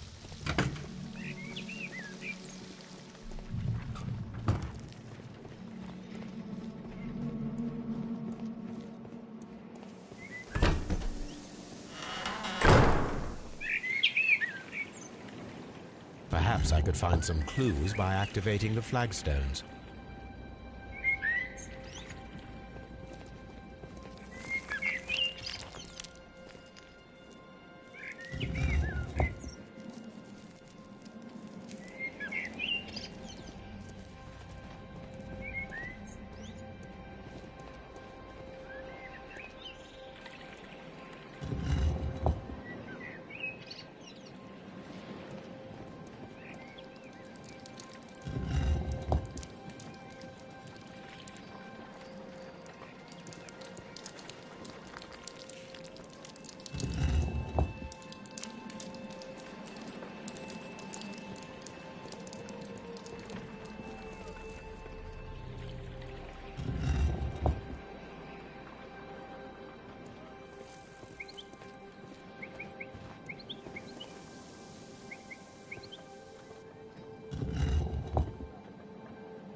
A hidden symbol.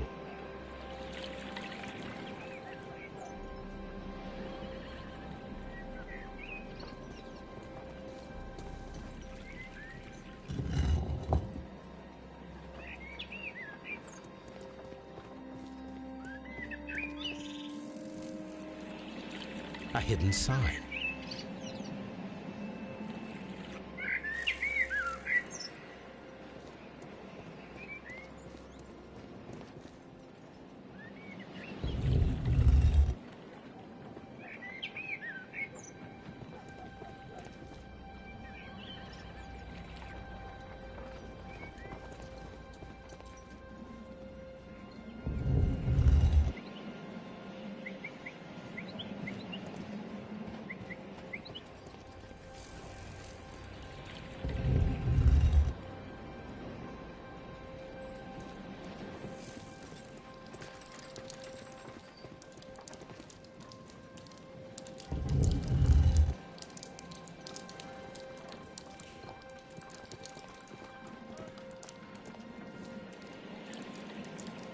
A symbol. Now I have all the clues to help me find where these symbols are leading. All I need is imagination.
The signs are pointing to this bust.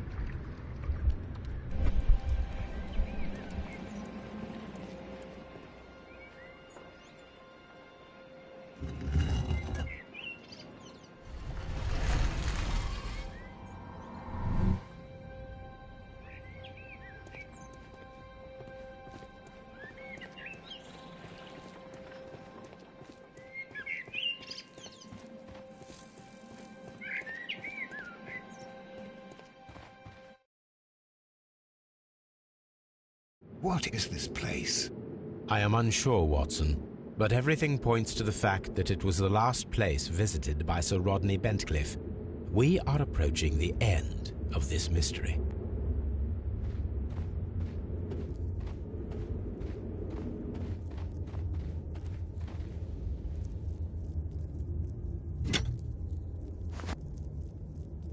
A broken glass plate.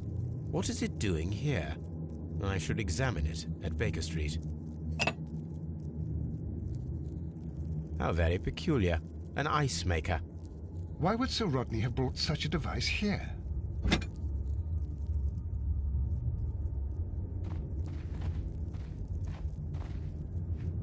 A sack of crude salt.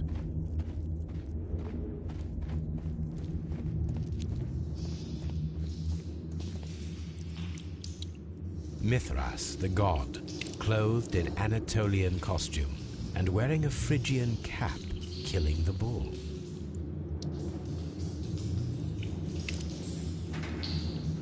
This fresco resembles either a ladder or a hierarchy.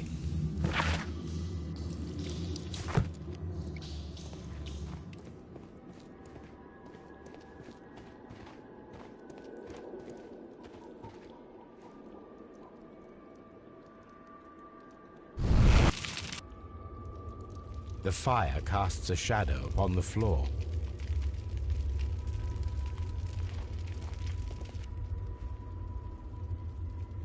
That is the symbol of Neptune, the god of the sea.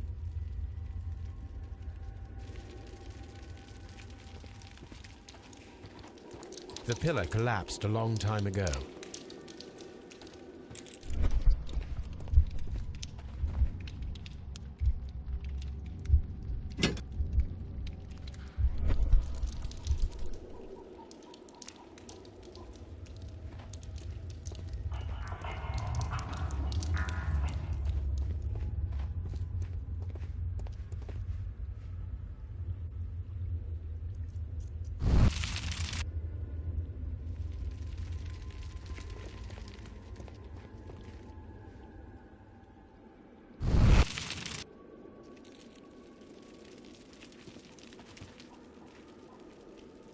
It resembles a bull.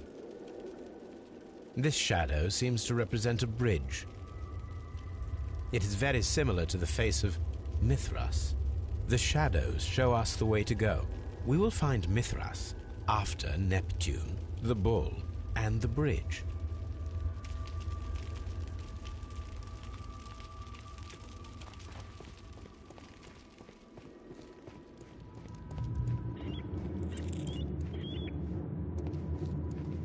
Mummified bodies.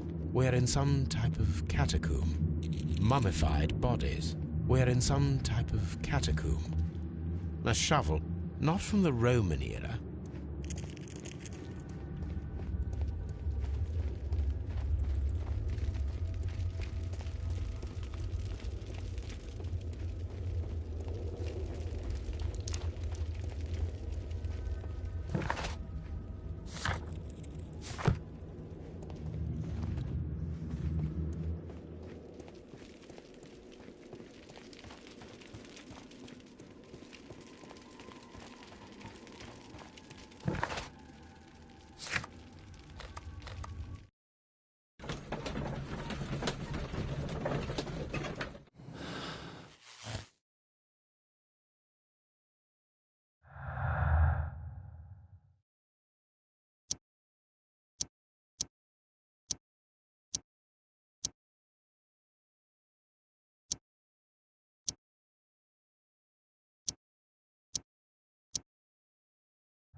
Please escort this suspect for interrogation. What can you tell me about Mithras? Oh, so much. It was the core of our work. Why do you ask? Were you seeking the golden knife? I see you are an amateur. Yes, the golden knife was our grail. It is said that it bears the only text explaining the ritual of the cult of Mithras. I understand. I read something about immortality. A myth. The knife would provide immortality only to the worthy one, and yet it is cursed, and it would kill you if you are not initiated.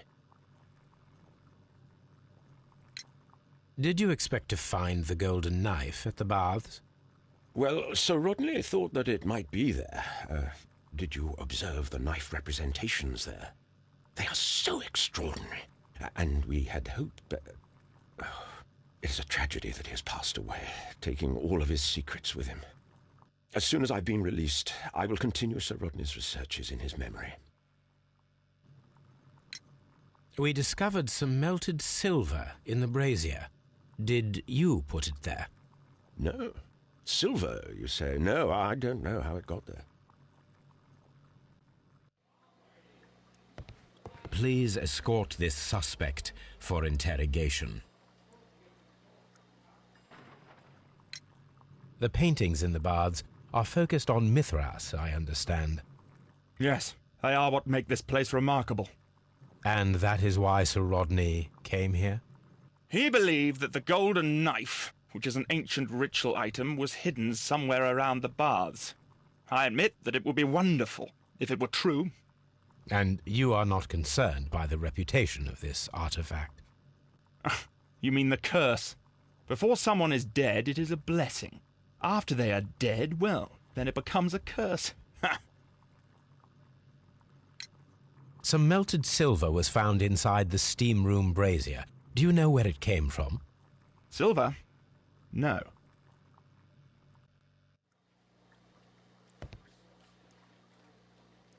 Please escort this suspect for interrogation.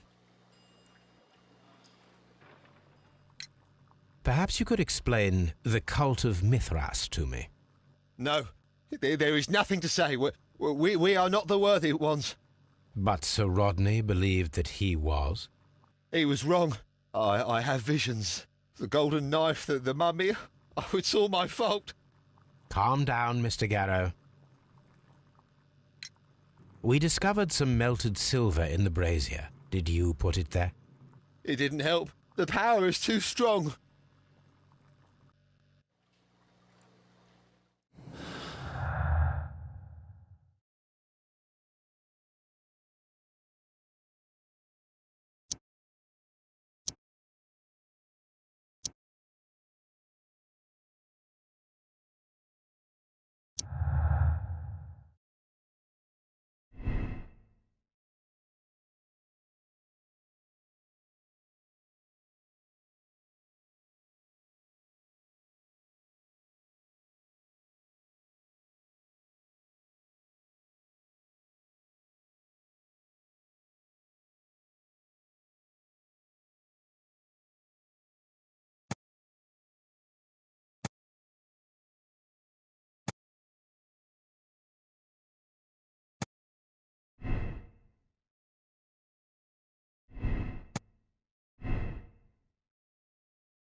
There are 12 pieces here. Let's try to gather them.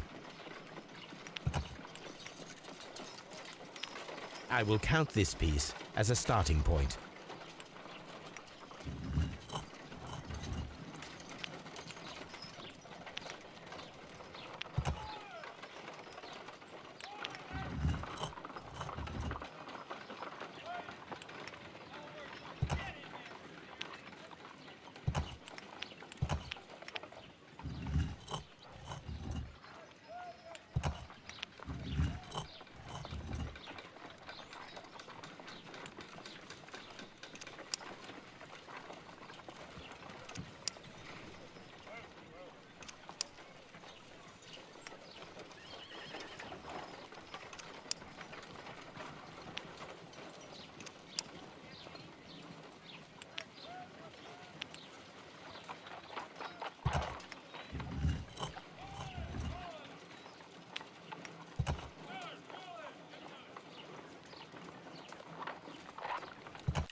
It is a mold, and it is ready for casting.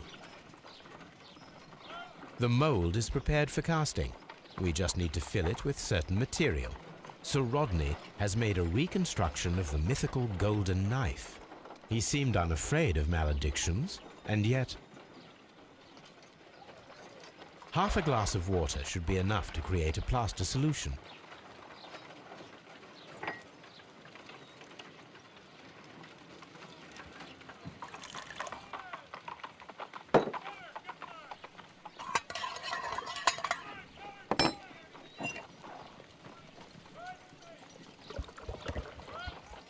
Now, let us see what we have here.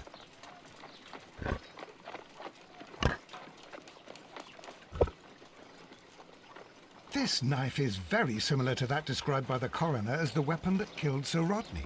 You should not leap to any hasty conclusions, Watson.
Done. Watson, could you please use this negative and your photographic equipment to process the photograph? Thank you, Watson. Now I must use reagents to develop the photograph.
Sir Rodney.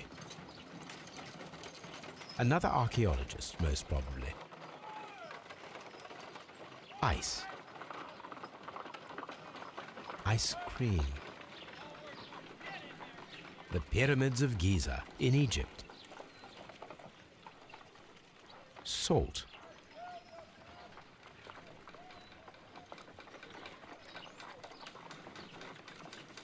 Ice cream in the desert. We are indebted to the Romans who developed the technique. So that's it. Salt and crushed ice may help to create ice cream. My analysis table.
If I wish to shape the ice knife, then I need to pour water inside the mold.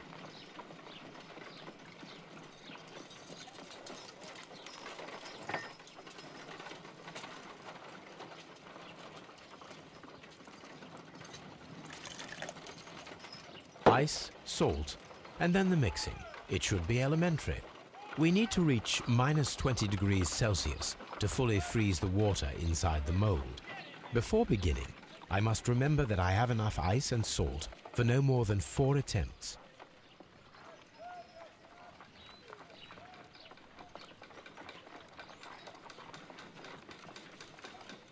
A block of ice.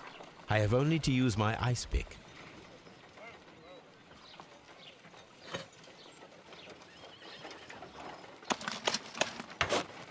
Holmes, look. The temperature is reducing.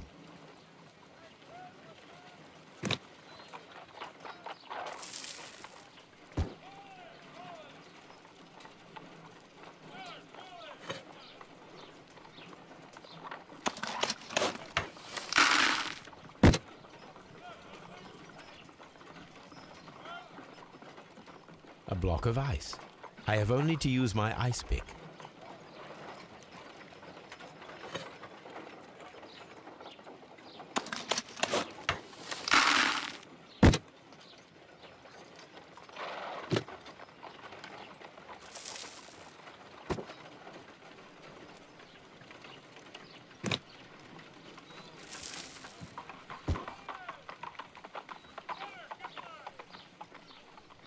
A block of ice.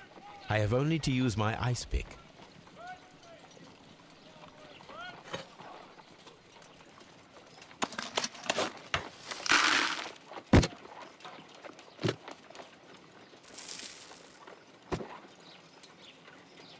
Ice, salt, and then the mixing. It should be elementary. We need to reach minus 20 degrees Celsius to fully... We cannot be making it correctly.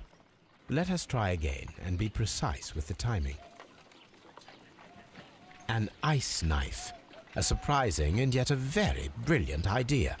It's the perfect weapon. It enables one to kill a man and then it melts. The only trace it leaves is a small puddle on the ground. Let us try to create an object from silver by using the mold.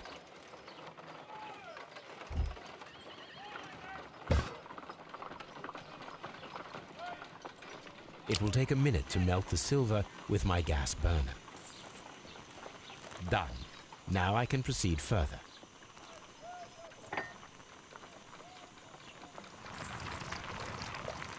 The mold is hot. I should wait for it to cool down. Done. Now I can proceed further.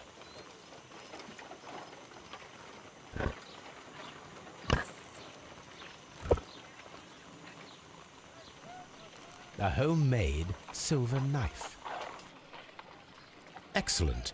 We have created a knife with the silver that we found. It could have been used to kill Sir Rodney. It was extremely clever to create a weapon that could dissolve at the scene of the crime.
These baths are becoming sinister.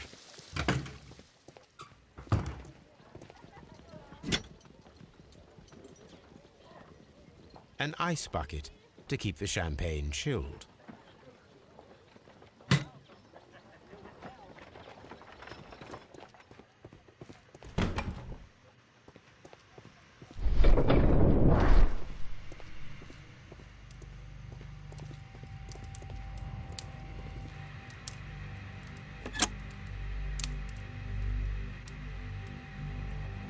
With the steam on, I'm unable to see even a few feet away.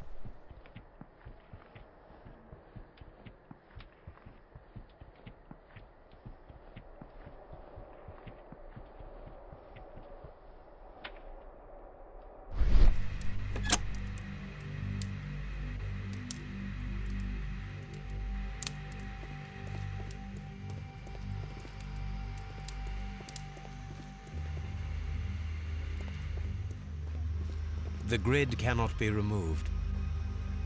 The grid cannot be removed.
This is a reproduction of an ancient Greek crossbow.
Excavating tool.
We should use these metal rings to help us reach the bridge pillar. There might be something behind these leaves. I have to find a way of getting there.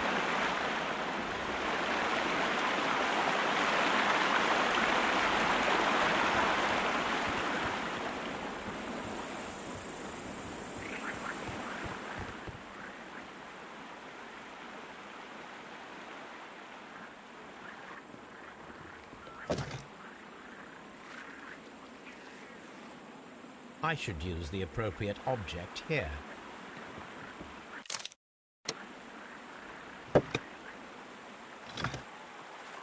I should use the appropriate object.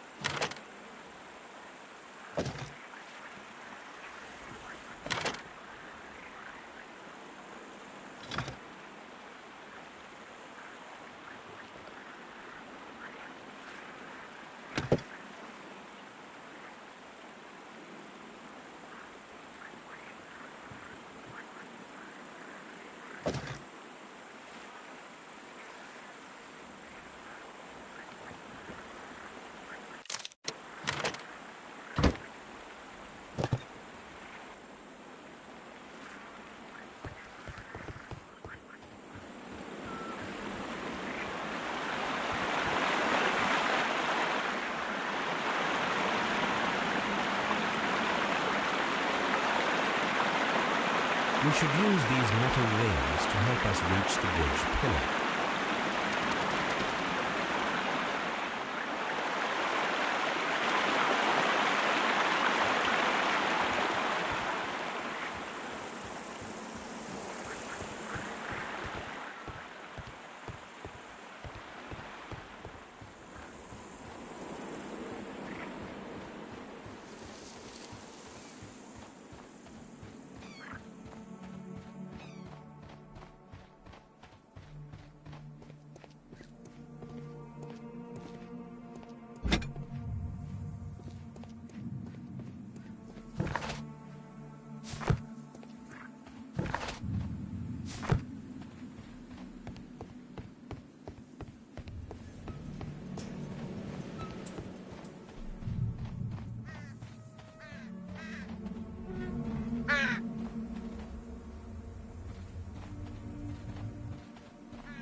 Those wings on the bridge are perfect targets.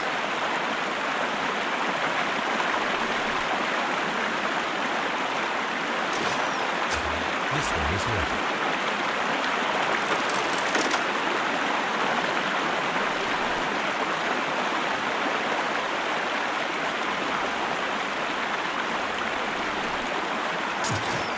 Firing against the future requires a lot of practice.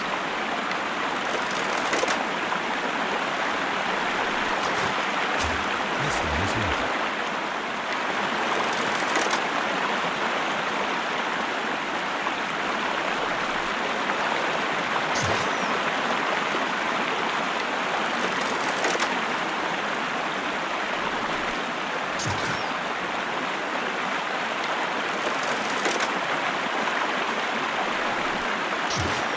Firing against the future requires a lot of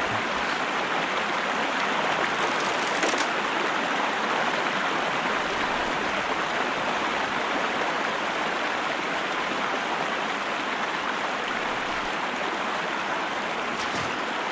The bridge is ready. Now we must cross it.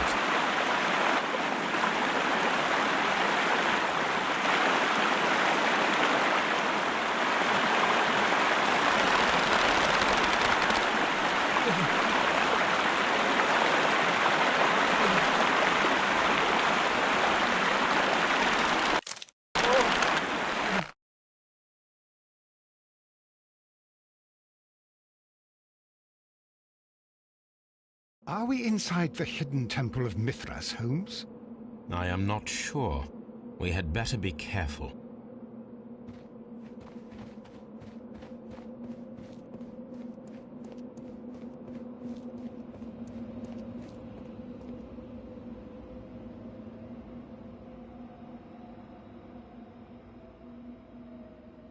I saw this symbol in the tunnels underneath the Frigidarium. Which way should we go, Holmes? There ought to be some clues here. Let's take a look around. I saw this symbol in the tunnels underneath the Frigidarium.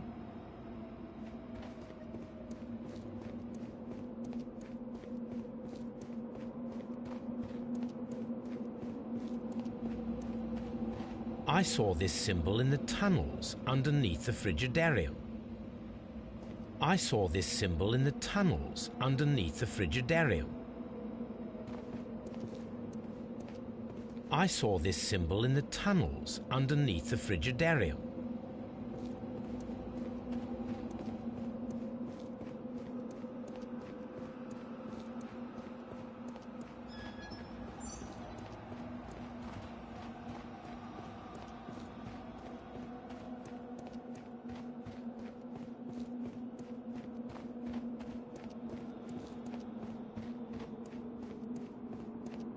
Which way should we go, Holmes?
golden knife. But how to get it? Are we inside the hidden temple of Mithras, Holmes?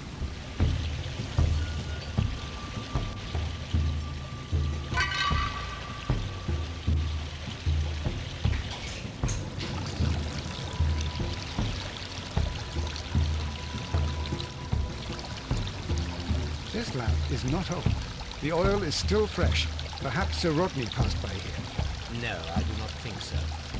Remember, he went no further than the catacomb underneath the Frigidarium. The murderer left this lamp.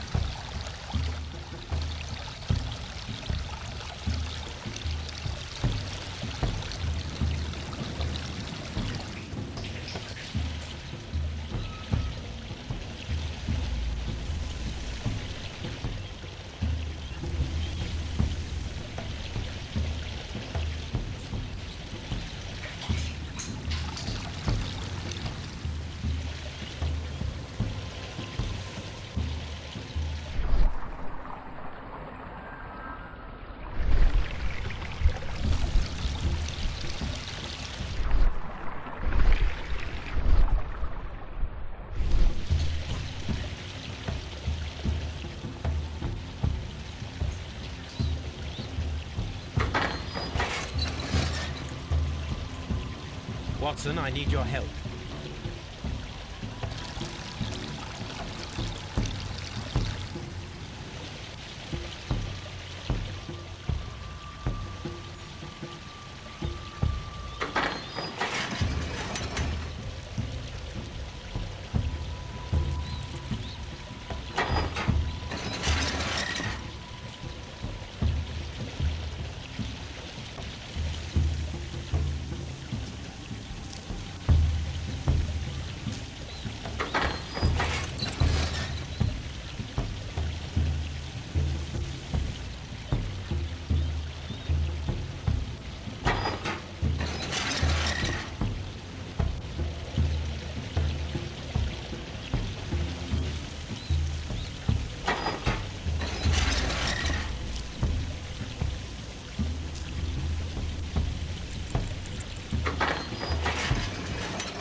This mechanism seems inactive. Most likely the door it controls has already been opened.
Golden knife of Mithras.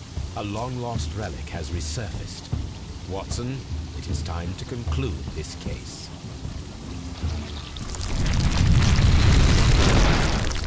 Excellent. Now, we should find another way of getting out of here.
Mr. Garrow, the game is up.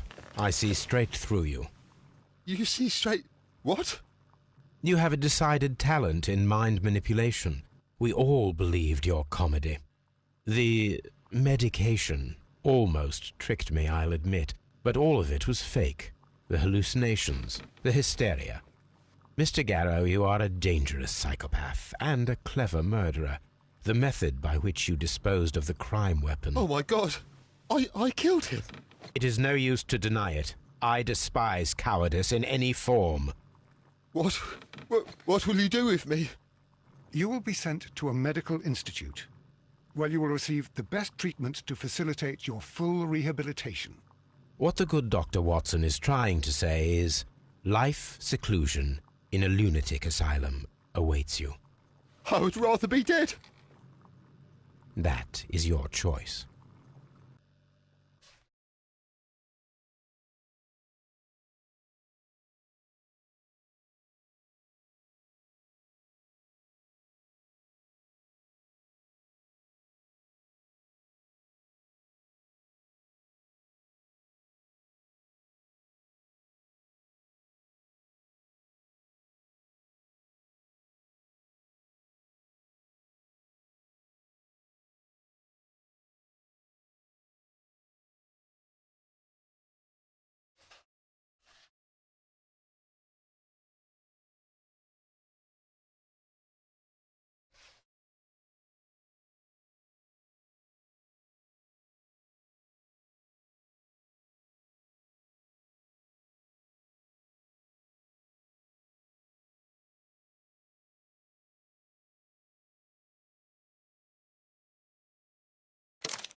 need to finish here first.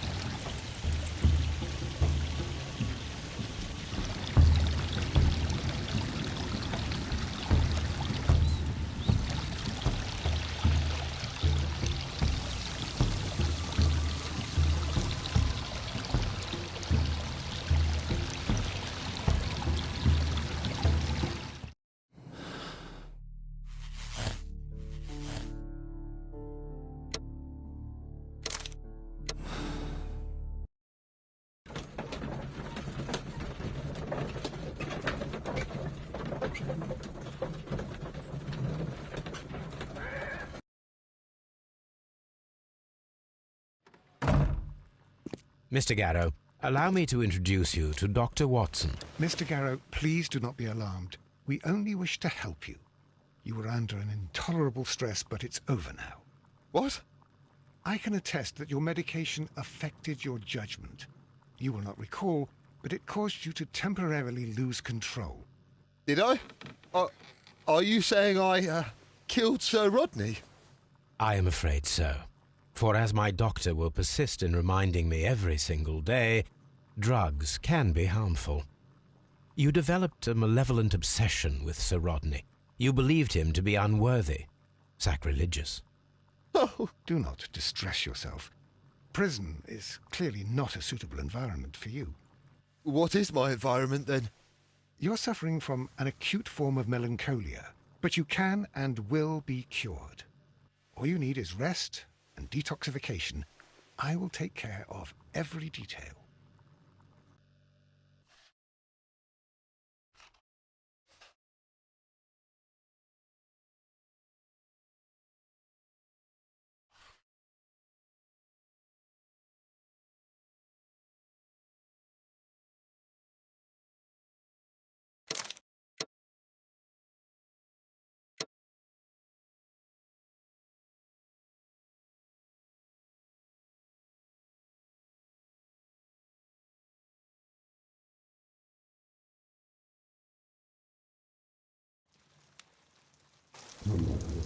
The game is afoot, not a word.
Into your clothes and come.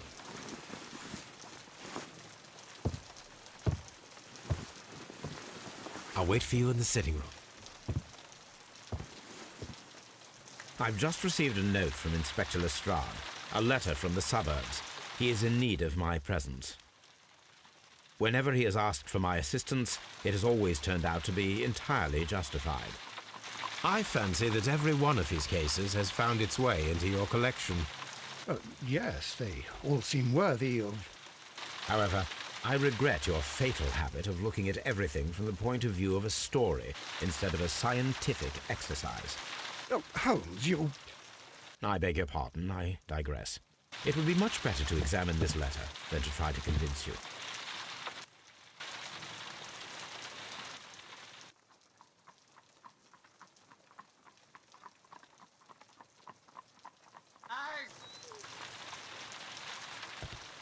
The letter is on the table, Holmes. You should take a look. I can tell from Lestrade's handwriting that he was in a hurry when he wrote this letter. A wax seal with the monogram E.B.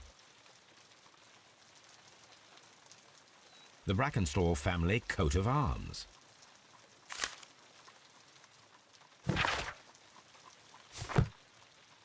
So, what is it, Holmes? Promising, as always. It appears to be a case of murder. So you believe that Sir Eustace is dead? I should say so. Lestrade wouldn't have sent for me for less. His writing shows considerable agitation, and he is not an emotional man. These people belong to high society. The quality of the writing paper, the E.B. monogram, their coat of arms. The crime was committed before midnight. Holmes, how can you possibly tell? Well, it is all thanks to Lestrade. He wrote his letter at 3:30 in the morning. Imagine the chain of events before that. The local police had to be called in. Scotland Yard was notified.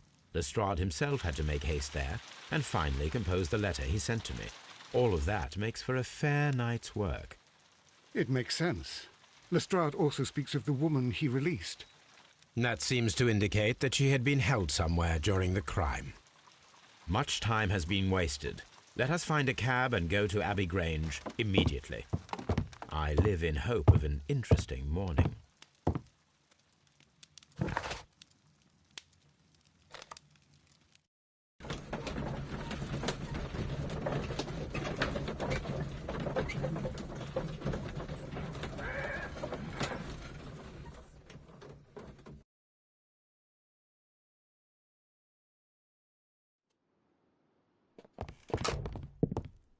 Ah, Mr. Holmes and Dr. Watson, here you are. I'm very glad that you have come, but perhaps I should not have troubled you after all. And why is that? Lady Brackenstall has come to her senses, and she has given so clear an account of the affair that there is not much left for us to do. You remember that Lewisham gang of burglars? What, the three Randalls? Exactly. The father and two sons. It's their work. They stole a silver service, which is of great value. Sir Eustace Brackenstall is dead, then? Yes. His head was knocked in with his own poker. A violent act of aggression. Yes, the poor lady. She has had a most dreadful experience. She was assaulted and tied to a chair. But I think that you would best see her and hear her account of the facts. She's in the morning room with her maid, Teresa Wright. Where is the body of the deceased? In the dining room. We haven't touched anything. All right. I'm going to examine it. Very good, Watson.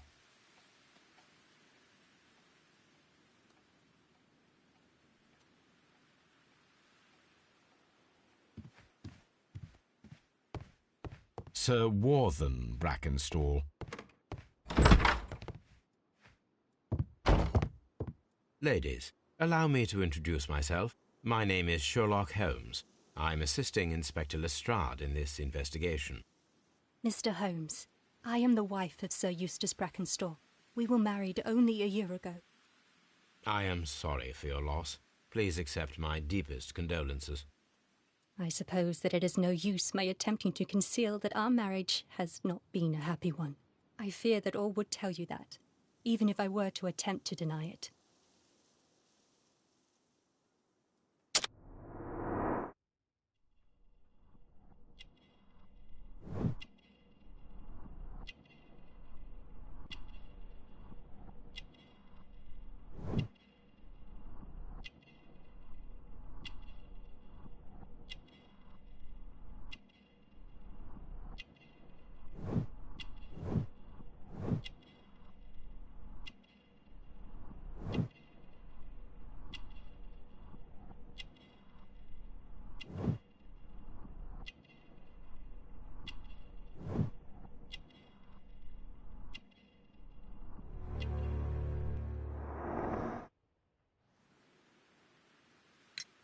Can you describe to me the events of yesterday evening?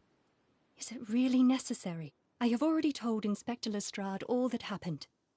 Yes, madam, it is. I will tell you then. Sir Eustace retired about 10:30. I sat in this room until after 11, absorbed in a book.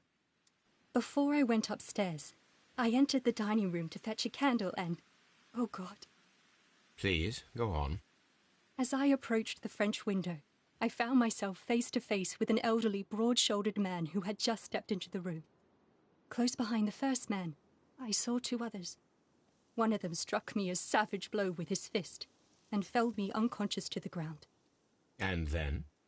When I came to myself, I found that they had secured me tightly to a dining room chair. It was at that instant my unfortunate husband entered the room. He fought with the intruders? Yes, I think he had heard them, for he was holding his stick. But they were three, and he eventually succumbed. One of them, the elder one, struck him a terrible blow with the poker. I fainted once more. When I opened my eyes, they had withdrawn. Then my brave Teresa came to my assistance.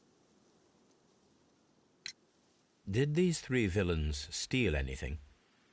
Yes, I found that they had taken the silver from the sideboard, but you can see for yourself in the dining room. You mentioned that your marriage was not a happy one.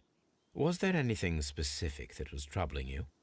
He was not a nice man when he was drunk, and he suffered from dark moods, but nothing else. The bruises on your hands are at least 1 week old. Your husband caused those bruises? Oh, do you... Yes, he did. He was very angry at the time. Out of control. Again. Sir Eustace was a drunkard. To be tied to such a man for life is worse than death. Your ladyship? Teresa, I would like to hear your testimony. Certainly, sir.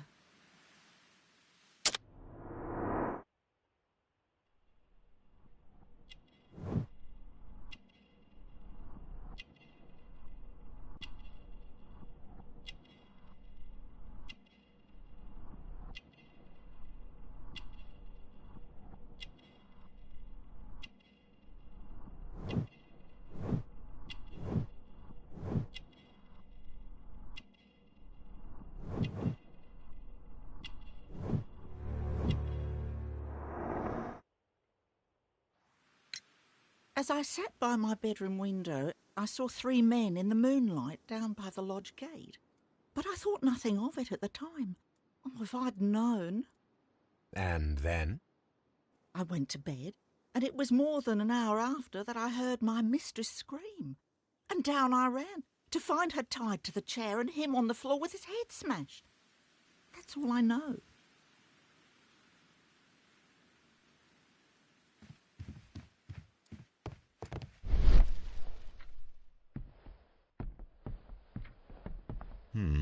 These scratches are most definitely made by the picture frame.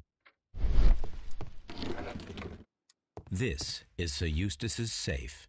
There may be something important inside. I must ask Lady Brackenstall to open it.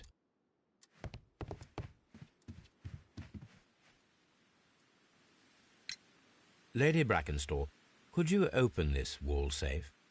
No, it is my husband's safe. I do not know the combination. We have to open it. Your ladyship? Let us try to open this safe. This safe can be cracked. I only have to pay attention. The dial will vibrate when it is set to the correct number.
It is common practice to keep one's valuables in a safe behind a painting.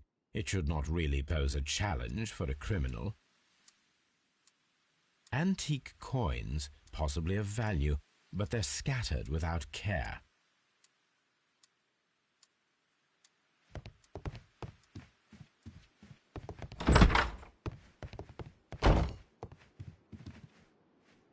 Sir Warthen Brackenstall. Lord Brigham Brackenstall. What do you know about Sir Eustace, Inspector? What was his reputation? A charming man when sober, but an absolute demon when he was drunk. In such moments he was apparently capable of anything. Why, once he splashed fuel on Lady Brackenstall's dog and set it alight. Another day he threw a decanter of wine at Miss Wright's head. The alcohol seemed to madden him. To the point that we were forced to intervene several times to avoid a scandal.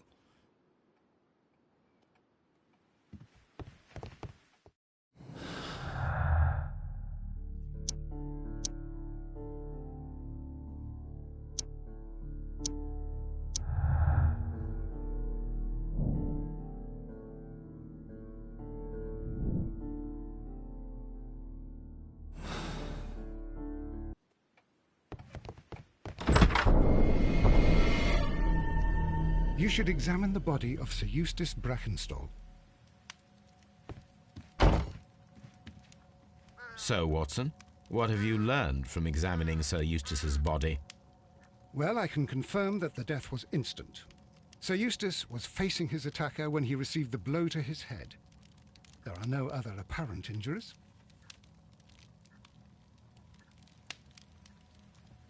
The head was cracked with the force of the blow. That must be the murder weapon.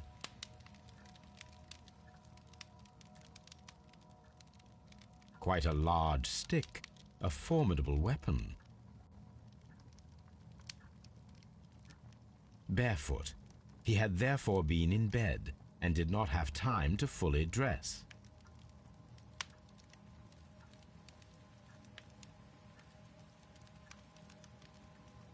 It is covered in blood. Sir Eustace might have struck his head upon it while falling from the blow. That is one possible explanation.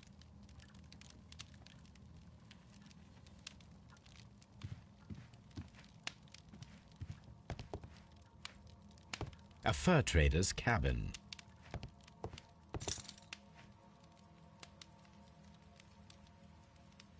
These wine bottles are expensive and mostly from France. A bottle of wine is missing here. This candlestick is valuable. It is interesting that it was not also stolen. An empty silverware box. It appears that the intruders have stolen the contents. The criminals did not thoroughly ransack the house. They only took a little silverware.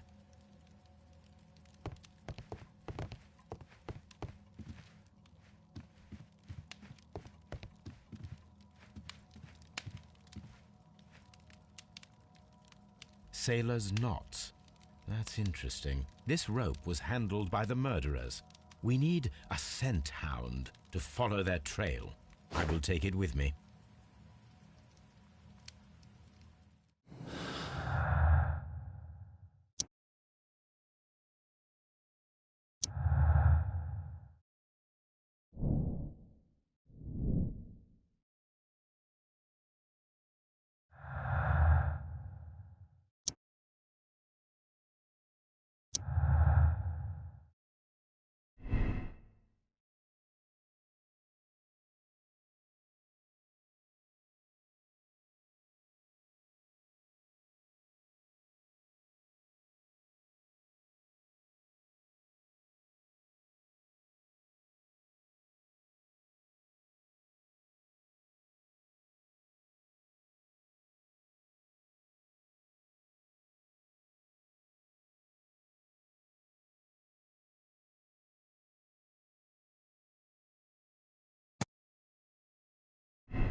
This is the chair that Lady Brackenstall was tied to.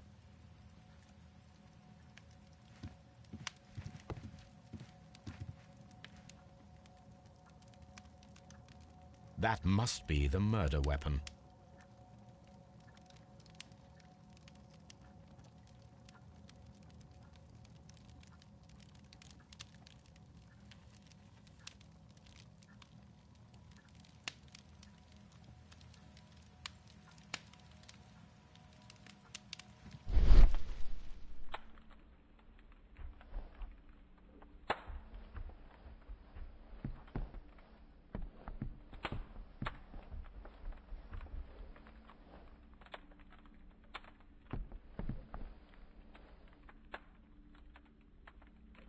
It appears that the bell rope was cut by someone taller than me.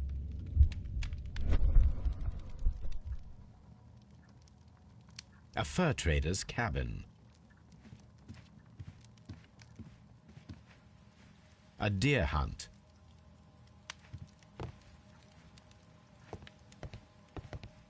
The hunting scene. This door leads to the upstairs bedrooms. Apparently the criminals did not venture there.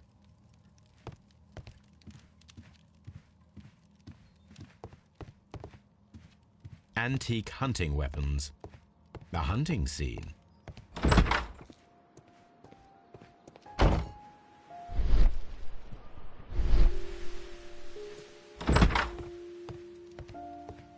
The death was...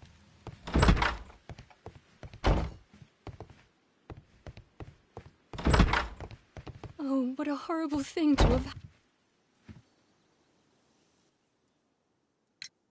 Sir Eustace's doctor speaks of his violent behaviour. Yes, Sir Eustace was an extremely violent man. A detestable human being, to be more precise. It is true that he once threw a decanter at me, and all because I dared to stand up to him in defence of my mistress. Sly devil. God forgive me that I should speak of him so now that he's dead, but a devil he was, if ever one walked the earth. We met him only 18 months ago. She'd only just arrived in London. Yes, it was her first voyage. She'd never been from home before. Wonder with his title and his money and his false London ways. If she made a mistake, she has paid for it, if ever a woman did. She doesn't have any friends here, so it was specially hard for her.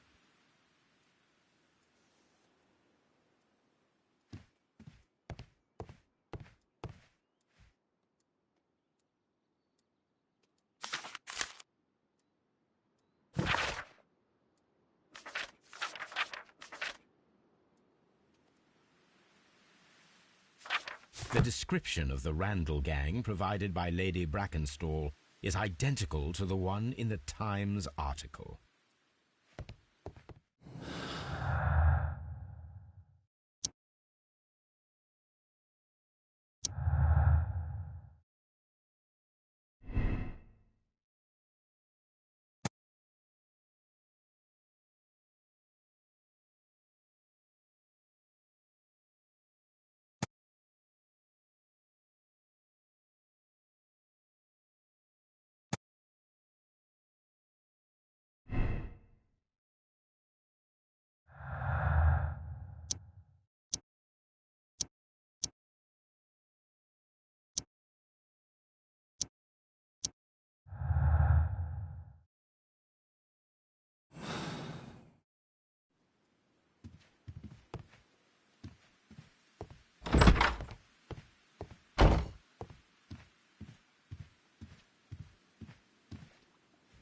I've searched outside for footprints.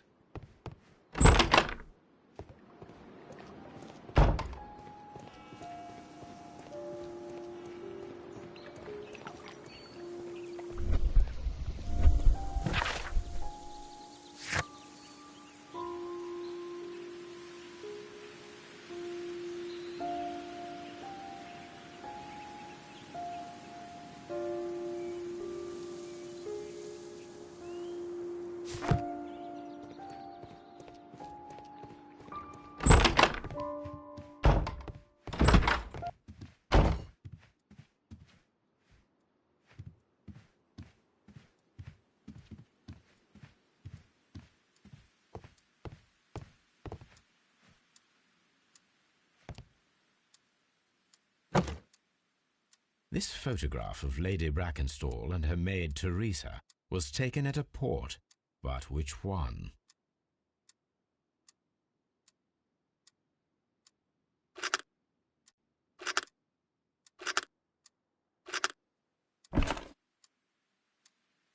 So the lady and her maid came from Australia a year and a half ago on this ship.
Oh, what a horrible thing to have happened.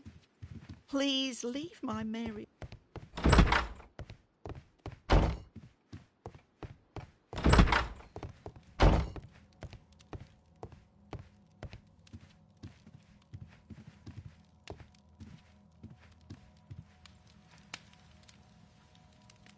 A decanter standing next to the open bottle, an inseparable pair indeed. This glass has some wine traces, but no visible beeswing.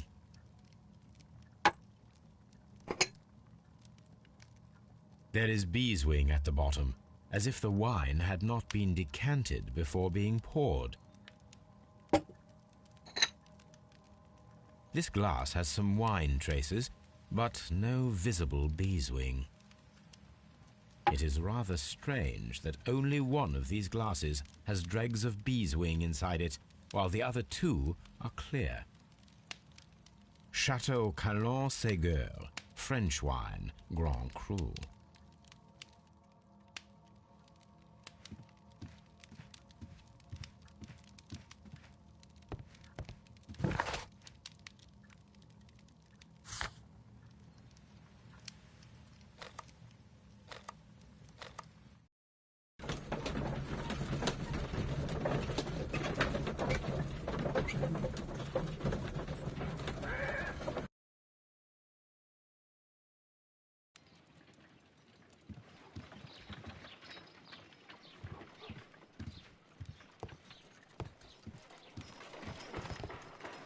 Come on, Toby. We need the best nose in the British Empire on this case.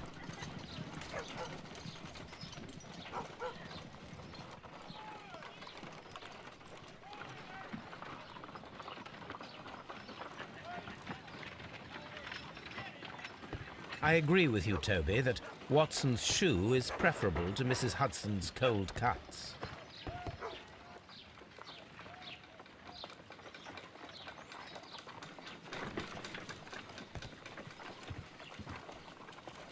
Let us see how the rope was cut. The fibers at the end of the rope are smoothly cut. Let us try to find out what tool was used to cut the rope.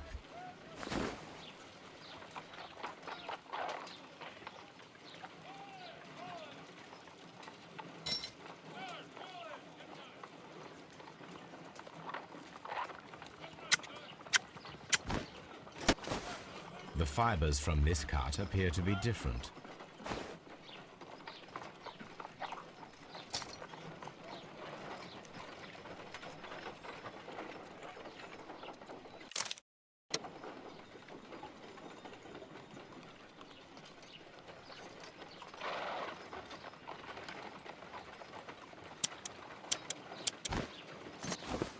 The fibers from this cut appear to be different.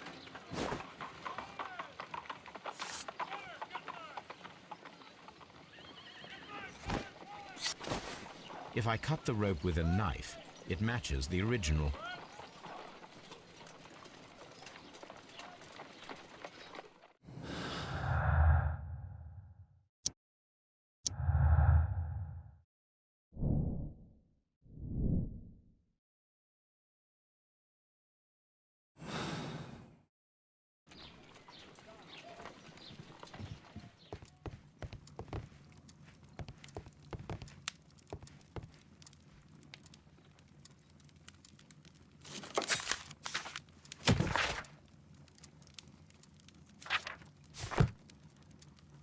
This is where I keep my post.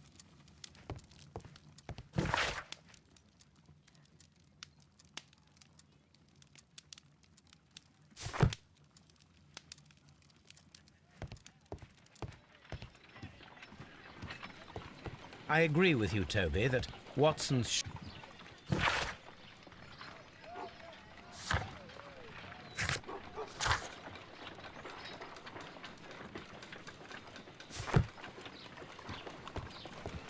I agree with you, Toby, that Watson's shoe is preferable to Mrs. Hudson's cold cuts.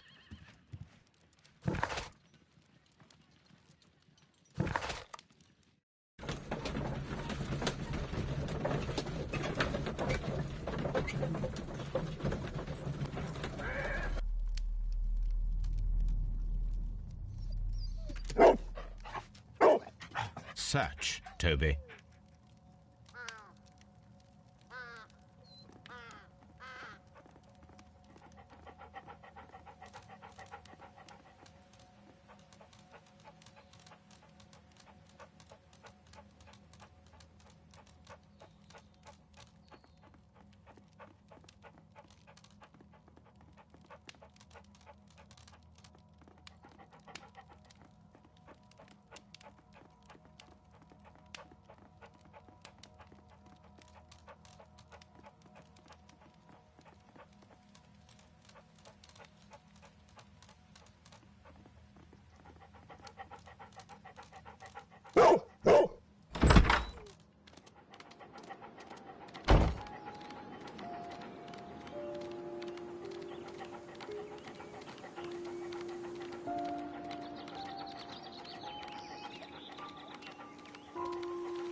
The intruders entered the shed for some reason when they were making off with the silverware.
The scent leads to the well. I should check it.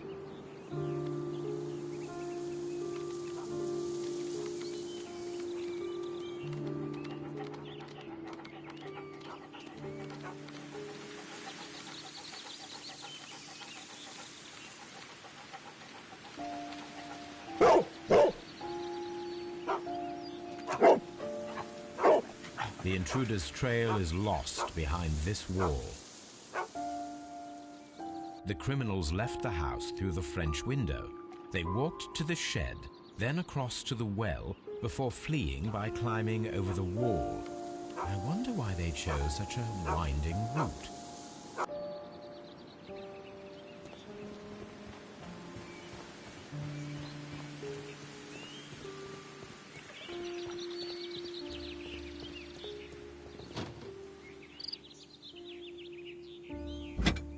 This hook might be useful.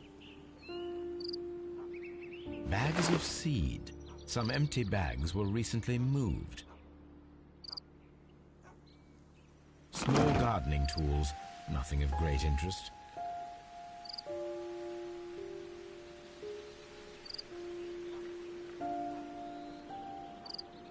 This old suitcase sounds hollow. It must be empty.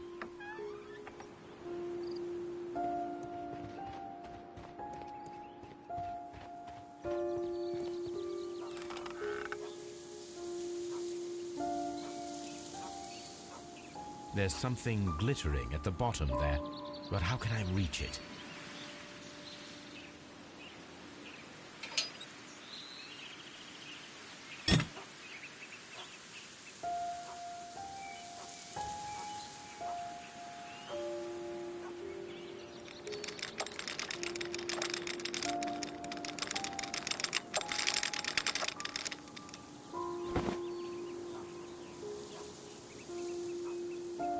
Silverware. This is hardly a coincidence.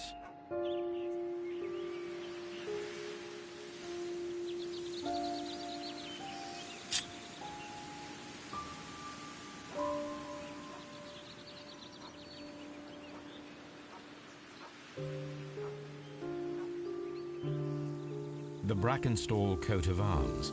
It appears that we have found the stolen silverware.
Inspector, I have recovered the stolen silverware.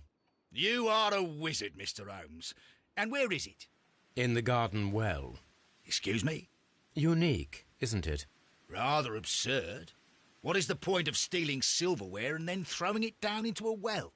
Perhaps it was used as a temporary hiding place, or simply the thieves wanted to get rid of it. It is up to us to solve this mystery.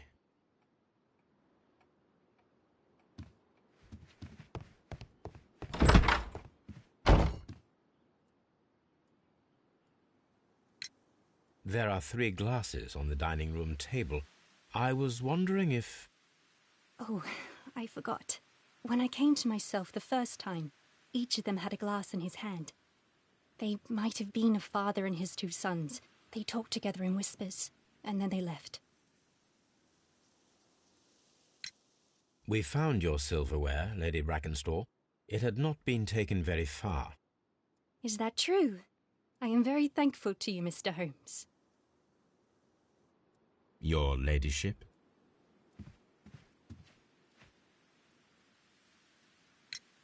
We found your mistress's silverware. Oh, that's good news. You really are as clever as they say. Indeed.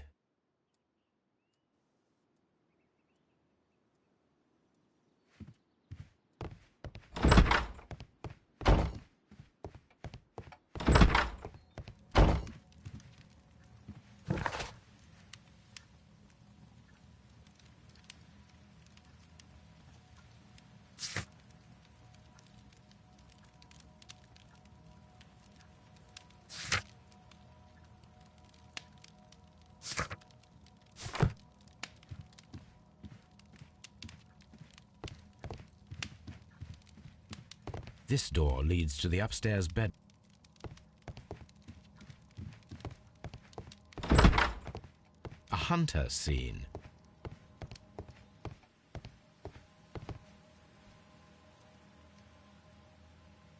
A trapper's hut. A trapper's hut.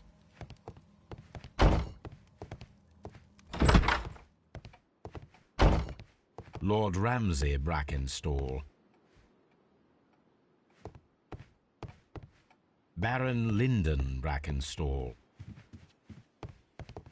Lord George Brackenstall. The Bracken...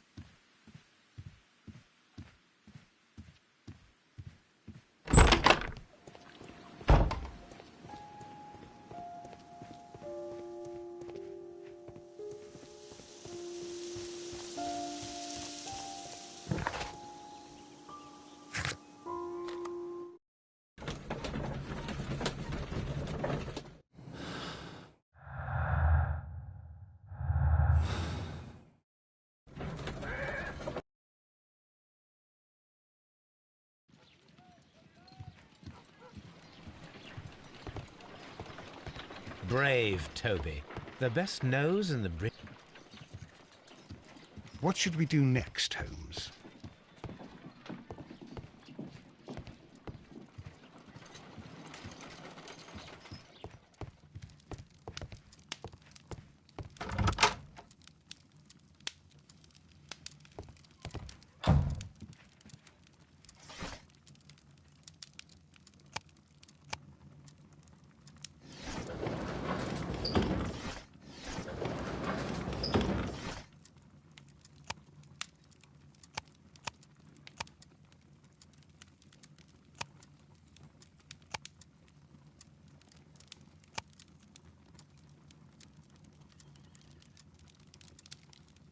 My search must be focused upon the ship's name and year of voyage.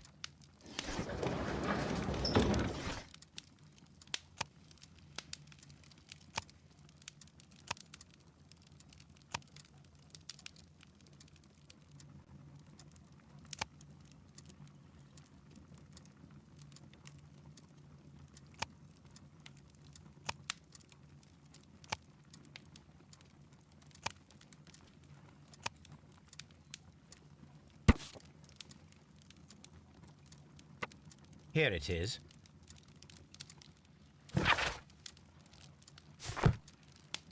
The shipping company, the Adelaide, Southampton, London line, and its address. Interesting. It must be the place where they keep the records, including the one for the crew of the Rock of Gibraltar. I think that if you pretend you're from Scotland Yard, they'll give it to you without any problems. But I have another solution. I'll call in the specialist.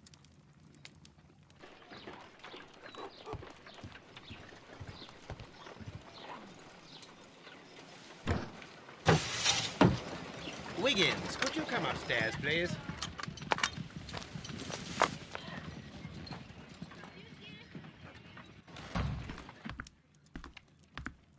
At your service, Mr. Holmes. I need a register, my young friend. If you could borrow it, there will be half a guinea for every one of you. I need the crew list of the Rock of Gibraltar in 1893 and their current employment. I'm straight on it, Mr. Holmes. Do you really think they'll find it, Holmes? My secret police is better than the Yard in many ways.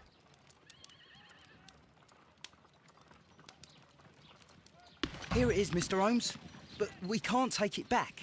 It's too risky. Put it on the table. I'll take care of it. Good work, young Wiggins.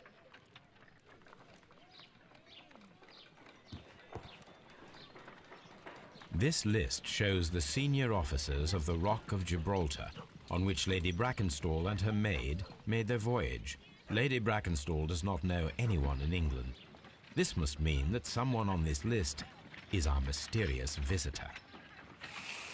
And these are the lists of the senior officers of the Adelaide, Southampton, London Line ships. Let us find out who was in London upon November the 7th. This list shows this officer is still at sea, therefore he cannot be involved.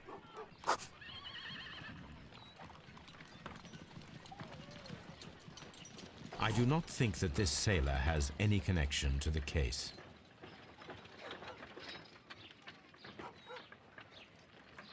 This officer is still at sea, therefore he cannot be involved. This officer... I do not think...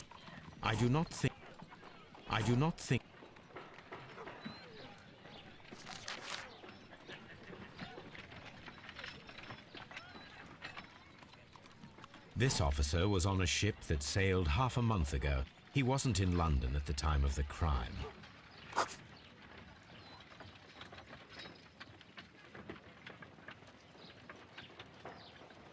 This officer was on a ship that sailed half a month ago. He wasn't in London at the time of the crime.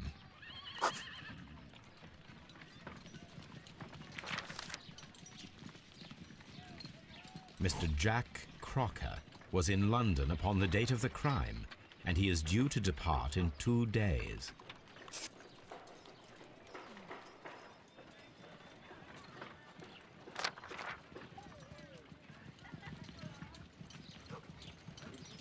This officer is still at sea, therefore he cannot be involved. This officer is still at sea, therefore he cannot be involved.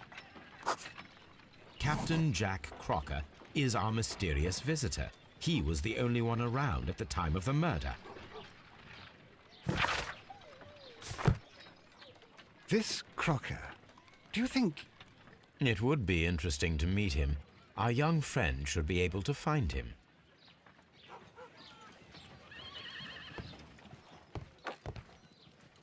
Wiggins, could you find a way to bring this Captain Crocker here to us? Here? Holmes, that could be dangerous. No problem, Mr. Holmes.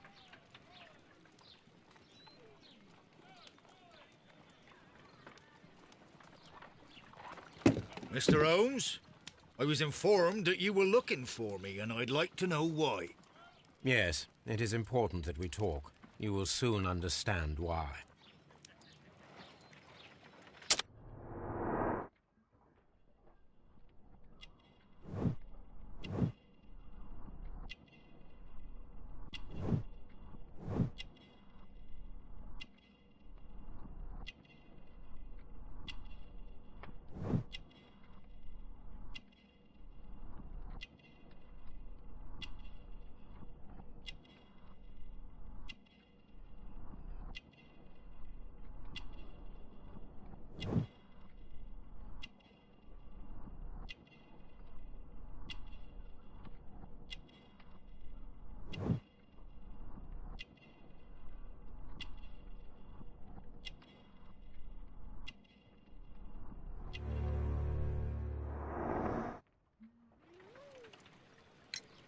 You are acquainted with Lady Mary Brackenstall, are you not?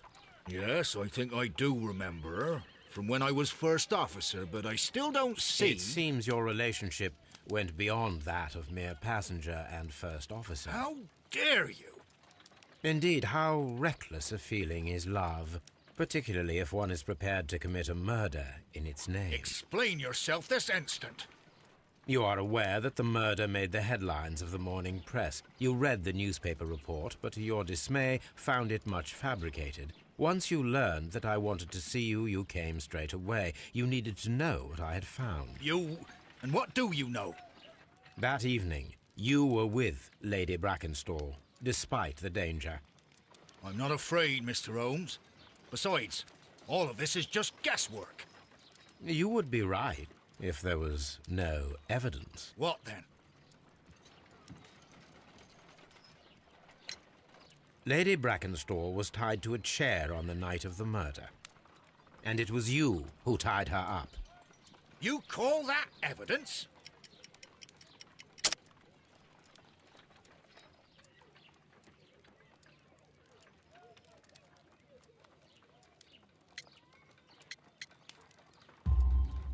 Yes, as she was tied with a sailor's knot. Your handiwork. So, it's a sailor who's done it. That proves nothing, Mr. Holmes. I'm not the only sailor in London right now. Your theory is flawed anyway. On the night of the murder, I was aboard the Sharp. I was supervising the repair of a porthole. At night? It was an emergency. There was a leak. You can ask the ship's carpenter. He can confirm. I'm sure that he can. Perfect. In that case, we have nothing more to talk about. Good evening, gentlemen. Holmes, what should we do now? Would you like to check his alibi? No. There is no doubt that these men will testify in his favor, and there will be no way to check. So, what then?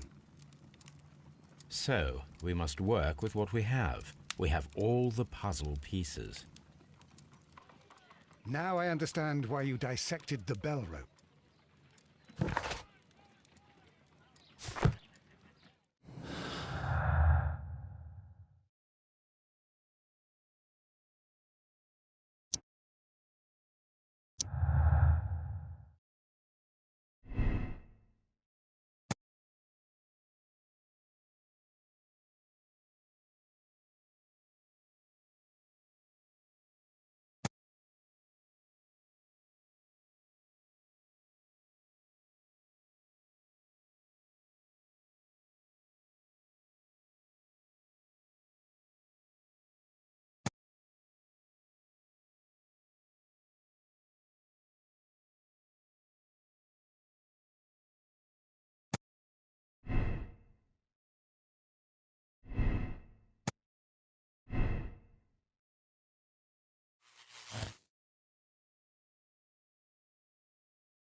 Wiggins, could you ask Mr. Crocker to come here again, please?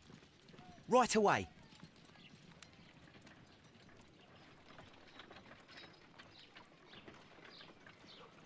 Why did you make me come here again, Mr. Holmes? It is over. I know that it was you who killed Sir Eustace Brackenstall. What? I know, because of the height at which the rope was cut. The knife used was a sea knife. The knots were sailor's knots, and not least the sheer force that was put behind the killing blow. And because you are the only one who knows Lady Mary Brackenstall in London. And because you love her. It's true. It is time for you to tell us the whole truth. I admit that I loved Mary madly from the first day that I met her. But I never did come to visit her, for I believed that she was in a happy household. When I talked to her maid, who told me everything, I was insane with rage. I was due to set sail for 6 months away. I wanted only to see her again. But it turned into a damnable nightmare when he barged in. He dared raise his hand to her. He! He was not even worthy of licking her boots. Oh, I regret nothing. I admit I killed the monster out of love for her. She will forgive me if she is able. Lady Brackenstall already forgave you. She said nothing. Mary. But that makes her an accomplice as well as her maid. It places her in danger yet again. Mr. Holmes. You would not have managed to protect her. Till I die, do you hear me? Here is a letter that sets everything clear. And it is the one that should be disclosed to the police. I am the only culprit. Mary had nothing to do with it. Now it is time to end this.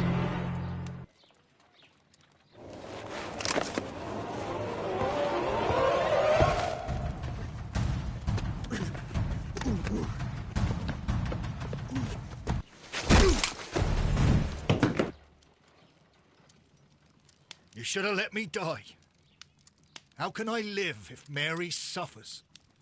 I am sorry, Captain Crocker, but there has been quite enough death in this case.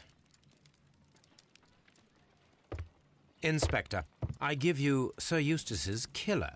He tried his best to perform his own justice. Well, I'm not surprised. Yes, it was me. I confess. Here is a piece of evidence that can be used in court. Perfect. A case that went smoothly for once.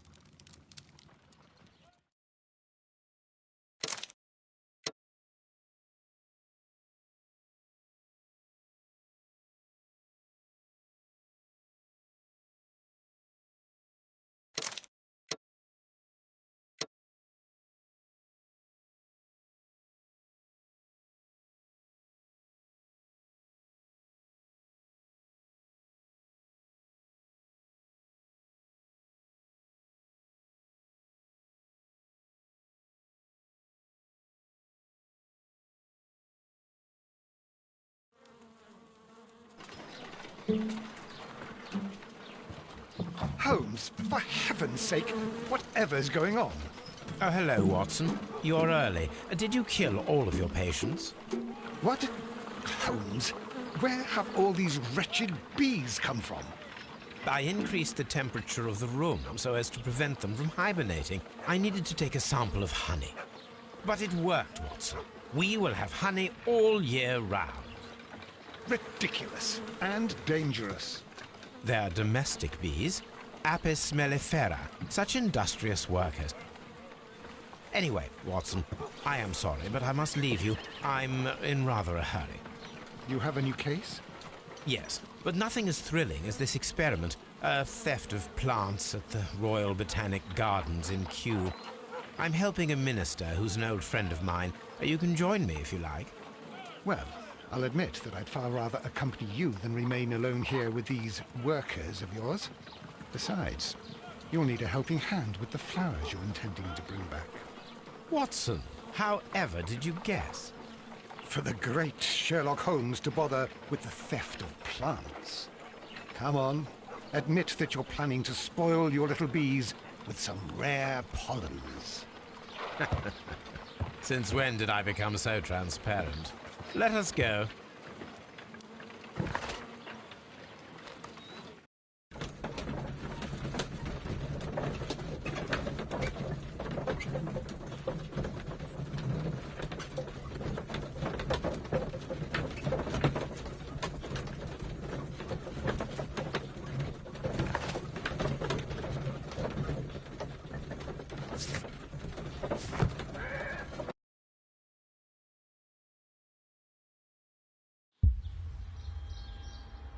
Well, Holmes, here we are at the Royal Botanic Gardens. There's no doubt that this place is beautiful. But are you really intent on investigating the theft of the plants? Yes, of course.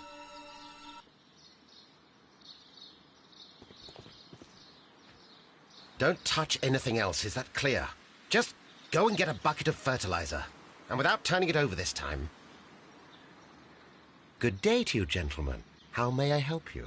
If you are here for a visit, please do come back on Sunday. I am afraid that it cannot wait. My name is Sherlock Holmes, and this is my friend and colleague, Dr. Watson.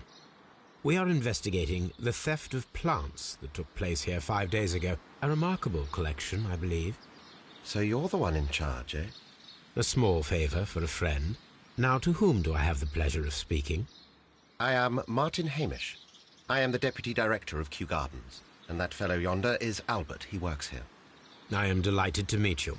What can you tell us about the plants? They were rare and exceptional plants. We presented them at our last exhibition. We haven't removed the stand yet. It is still in the large glass house. We only learned of their disappearance the evening after the exhibition, and nobody saw anything. No doors were forced? No, but I would imagine that for a thief it would be fairly easy to gain entry, for there are no guards here. Well, if you don't mind, we will take a look. Now, you say that it is in the large glass house. Yes, the one just behind me. Just a second, since Albert has nothing else to do. Albert, show these gentlemen where the exhibition was held. How many people work here? Only myself, but occasionally 2 students, Albert, whom you have met, and Miss White.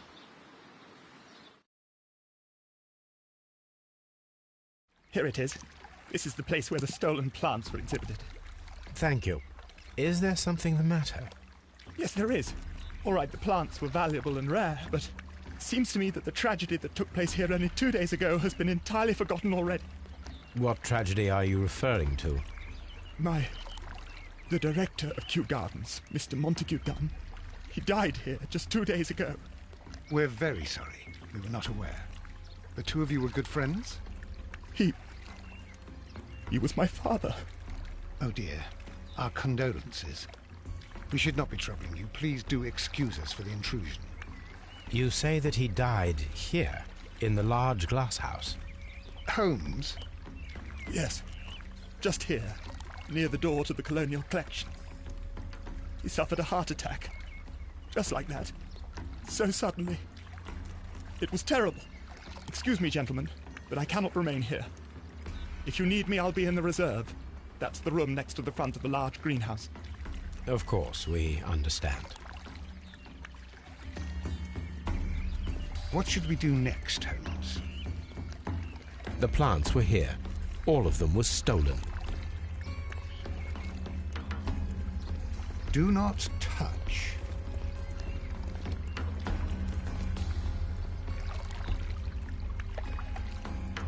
Here is a list of the stolen plants.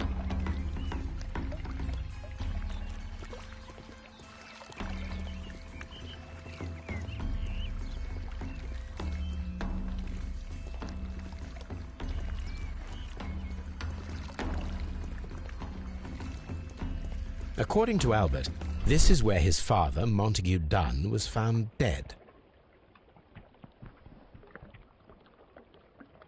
Soil. It should have come from a flower pot. The soil on the side of this flower shelf is the same as that on the ground. Fragments of a flower pot. It fell down here.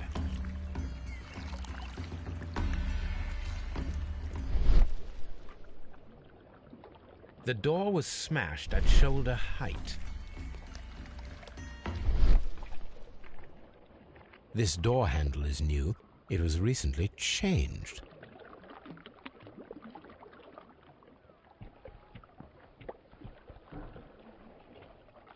The esconsson was breached near the handle. The door was forced from the inside of the Colonial Collection Room. The handle was changed afterwards. I think we need to inspect the Colonial Collection Room. This pot was broken fairly recently.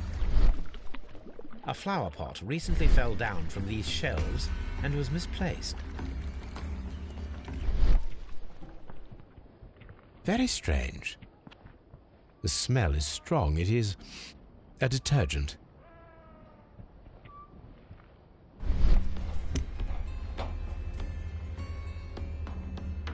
A fragment of marble, most likely chipped from a statue or sculpture.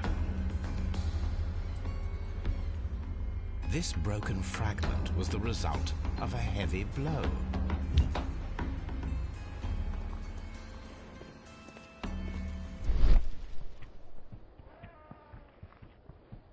These windows were perfectly cleaned. Part of this greenhouse was emptied and thoroughly cleaned.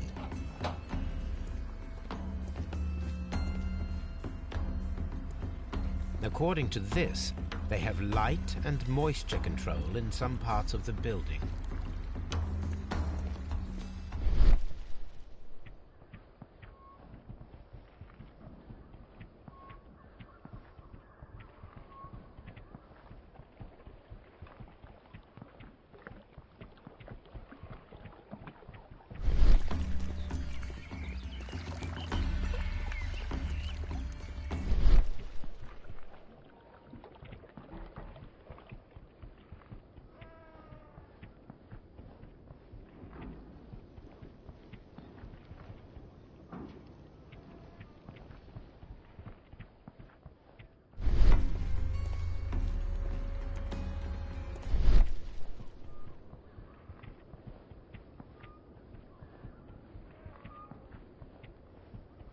The smell is strong.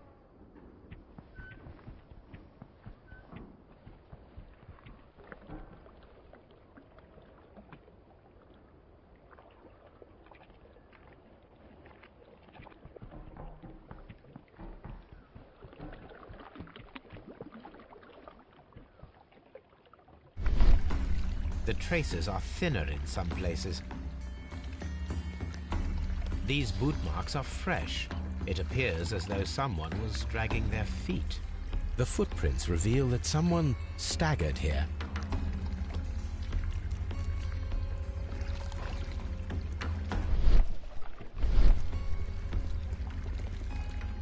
What should we do next, Holmes?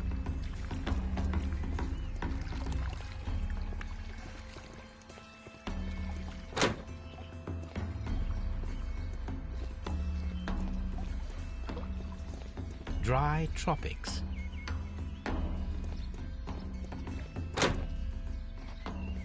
According to this,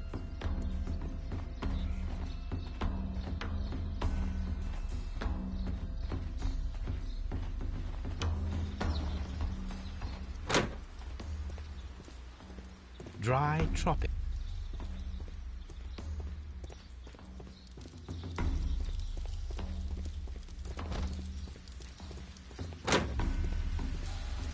There is a smell of burning.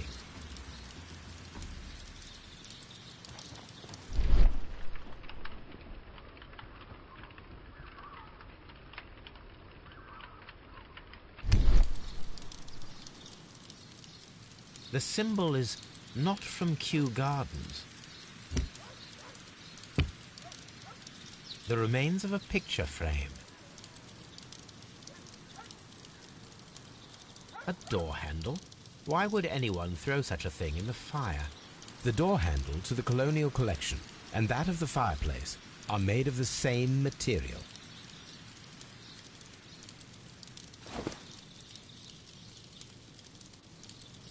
Someone set it alight, but it did not burn. A protective mask.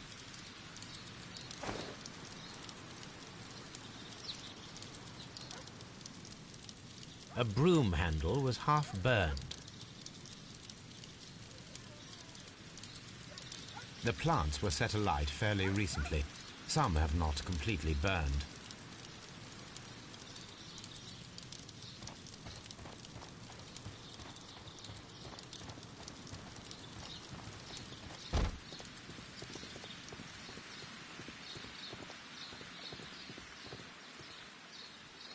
Colonial collection. Dry tropics. Water lily greenhouse. Palm house. Director's office, cloakroom and laboratory. Nursery. Seed house. Ventilation system.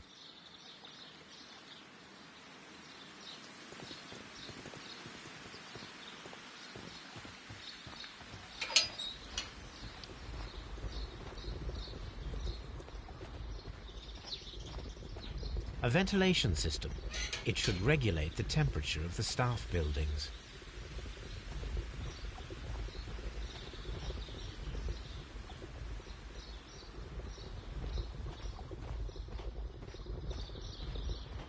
A water tank.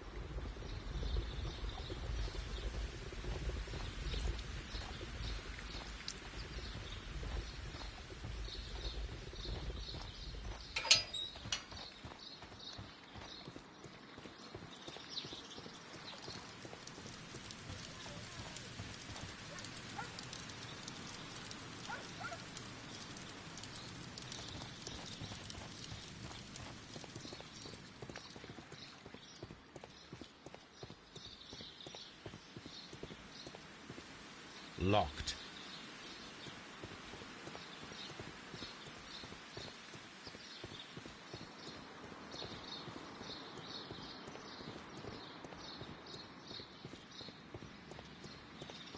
Locked.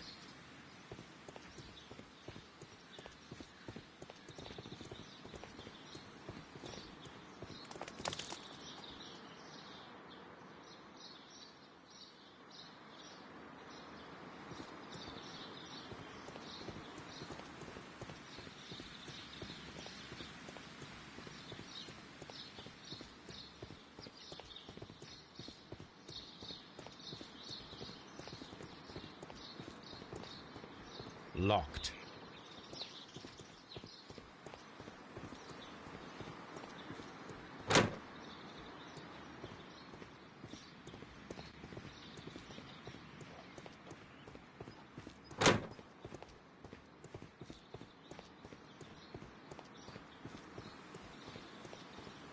Locked. Locked. Locked. Nursery.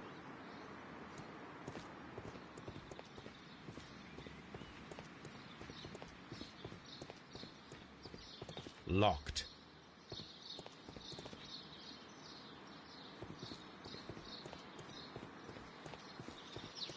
Locked.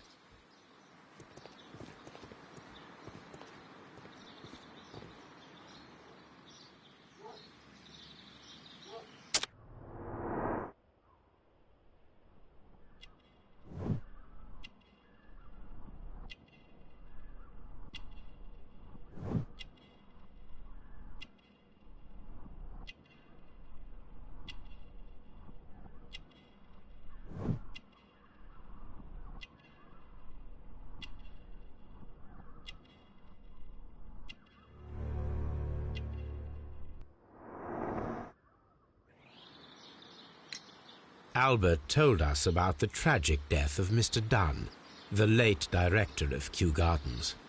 Tragic indeed. His heart attack was quite unexpected.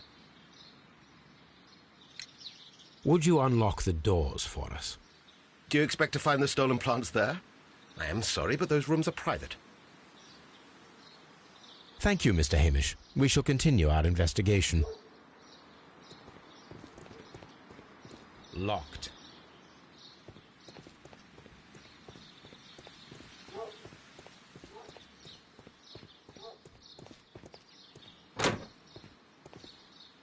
Can I help you, gentlemen?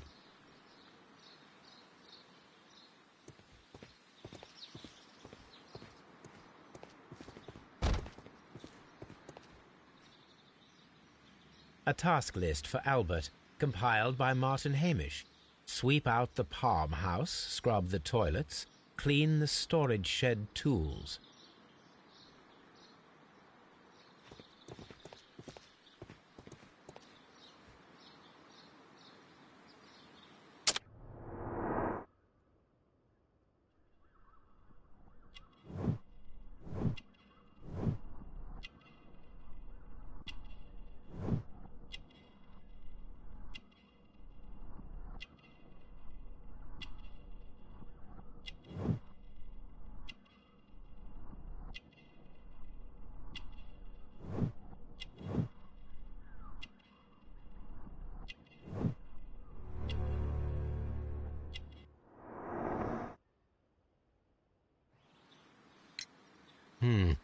Do you work here?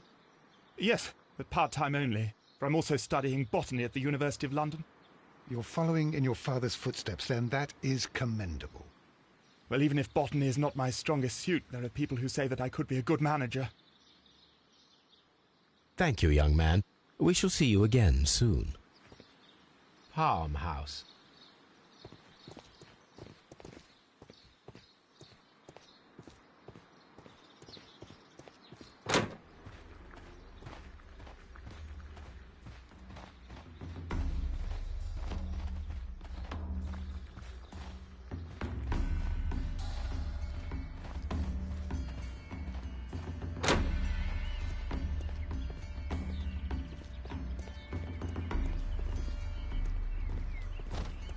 Water lily greenhouse.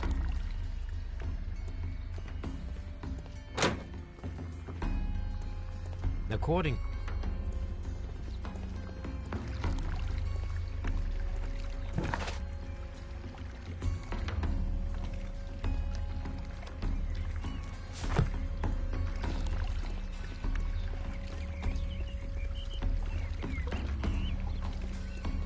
these trees with their roots in water must originate from Louisiana.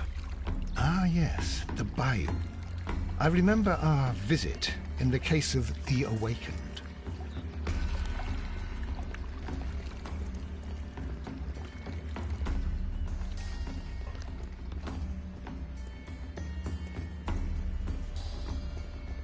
This is one of the outlets of the ventilation system.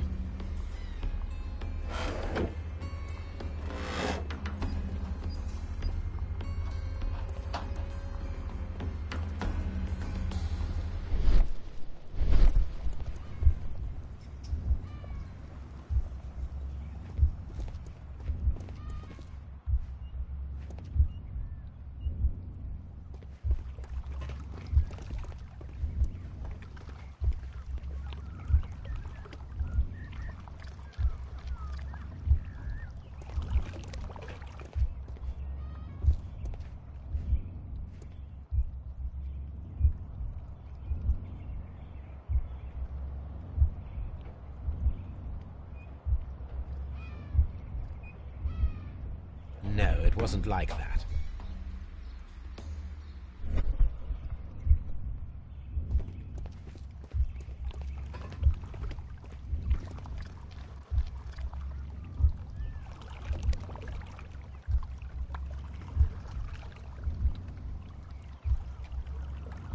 No, it wasn't like that.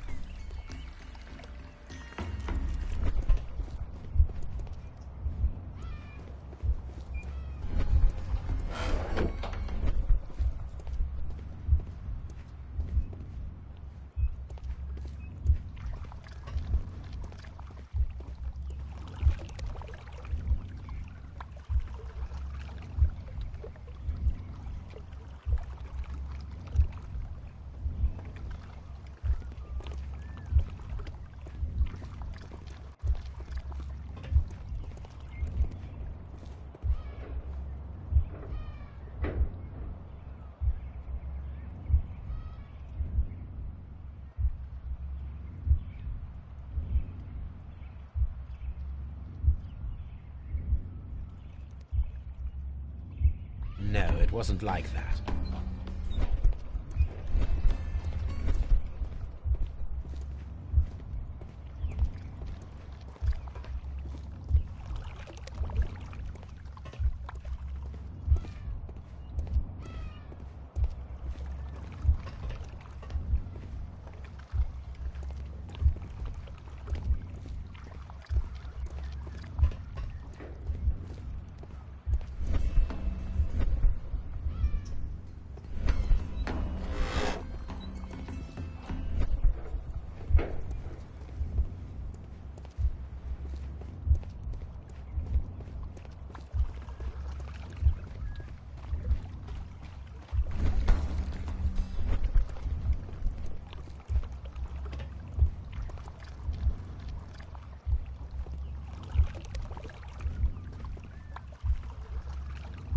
No, it wasn't like that.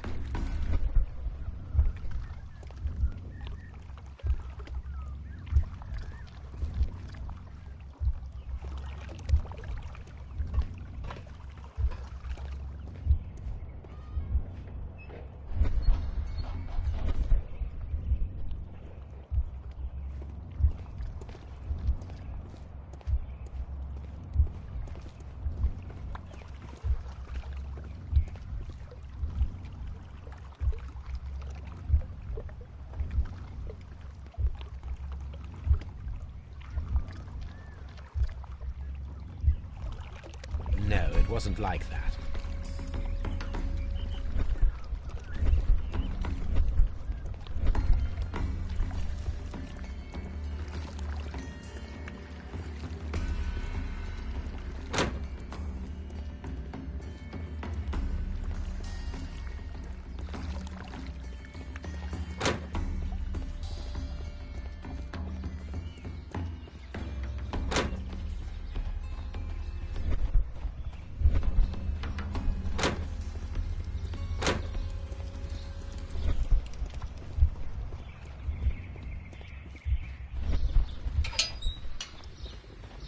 A ventilation system.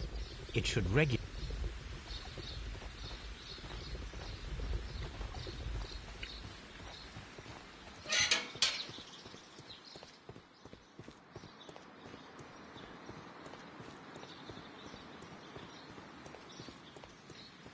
Locked.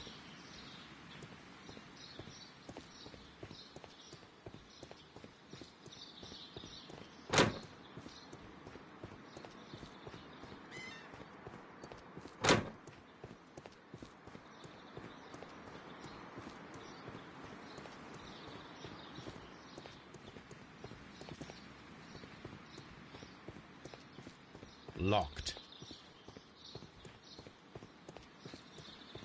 Just be careful with the plants during your inspection.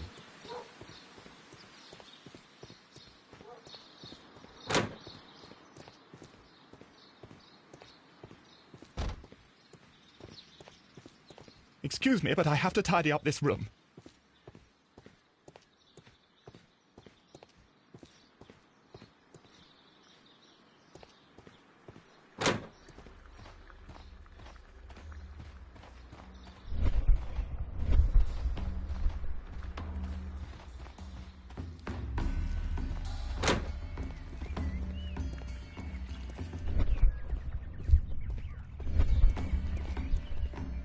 Water lily greenhouse.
locked.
That is not the one I need.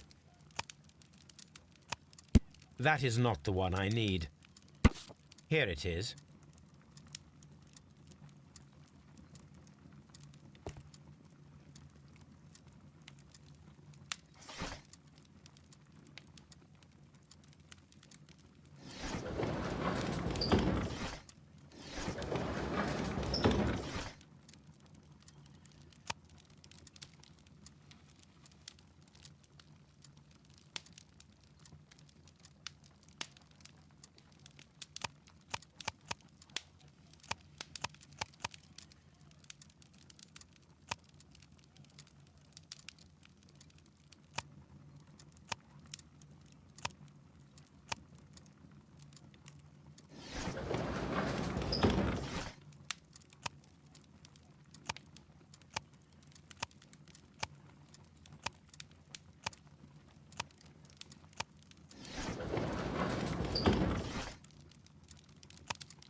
Here it is. The Divine Syndicate is not a supplier to Kew Gardens. Besides, there is no address here.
Are you aware of the Divine Syndicate? The Divine what? Is this a joke? No, I am quite serious. What a ridiculous name. Anyway, I have never heard of this. Thank you, Mr. Hamish. We shall continue our investigation.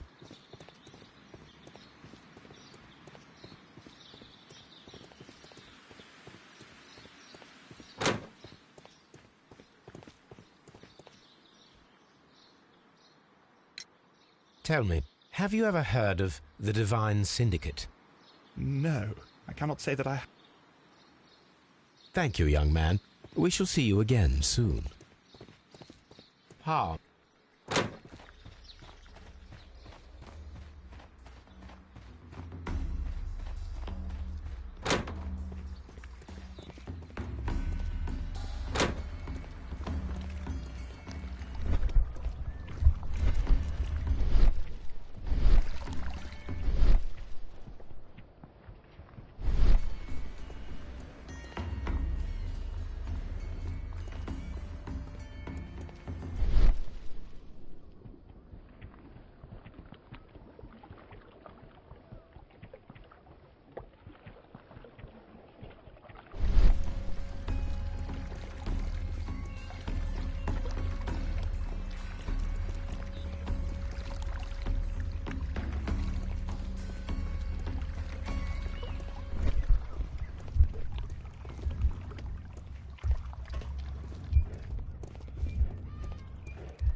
No, it wasn't like that.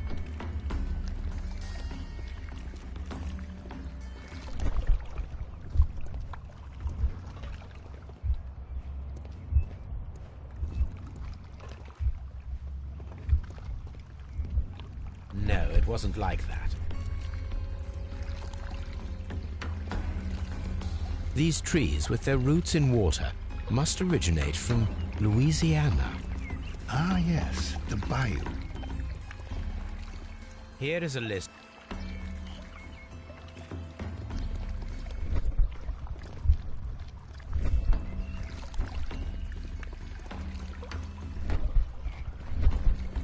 This sign is broken. Something heavy was dropped upon it.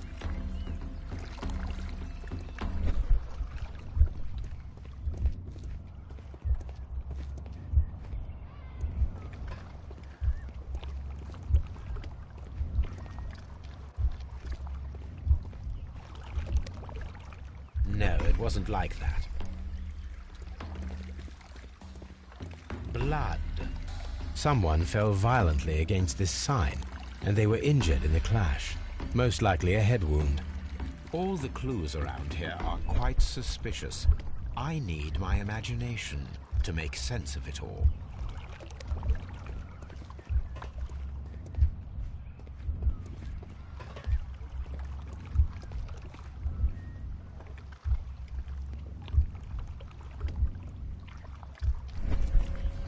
This reconstruction reveals a disturbing fact.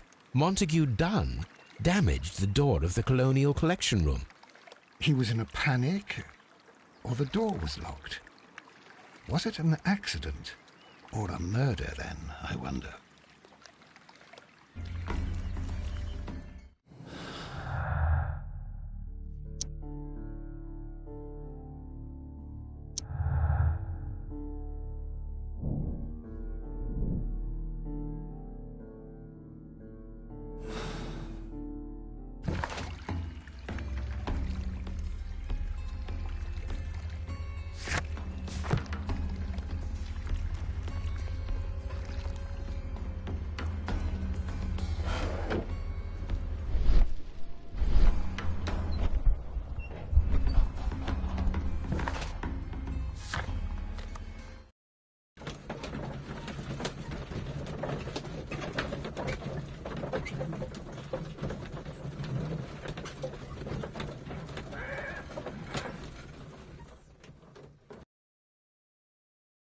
I asked Inspector Lestrade to take Montague Dunn's body to Scotland Yard. It's ready for autopsy, then.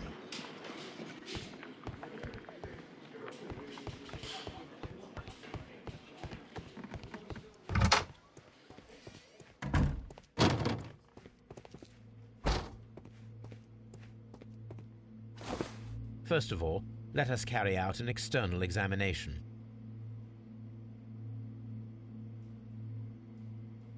There is an injury to the skull, most probably caused by the fall in the water lily greenhouse.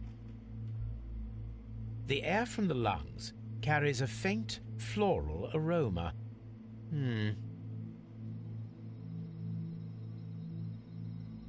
The vessels and the pupil of the eye appear quite normal.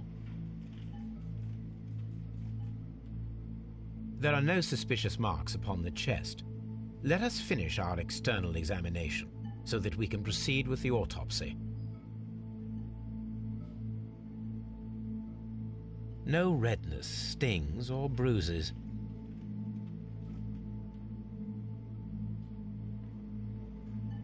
Nothing suspicious here. Now, let us examine the internal organs.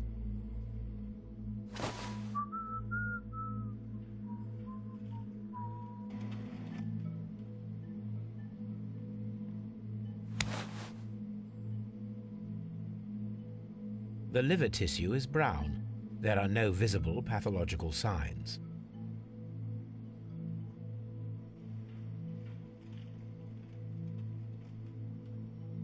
The liver is enlarged. It would seem that he was suffering from an alcohol addiction.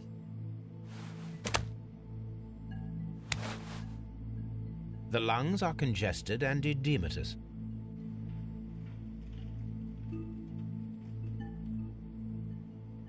The tissue on the inferior lobe of the right lung is damaged, most probably caused by toxins from an unknown plant.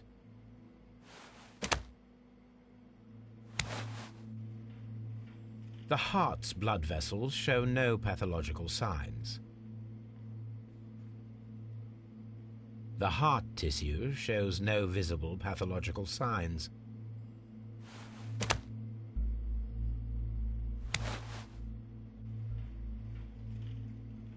The stomach tissues show no visible pathological signs.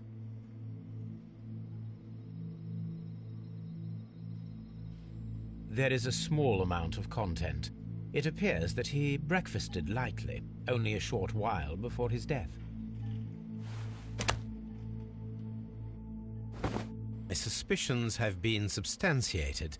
Montague Dunn, the director of Kew Gardens, died from poisoning, plant poisoning to be more exact. You mean... Yes, it is murder. We should inform Lestrade. Yes, but do remember, Watson, that I discovered the murder. The challenge is mine. The challenge, Holmes? We need to locate that deadly plant. Such a perfect murder appeals to me. Murder of any kind appeals to you. Is that all we need to do? No. We also have the people working at Kew Gardens. Martin Hamish and the son of the victim, Albert Dunn. And also Miss White, of whom we spoke with Mr. Hamish. Should we bring them all here for interrogation? No. A few innocuous questions at Kew will suffice, as well as a discreet delve into their personal affairs. Yes, Watson, it is time now to open the doors. Even those in the staff building? I suppose that is necessary. We should also be concerned with the victim himself. After all, we don't know very much about Montague Dunn. You're enjoying this already, aren't you? More than a little.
Mr. Hamish, can you explain to us what happened to the colonial collection? It seems somewhat depleted. But, most likely maintenance work, tidying up. You're not sure, then? But you're the deputy director. Well, I am busy. I cannot be everywhere at once. As deputy director, how was your relationship with Montague Dunn? To be honest with you, Mr. Holmes, it could have been better. You see, every Tuesday he would carry out his inspection of the gardens, but it was solely to make an impression. Great pretense that he cared at all. He would give out absurd orders, ignoring anyone else's opinion. He would then disappear for the rest of the week. He was what some might call a man of action. I'd say rather he was overzealous and chaotic. So after all, it was no wonder, perhaps, that he ended up like that, if you take into consideration his kind of lifestyle. You mentioned that Mr. Dunn led a particular lifestyle. Well, it's no secret that he enjoyed, celebrating, shall we say? He was a member of the London Smart Set. He was famous for it. That and... And? He had an eye for the ladies, to put it mildly, Mr. Holmes. Mr. Hamish, can you tell us who holds the keys to the locked greenhouses? That would be Albert, Mr. Dunn's son. Yes, Albert keeps all the keys, and one can only imagine why. What do you mean? Well, he was never interested in Kew Gardens before, and now all of a sudden he's trying to act as if he owns the place. I think he wants to take over the management here. He'd do better to leave that to me. He has no experience. No, none at all. What is your opinion of Albert as a student of botany? He's useless. I often tell him so, and I can only give him cleaning tasks. Botany is not his life's work, and his father well knew it. He was furious about it. He was? Oh, yes. He forced his son to work here, and he never missed an opportunity to criticize him publicly. Are you able to elaborate on that? Well, for example, with our last exhibition here, Mr. Dunn had Albert make a presentation speech. But then, while the lad was speaking, Mr. Dunn interrupted him, asking him difficult questions, making him look like a failure. It was with the intention of making a fool of him, Mr. Holmes. That must have been terribly humiliating. Yes, he was crushed, and he had to leave. Everybody was making fun of poor Albert. That is, except for Miss Margaret White, who is such a nice lady and who always takes pity on Albert. You mentioned a Miss White. Would you tell us more about her? She is a student who works here part-time. She is quite charming indeed. She possesses a great talent for botany. You should take a look at some of her experiments that she carried out in the laboratory. Ah, if only she were not so naive. Why naive? The way she used to flutter around Mr. Montague Dunn. And why, he couldn't help but be flattered by all her attention. How could an intelligent woman such as Miss White not see through his game? I can only scratch my head and wonder. Tell me, Mr. Hamish, do you grow the more deadly variety of plant here? You mean insectivorous? Yes, but nothing larger than that. Thank you, Mr. Hamish. We shall continue our investigation. Locked.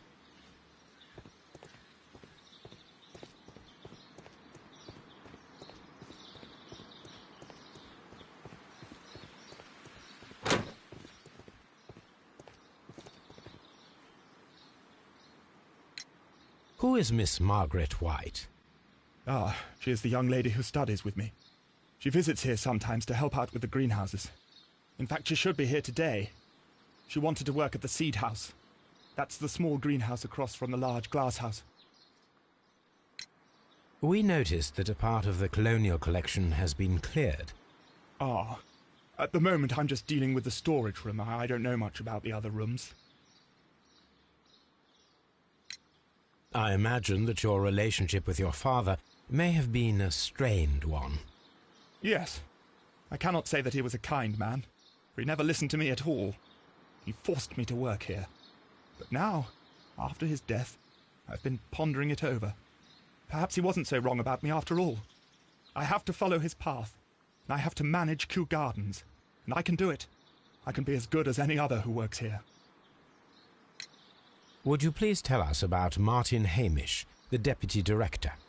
Well, I have to tell you that Mr. Hamish is not and has never been the Deputy Director of Kew Gardens. My father would not have tolerated it. Indeed? That is most interesting. He told us that he was. Yes, because he believes that the management should be passed down to him now that my father is dead. But in actual fact, Mr. Hamish only has the honour of being the garden's longest-serving employee. In fact, if we are to think logically at all, it should be me who takes over the management of Kew Gardens. Do you not have a good relationship with Mr. Hamish? I suppose so. But we have very little in common. Mr. Hamish loves his plants and Kew Gardens, and I cannot say that I share his passion. I see. And how was his relationship with your father? Oh, he hated my father. It was obvious. He would be furious whenever my father boasted of Kew Gardens in the newspapers or at conferences. He was convinced that my father was stealing all of the credit for himself. But my father treated Mr. Hamish in the same way as he treated anyone. Dismissively. With indifference. Do you hold the keys to all of these locked doors? Yes, you can have them. But I cannot give you the keys to the cloakroom. The employees' effects are private. I am sure you understand. Thank you, young man.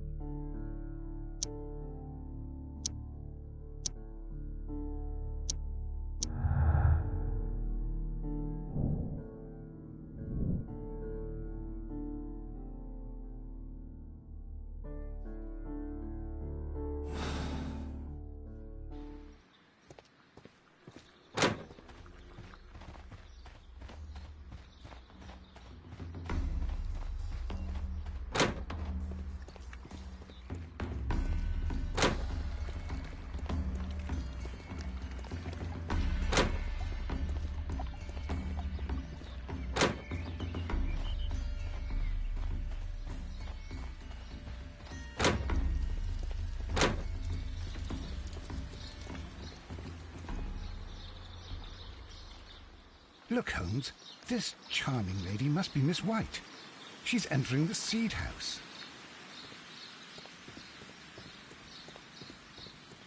Open.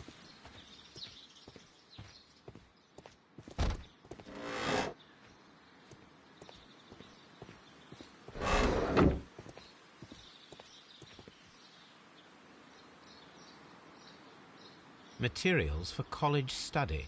They belong to Albert.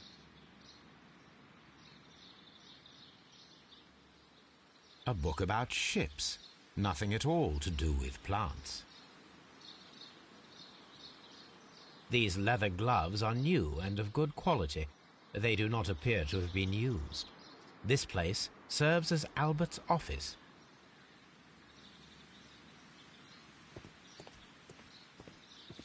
This is one of the outlets of the ventilation system.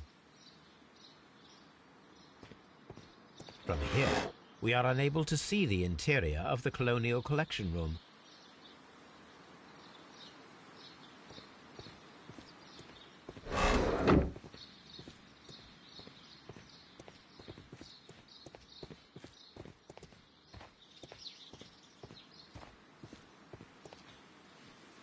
Good day to you, miss.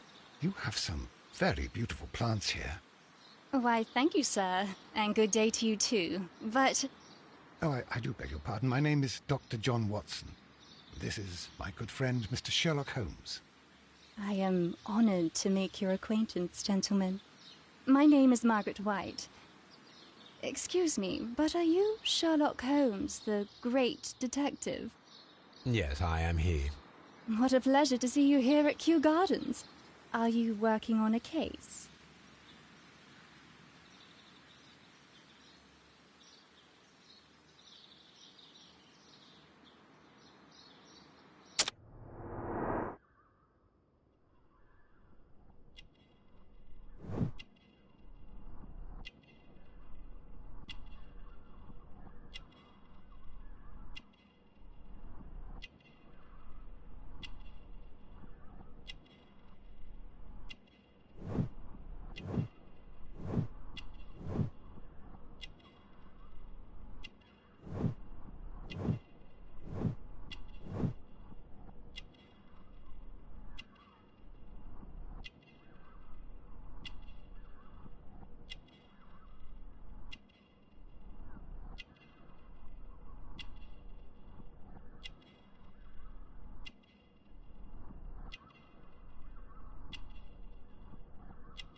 Yes, a theft of plants that took place here a few days ago after their most recent exhibition.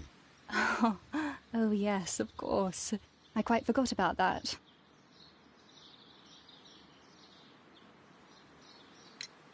Oh, it's quite understandable that you might forget about the theft of the plants, miss, after the tragedy that took place here. Yes. The director was a truly good man. It is such a terrible misfortune. Would you happen to know why part of the colonial collection was cleared? No, I have never been there. Do you work here? Part-time only. I am a biology student at the London University. I attend the same classes as the son of Mr. Montague Dunn. That is how I found my chance to work here for part of my thesis, you see. It is a great honour. How well did you know Mr. Montague Dunn? He was a master, a great leader. I saw him almost as a spiritual father. He had an exceptional nature? Oh yes, indeed. He was always so active and so optimistic and very nice to me. Although he could behave harshly towards his son. Why so? He loved his son dearly and wanted the very best for him. It made him extremely demanding. Albert, who is naturally shy, suffered because of it. The Divine Syndicate. Does that name mean anything to you, by any chance? Not at all. But it is a very pretty name. Most of the doors in Kew Gardens are locked. Do you have a key to this room? Oh, yes. Albert gave me a set of duplicate keys.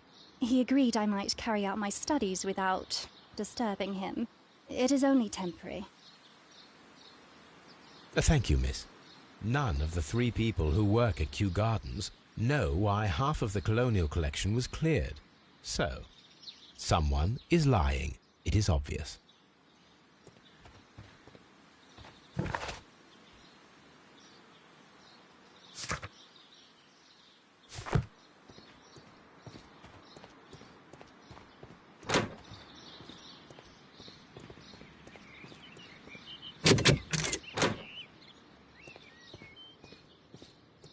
The seeds of plant species are stored here.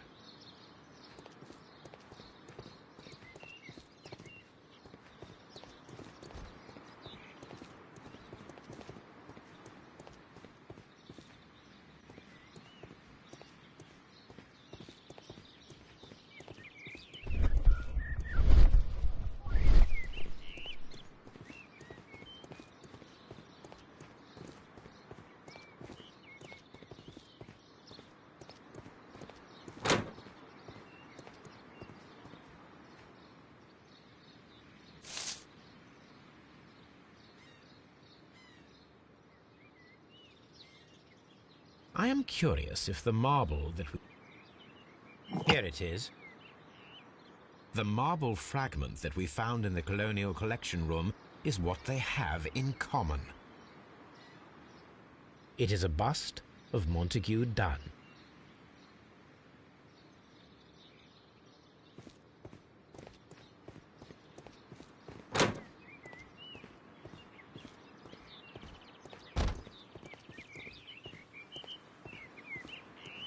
These young plants must be delicate if they are kept in the nursery.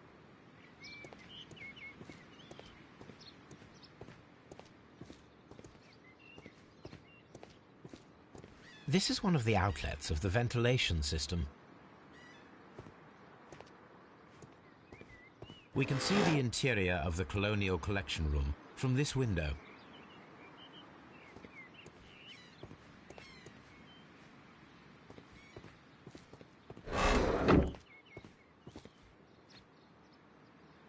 This poster is for an exhibition that Martin Hamish was directing, but it had nothing to do with Kew Gardens.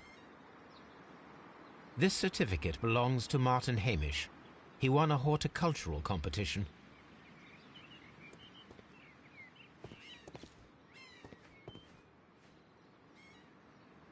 A thesis written by Martin Hamish.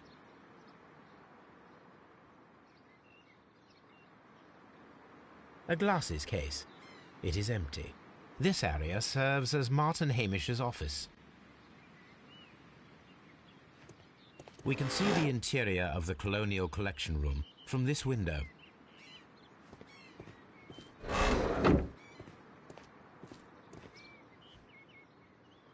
An award presented to Martin Hamish for Best Grower of the Year. A master's degree diploma. It belongs to Martin Hamish.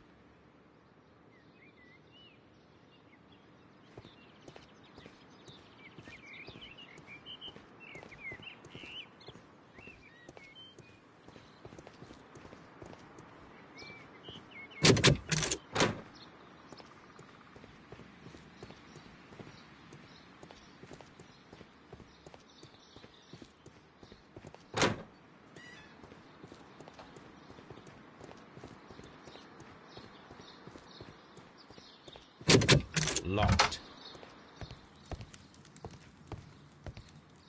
This is a table for experiments. It resembles my own. Only this one is kept in good order, Holmes.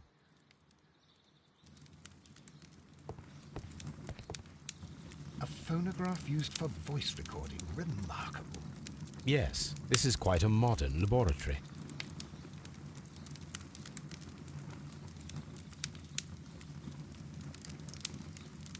I don't hear anything. I don't hear anything.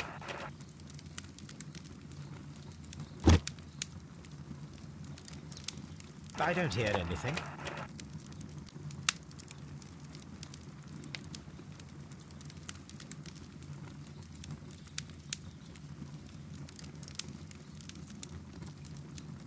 I don't hear anything.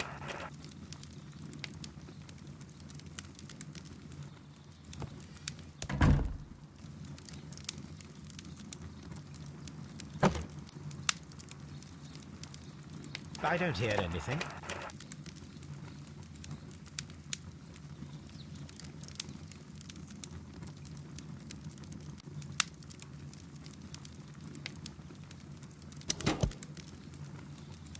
And it seems clear from these multiple experiments that plants should respond to their environment and have a form of consciousness.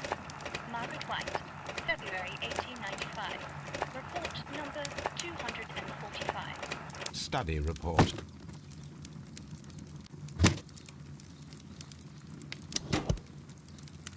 Martin Hamish's perception of plants. The notion of communication in the plant world has long been considered marginal, yet I remain convinced that some plants do indeed transmit chemical signals in the event of attack. A study report by Martin Hamish.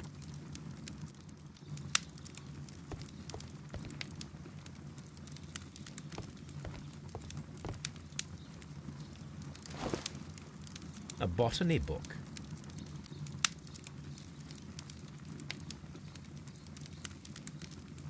This student's book belongs to Albert.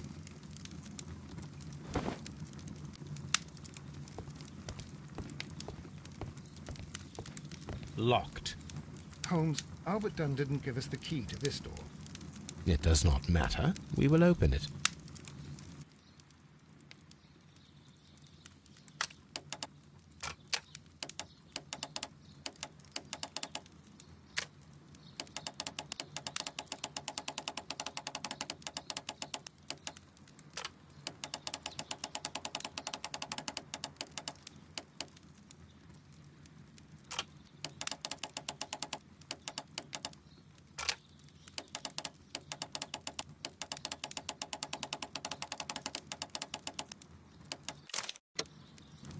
Open.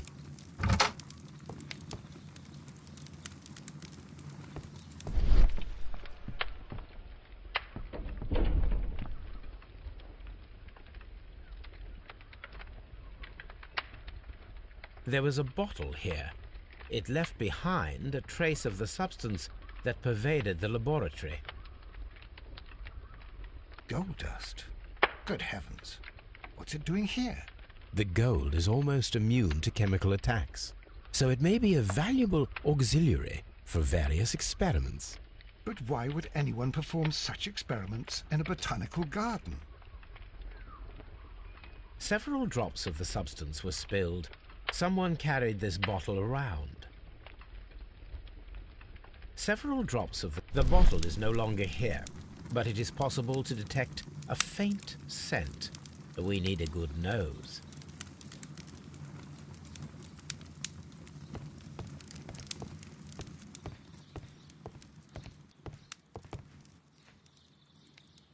Gloves, waterproof aprons, everything one might need for self-protection. Do they grow dangerous plants here? It appears as though the protective equipment is missing from here.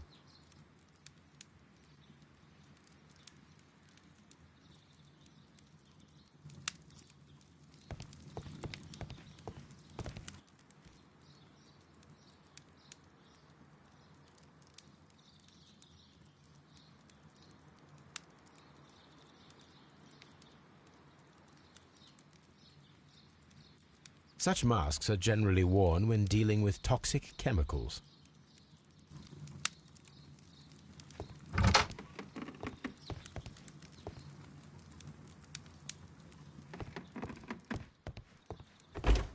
Martin Hamish's locker.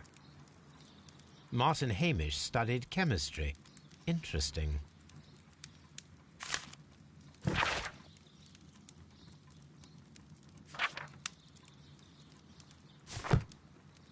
A review on rare and exotic plants. Martin Hamish has written several pieces.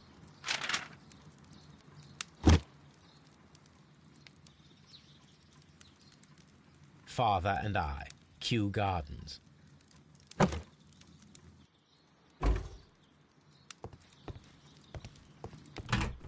Albert's locker. Specialist articles on shipyards and ship construction. Albert Dunn has a great passion for shipbuilding and the sea. A rejection letter from the British Royal Naval College.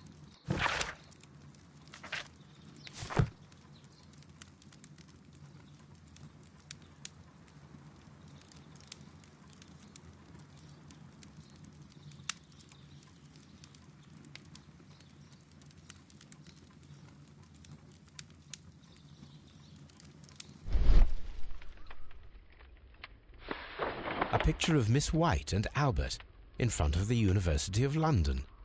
And they seem to get along.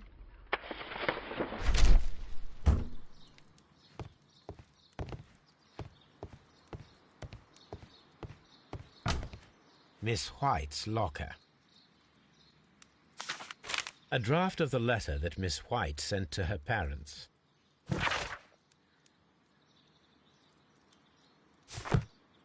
Apparently, Miss White is a capable student.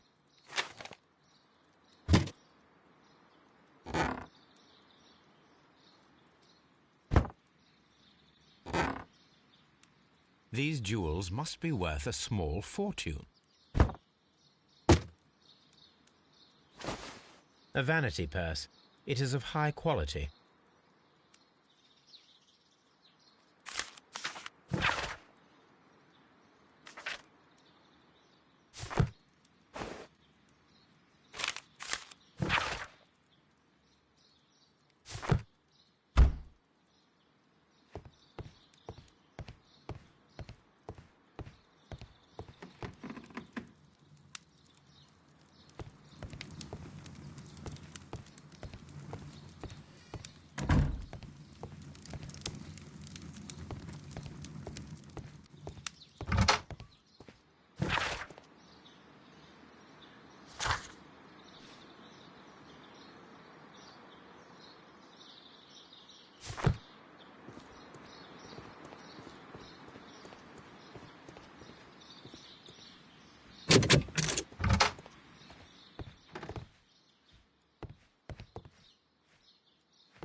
A photograph of Montague Dunn and Reynold Hamish.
I suggest that we don't tell Miss Margaret White about this document.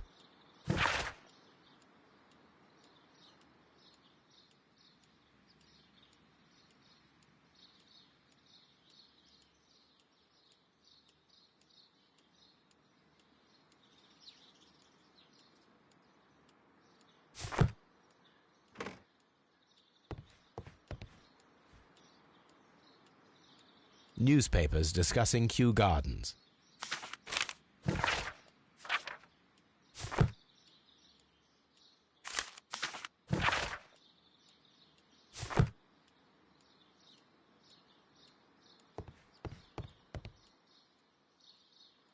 Champagne.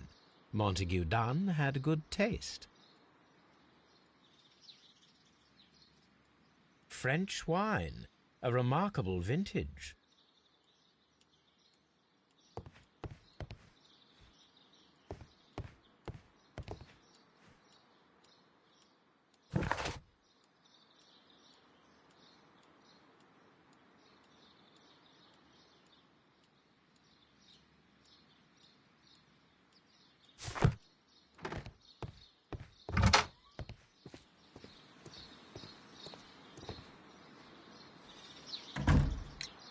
Mr. Hamish, was someone from your family connected with Kew Gardens? Family? No. I'm the only one with a passion for botany.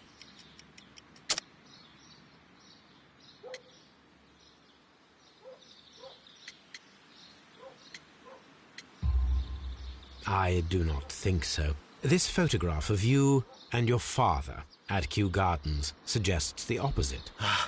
But you have no right to. Do tell us more about your father. He was, indeed, the greatest botanist of his time in the British Empire. He worked together with Montague Dunn until the end of his life. He brought me in at the age of 12. Did he get on well with Mr. Dunn? No, I couldn't say that. They expanded Kew Gardens together, that was all. And it was all my father's work, for Dunn always lived the high life. So Mr. Dunn was not helping your father? Oh, yes, he provided the financial support.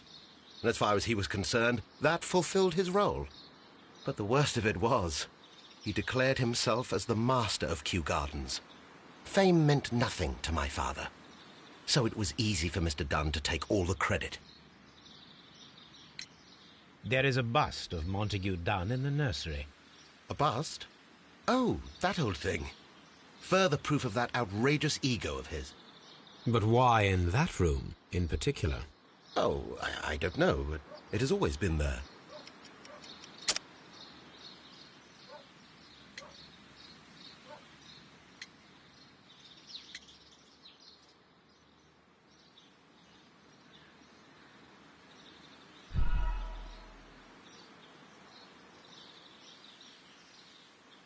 There is a bust of Montague Dunn in the nursery. A bust? But what? Oh, I don't know. It has always been there.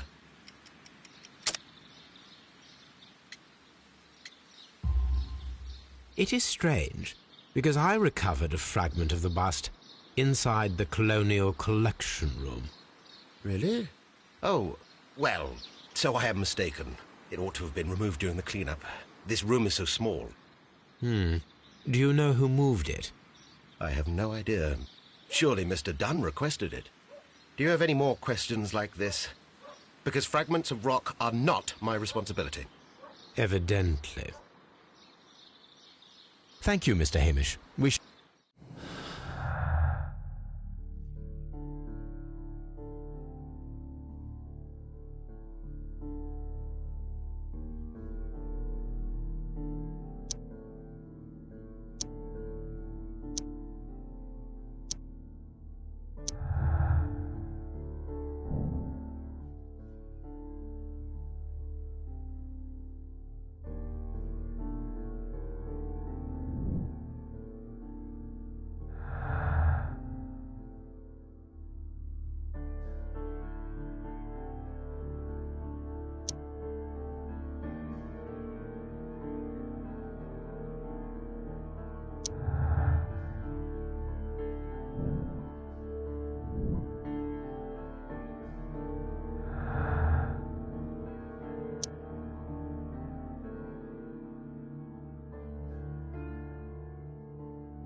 I perceive that you are passionate about the Royal Navy.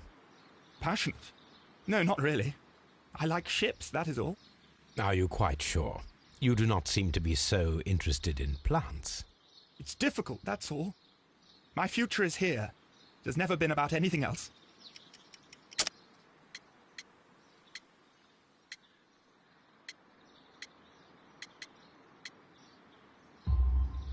And yet I know that the Royal Naval College rejected your application.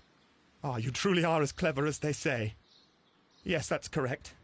And in fact, my father was strongly against the idea. He did his best to ruin my plans, although I almost did succeed. But my dreams were shattered, Mr. Holmes. Thank you, young man. We shall...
Kew Gardens is...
Here it is.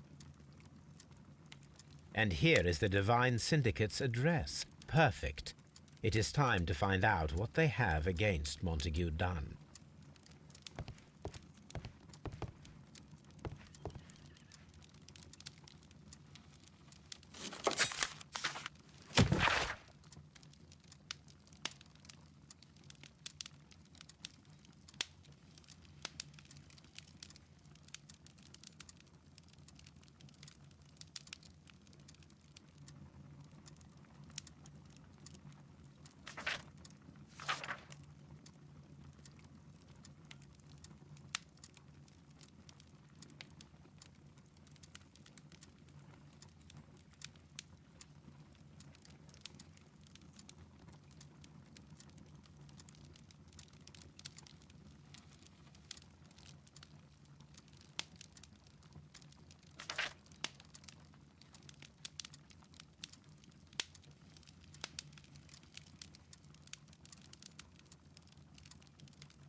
Come on, Toby. We have some work for you to do. Let us go to Kew Gardens.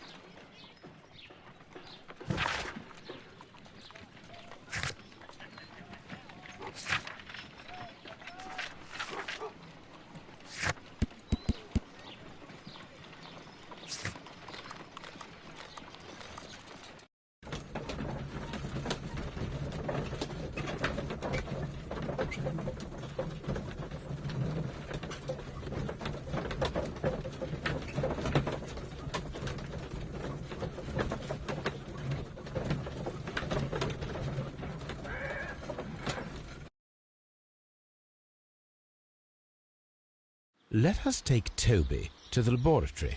He will pick up the scent of this mysterious substance. Search, Toby. Search.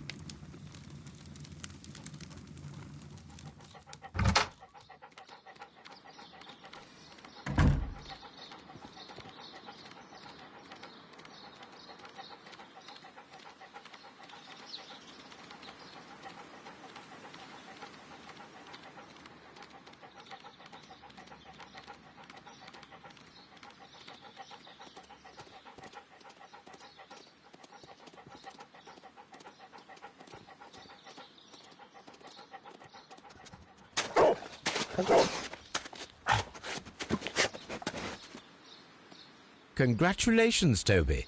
Now let us see what you have found. This is the bottle that was used in the laboratory. It was buried here. There is still some liquid remaining in the bottle, with gold flakes. A tiny caterpillar. Not surprising to see one in a garden, but at the bottom of a bottle.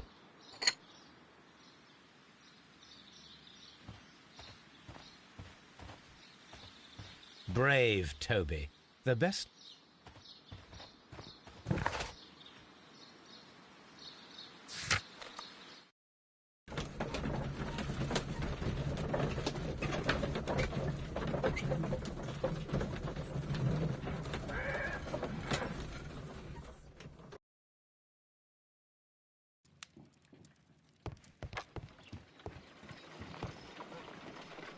Let us determine just what we have found here.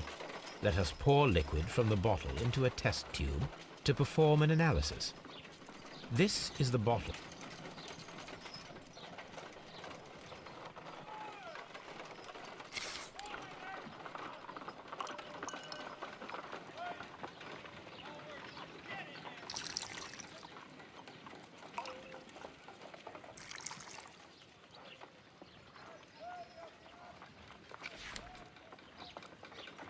A colorless, water-based liquid.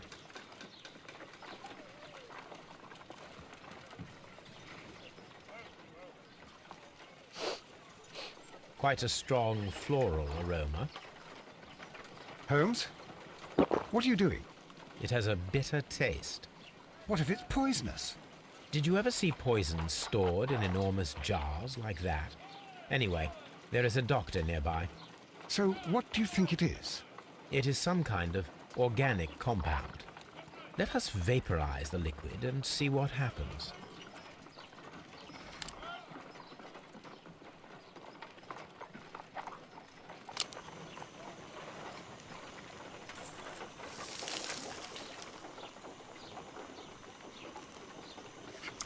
Small colorless crystals. Colorless, tiny crystals that are soluble in water, with a floral smell and a bitter taste. Watson, could you pass me that small bottle, please? Of course. Here you are. Holmes, do you know what it is? Wagner's reagent. There was a label on the bottle that you passed to me. No, Holmes, I meant the bottle that we found. Let me add the reagent and see if there is any sediment, and then I shall tell you. I need to take a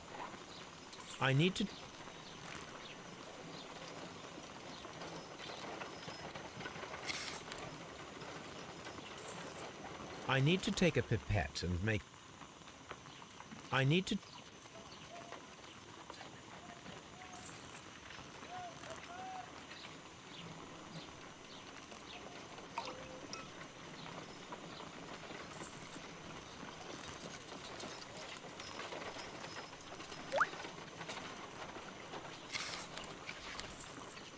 Red sediment, just as I suspected. This liquid is of organic origin. It contains some alkaloid. Most likely it is unstable, and that is why there is a quantity of gold dust to prevent contamination.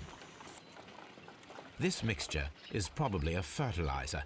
Someone was carrying out unusual experiments in the garden's laboratory.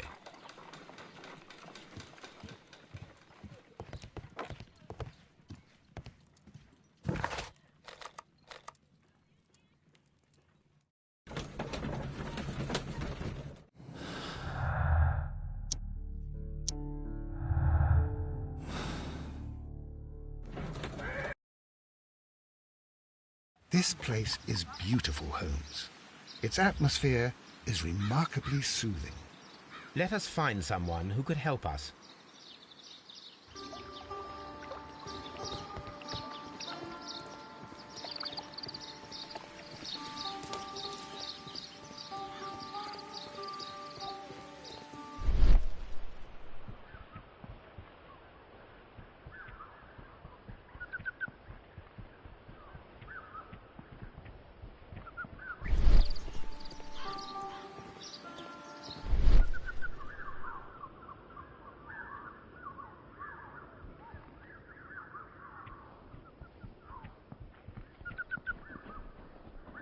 Fragments of a flower pot. It fell down here. A fragment of...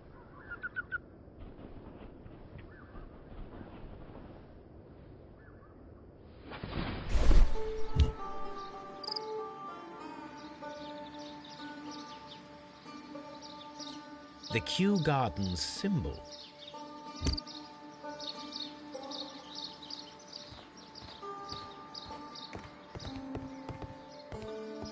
Locked.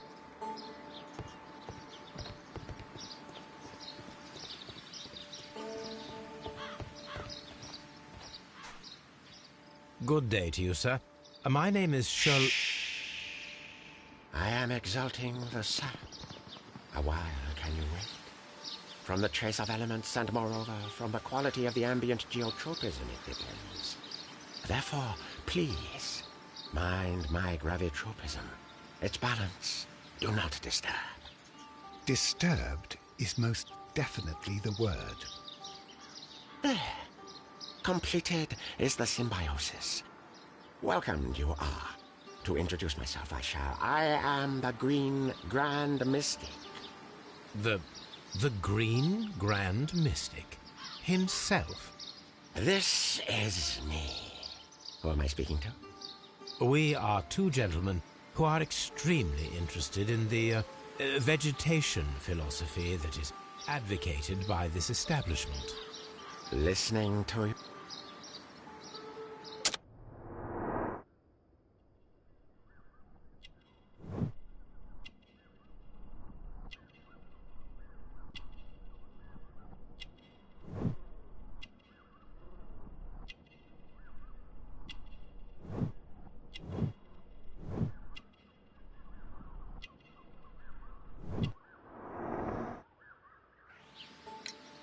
We should like to take a look around, to immerse ourselves in the wisdom that emanates from here. It is a school of anastomosis, the divine scholastic syndicate for vegetation veneration and meditation. You may say, the divine syndicate, glory to the eukaryotic. Only true devotees, those whose hearts are ready to spermatophize in sharing of knowledge, are permitted to physically enter our vegetable kingdom and its wisdom. And to be permitted, you must earn it. Yes. Do you have friends at Kew Gardens? None. Not worthy they are.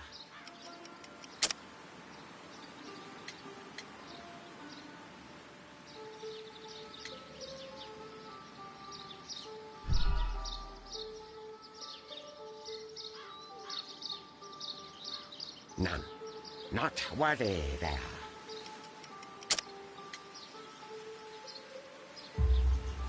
Nevertheless, We have seen Kew Gardens flower pots in your yard. How could they happen to be there? What? Our sacred place you permitted yourself to search? Sacrilege. No, really now. There was a theft of plants at Kew Gardens a matter of days ago, and we believe the pots we found here may be connected with it. Please tell us, were you involved? No. Those plants were ours. They had stolen them from us. How so? Their director, Dump, I believe. Done. Yes, that's what I said. He borrowed from us 3 of our sisters for the exhibition at his greenfly-infested gardens. But he never gave them back to us. Excuses and imbecility. So we went in and saved them. I see.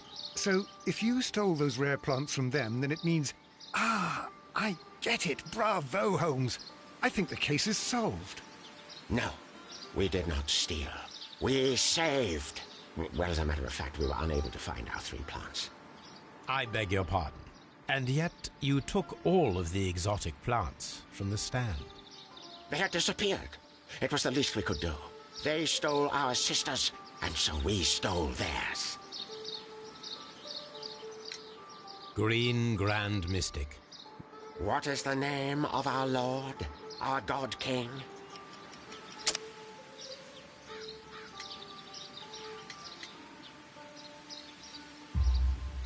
Our god king's name is PT1, Green Grand Mystic.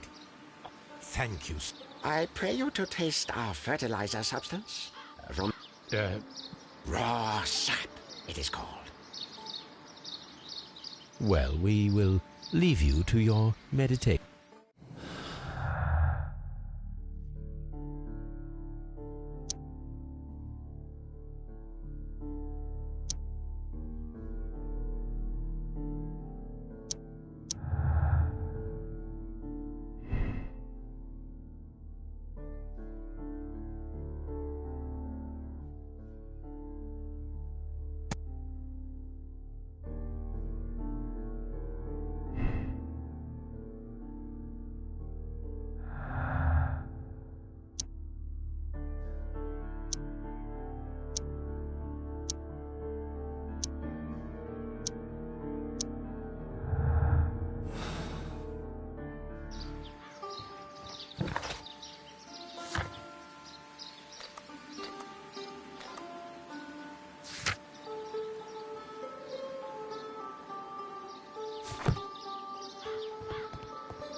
That should be the raw sap that the Green Grand Mystic spoke of. This is rather delicious, and of an excellent quality. My word, Holmes. Their sap is like a form of cocaine.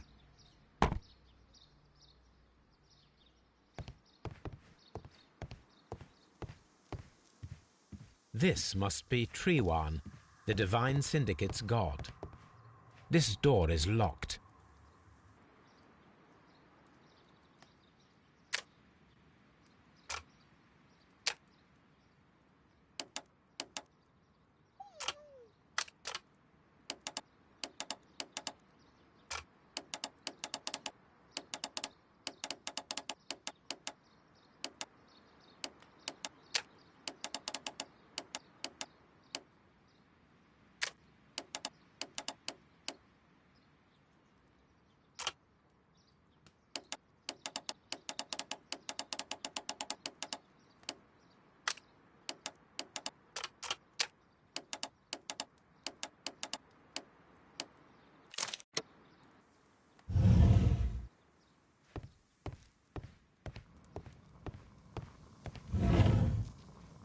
These instruments are used for smoking opium.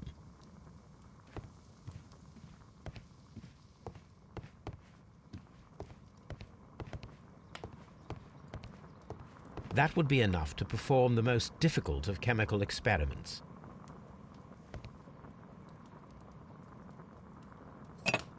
This substance is an alkaloid, The same as in the bottle we found in the bushes at Kew Gardens. Chemicals, a sufficient quantity for some serious experiments.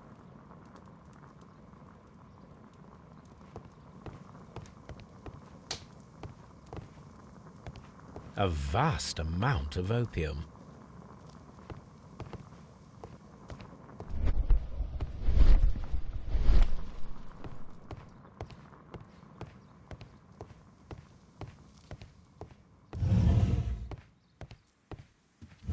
You came to make a donation? Glory to PT1!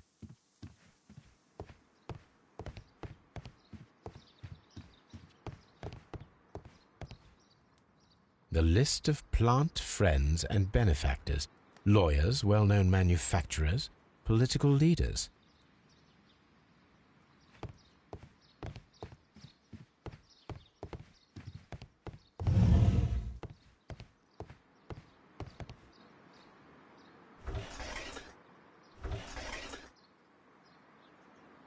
Caterpillars. They are raised as food for certain plants. Let's take them.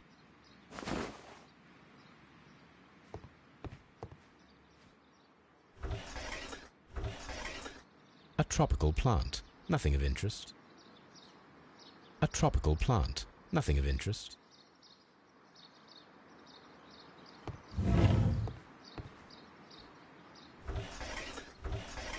A tropical plant. A tropical.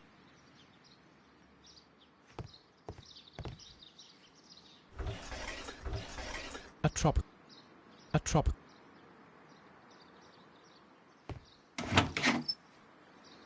These three plants are identical to the ones shown at the exhibition. I shall take them.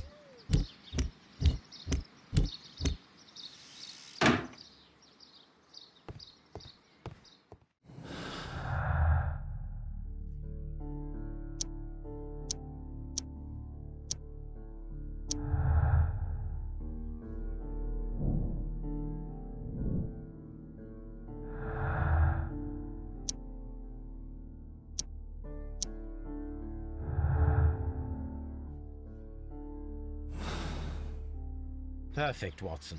We can begin our experiment.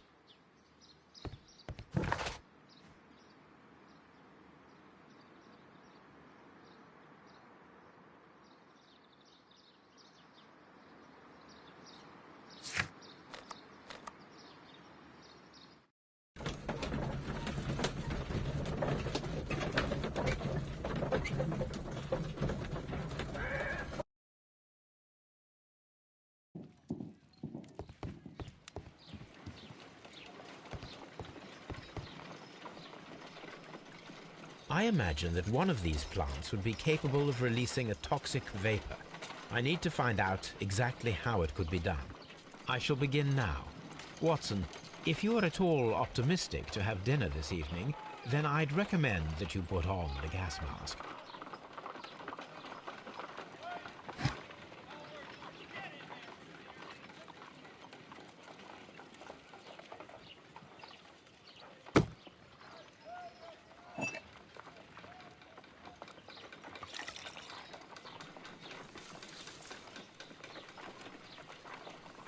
This plant becomes inactive after being drenched with alkaloid.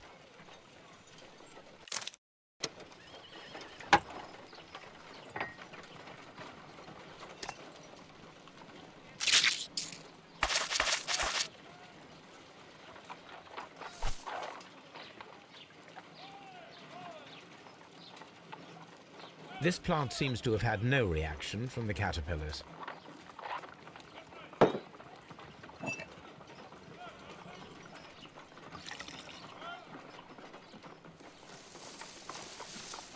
It appears to open after being soaked with alkaloid.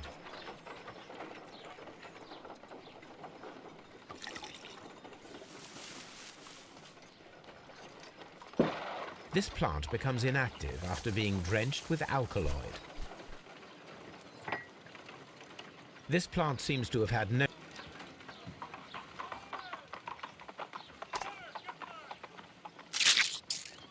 I find the behavior of predators utterly fascinating.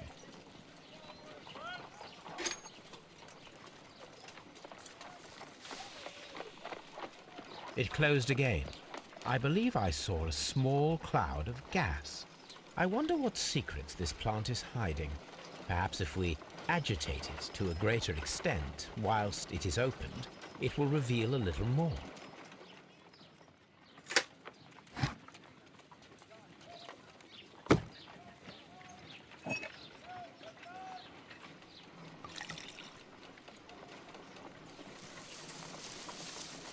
It appears to open after being soaked with alkaloid. No reaction.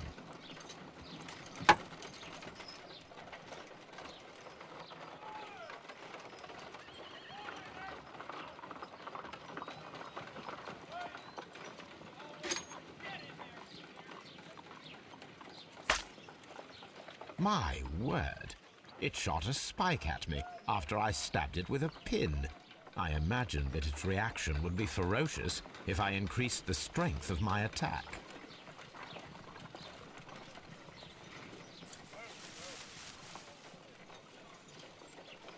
It appears to have fallen inactive after being disturbed. It closed again. I believe I saw a small... I wonder what secrets this... This is a strain...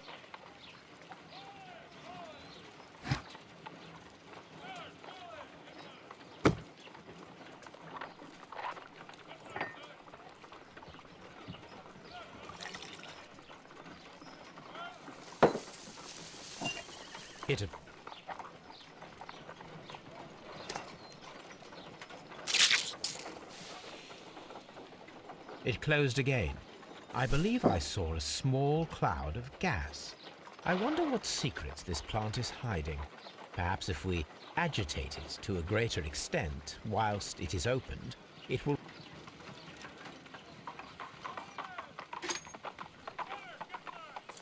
No reaction.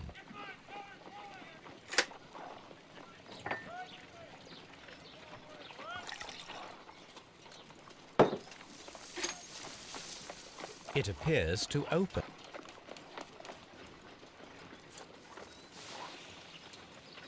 It closed.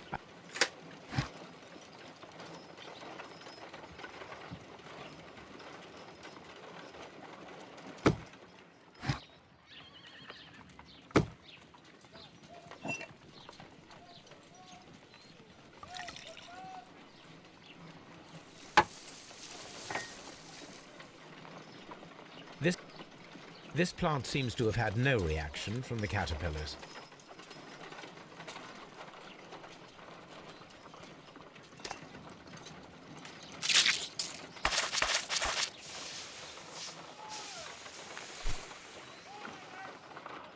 Toxic gas with spores. Extraordinary.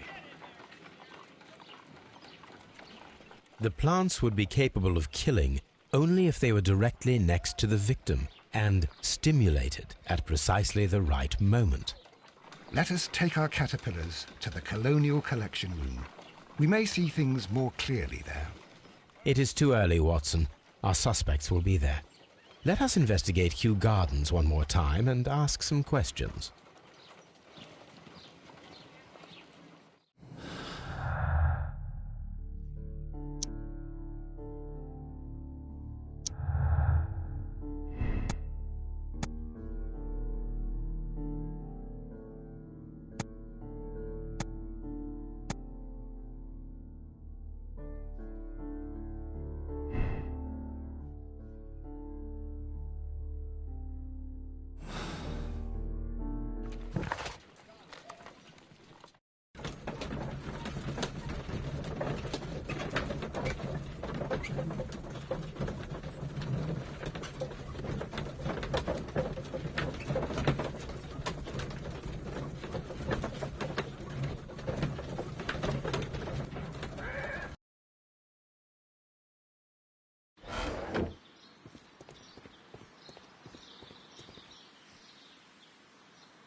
Can you tell me if you saw Mr. Montague Dunn on the day of his death? Yes, of course. I met him, and we went to see Albert, his son, at around 9:30. He appeared quite calm. What were you doing on the morning of the accident? After paying multiple visits to Albert, I had a little talk with Miss White. Then I returned to my desk to complete some paperwork. Suddenly I observed that Mr. Dunn was not feeling well, so I ran immediately to fetch Albert. I clearly remember that it was around 10:30, for I was late that morning. Thank you, Mr. Hamish. We shall continue our investigation.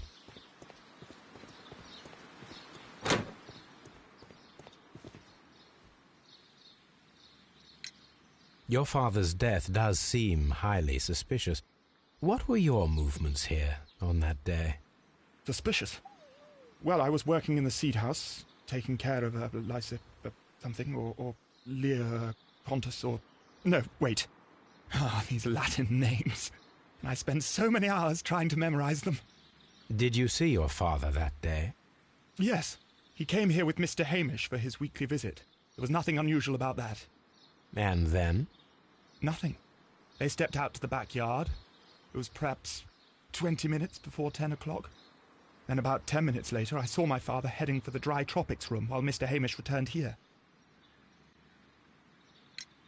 And Mr. Hamish and Miss White, what were they both doing that morning? Mr. Hamish visited me a couple of times. I also saw him returning from talking with Miss White, and that was at 10 minutes past 10. But then he ran back here to me to tell me that my father was feeling unwell. We hurried across to the water lily room, and I found my father lying dead on the floor. Oh, my God.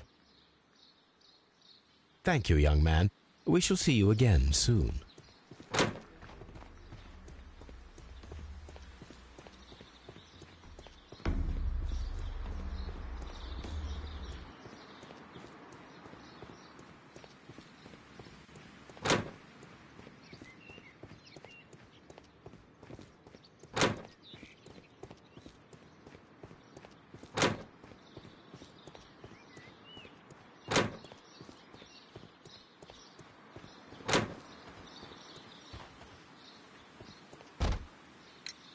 Can you tell me what Mr. Dunn was doing upon the day of his death? I can, but there is nothing very special to say. I was in the laboratory when I saw Mr. Dunn heading towards me. Tuesday is the day of his weekly visit. It was supposed to be at 9, but he was 10 minutes late, as usual. And then? Well, he came in to say good morning. Then I saw him spend 2 or 3 minutes by the plants outside the laboratory. After that, he ran out in the direction of the nursery, where Mr. Hamish was working.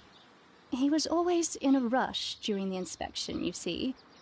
I would pity anyone who stood in his way. And that was the last time you saw him? Yes. I stayed in the laboratory until 20 minutes to 11, when I heard the cries of Albert and Mr. Hamish from the large glass house. I joined them as soon as I could, for I knew that something must be very wrong. What exactly were you doing in the laboratory? I was recording an experiment for my thesis. I only stopped my work once when Mr. Hamish visited me briefly around 10 o'clock. You say you were recording an experiment when the tragedy occurred. Might I listen to the roll? Oh, certainly. Please do. You will find it in the laboratory. It is number 320. Thank you, miss. Everyone has gone, Holmes. The way is clear.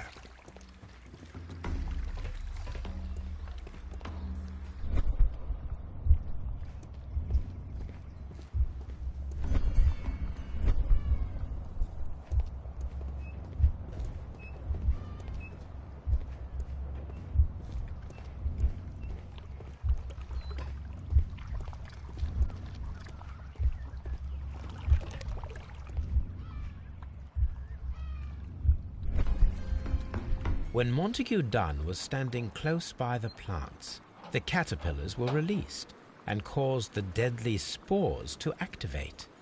Panicking, and likely already half asphyxiated, Montague Dunn started back and knocked over the bust. He rushed to the door, but it was locked. He had to force it open with his shoulder. We already know the outcome. Montague Dunn collapsed and died not far from the pool. Well, it is time to perform our experiment on the ventilation system.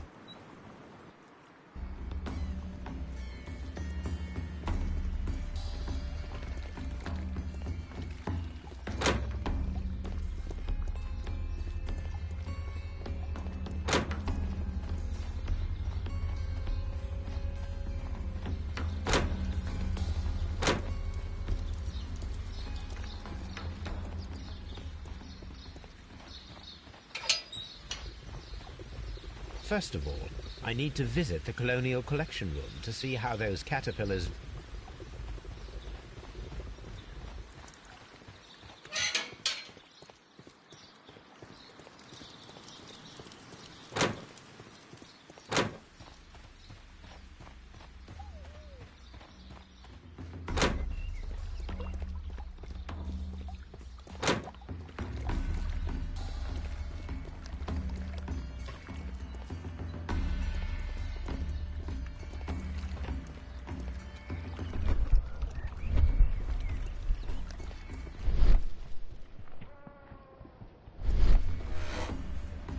The caterpillars could only fall from the ventilation duct.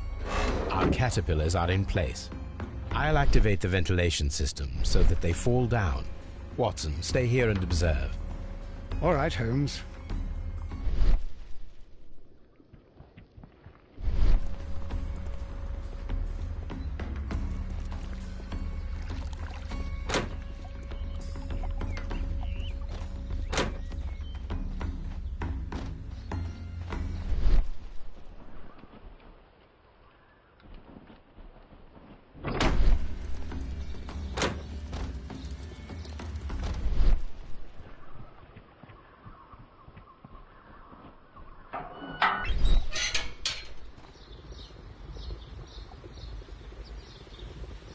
The power is on. The engine cannot be started whilst the transmission is active.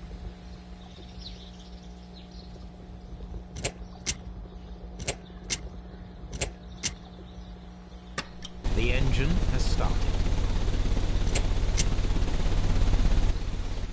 The ventilation system is working.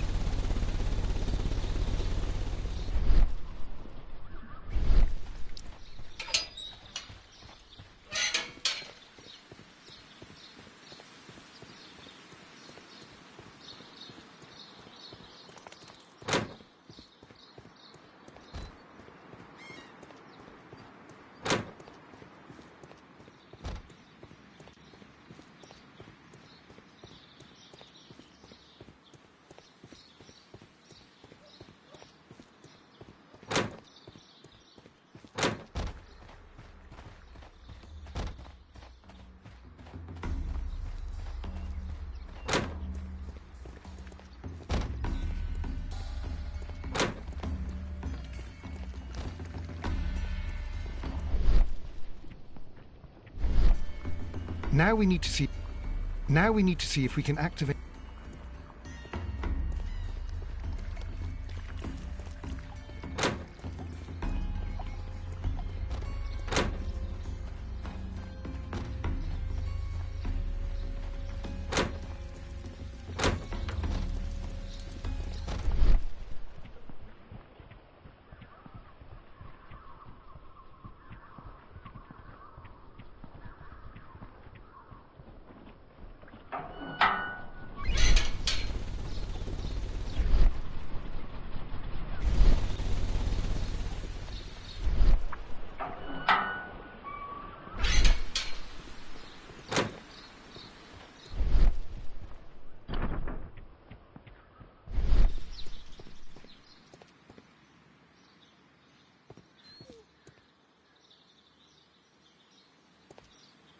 This is one of the outlets. Excellent. This ventilation fan is working. Let us see if I can activate the other one.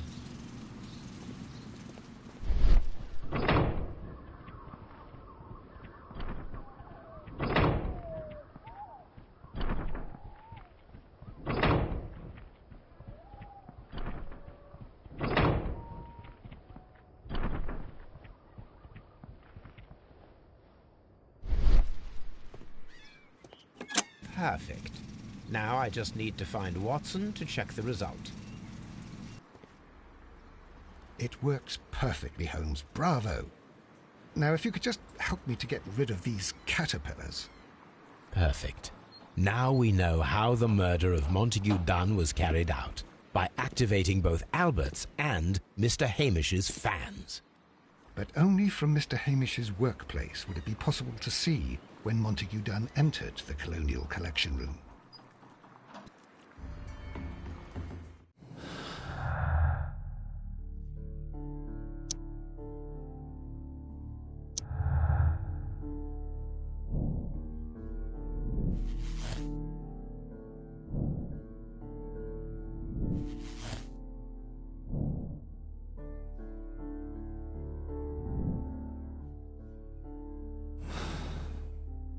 Let's go to Scotland Yard.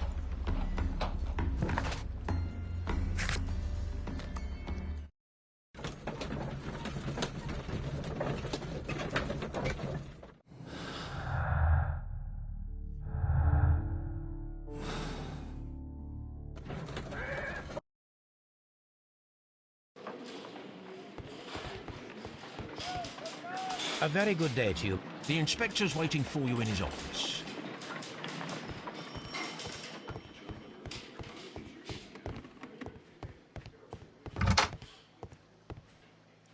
Inspector, I believe that Martin Hamish is guilty of the murder of Montague Dunn. Aha! I knew it. I'll send the lads around to arrest him. Very good. I shall wait to hear from you.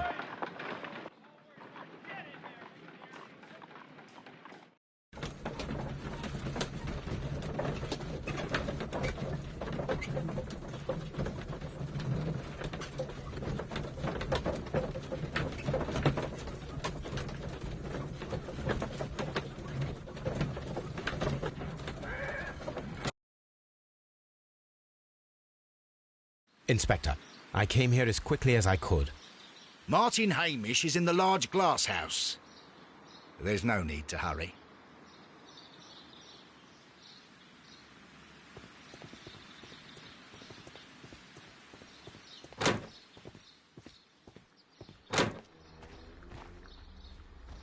Holmes, my God! Yes, we found him like that. Our messing around with the ventilation system didn't go unnoticed. Mr. Hamish realized that we knew. Inspector, could you arrange the body, please? I should like to examine it.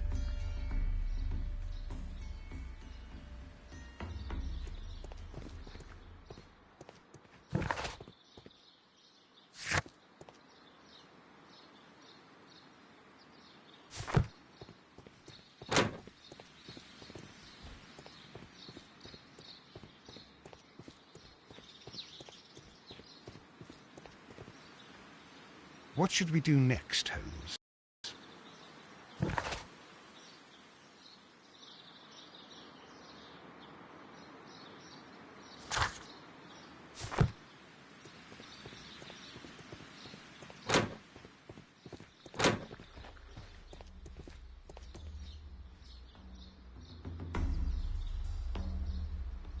The mark around the neck is very visible.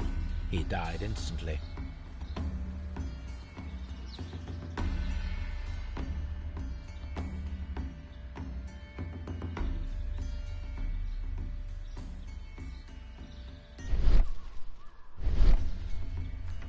Holmes, his left shoe is unique. This anomaly is often a characteristic of... A club foot. Bravo, Watson. That is the key element of this case.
Something about this rings very oddly.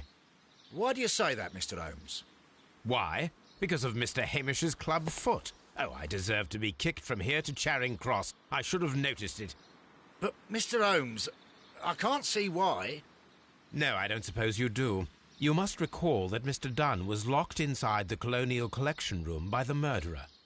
If it was Mr. Hamish, he would have had to run up to his workplace to trigger the fan situated above it, taking into consideration the condition of his foot. Well, it is still possible. Perhaps, but it is rather strange that such a person as Mr. Hamish decided to base his plan on the speed of his gait. You mean to say that somebody helped him? So the suicide is questionable? Correct. Mr. Hamish accuses only himself in his letter, and so the investigation stops. Possibly an accomplice, then? That idea had not occurred to me, Mr. Holmes. I have another idea, Inspector. Thanks to the testimony that we have collected, we are able to rebuild the events as they took place that day. With a timeline, such as we did in the Jack the Ripper case. Precisely. The map at the entrance of Kew Gardens should help us with our timeline. Let us analyze the facts and statements so that we may recreate the events of that morning.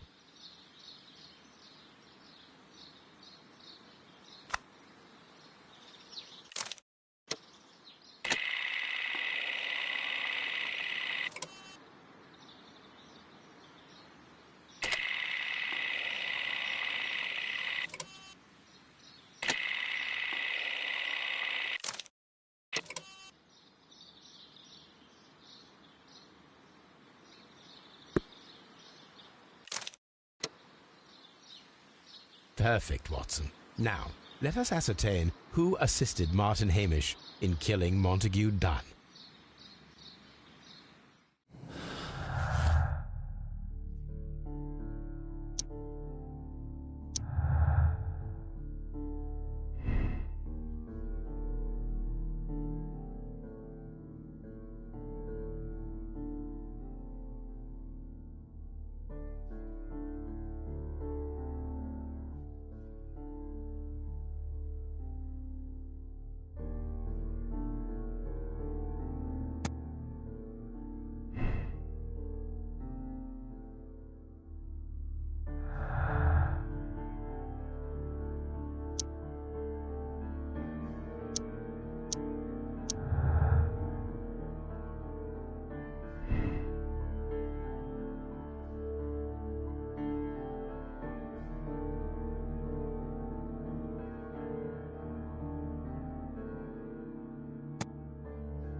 But Holmes, how can you be certain that we'll find Miss White here? It is obvious, Watson. Just use your brain. I am using it. I do use it.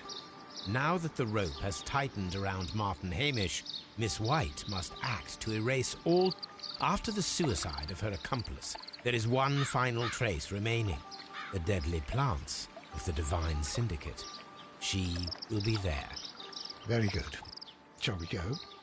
Just one moment. Now listen to me, Watson. I shall see her alone.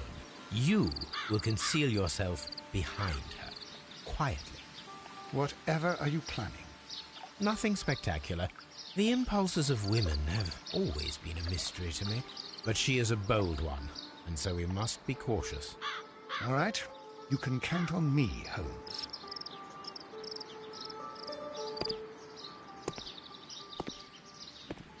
Mr. Holmes, good day to you. You do not seem surprised, Miss White. Well, I was expecting you. Not for too long, I believe. So please tell me, as it is still unclear, who planned the murder? Was it you? You were wrong, Mr. Holmes. It was Martin Hamish, then. You managed to convince him to take on a more prominent role. You could not be further from the truth. You think that you can fool me? You don't care what I think.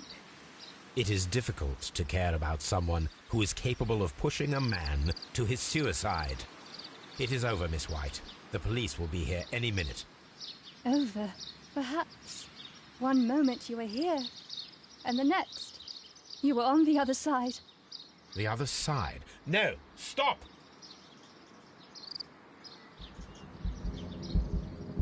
I beg you not to do this, Miss White. Don't come any closer.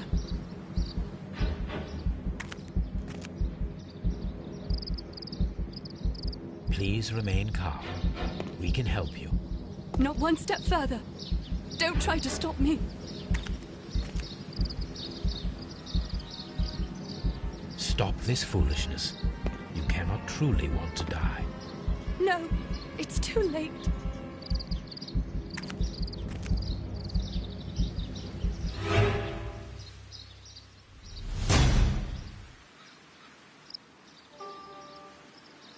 This is tragic, Holmes.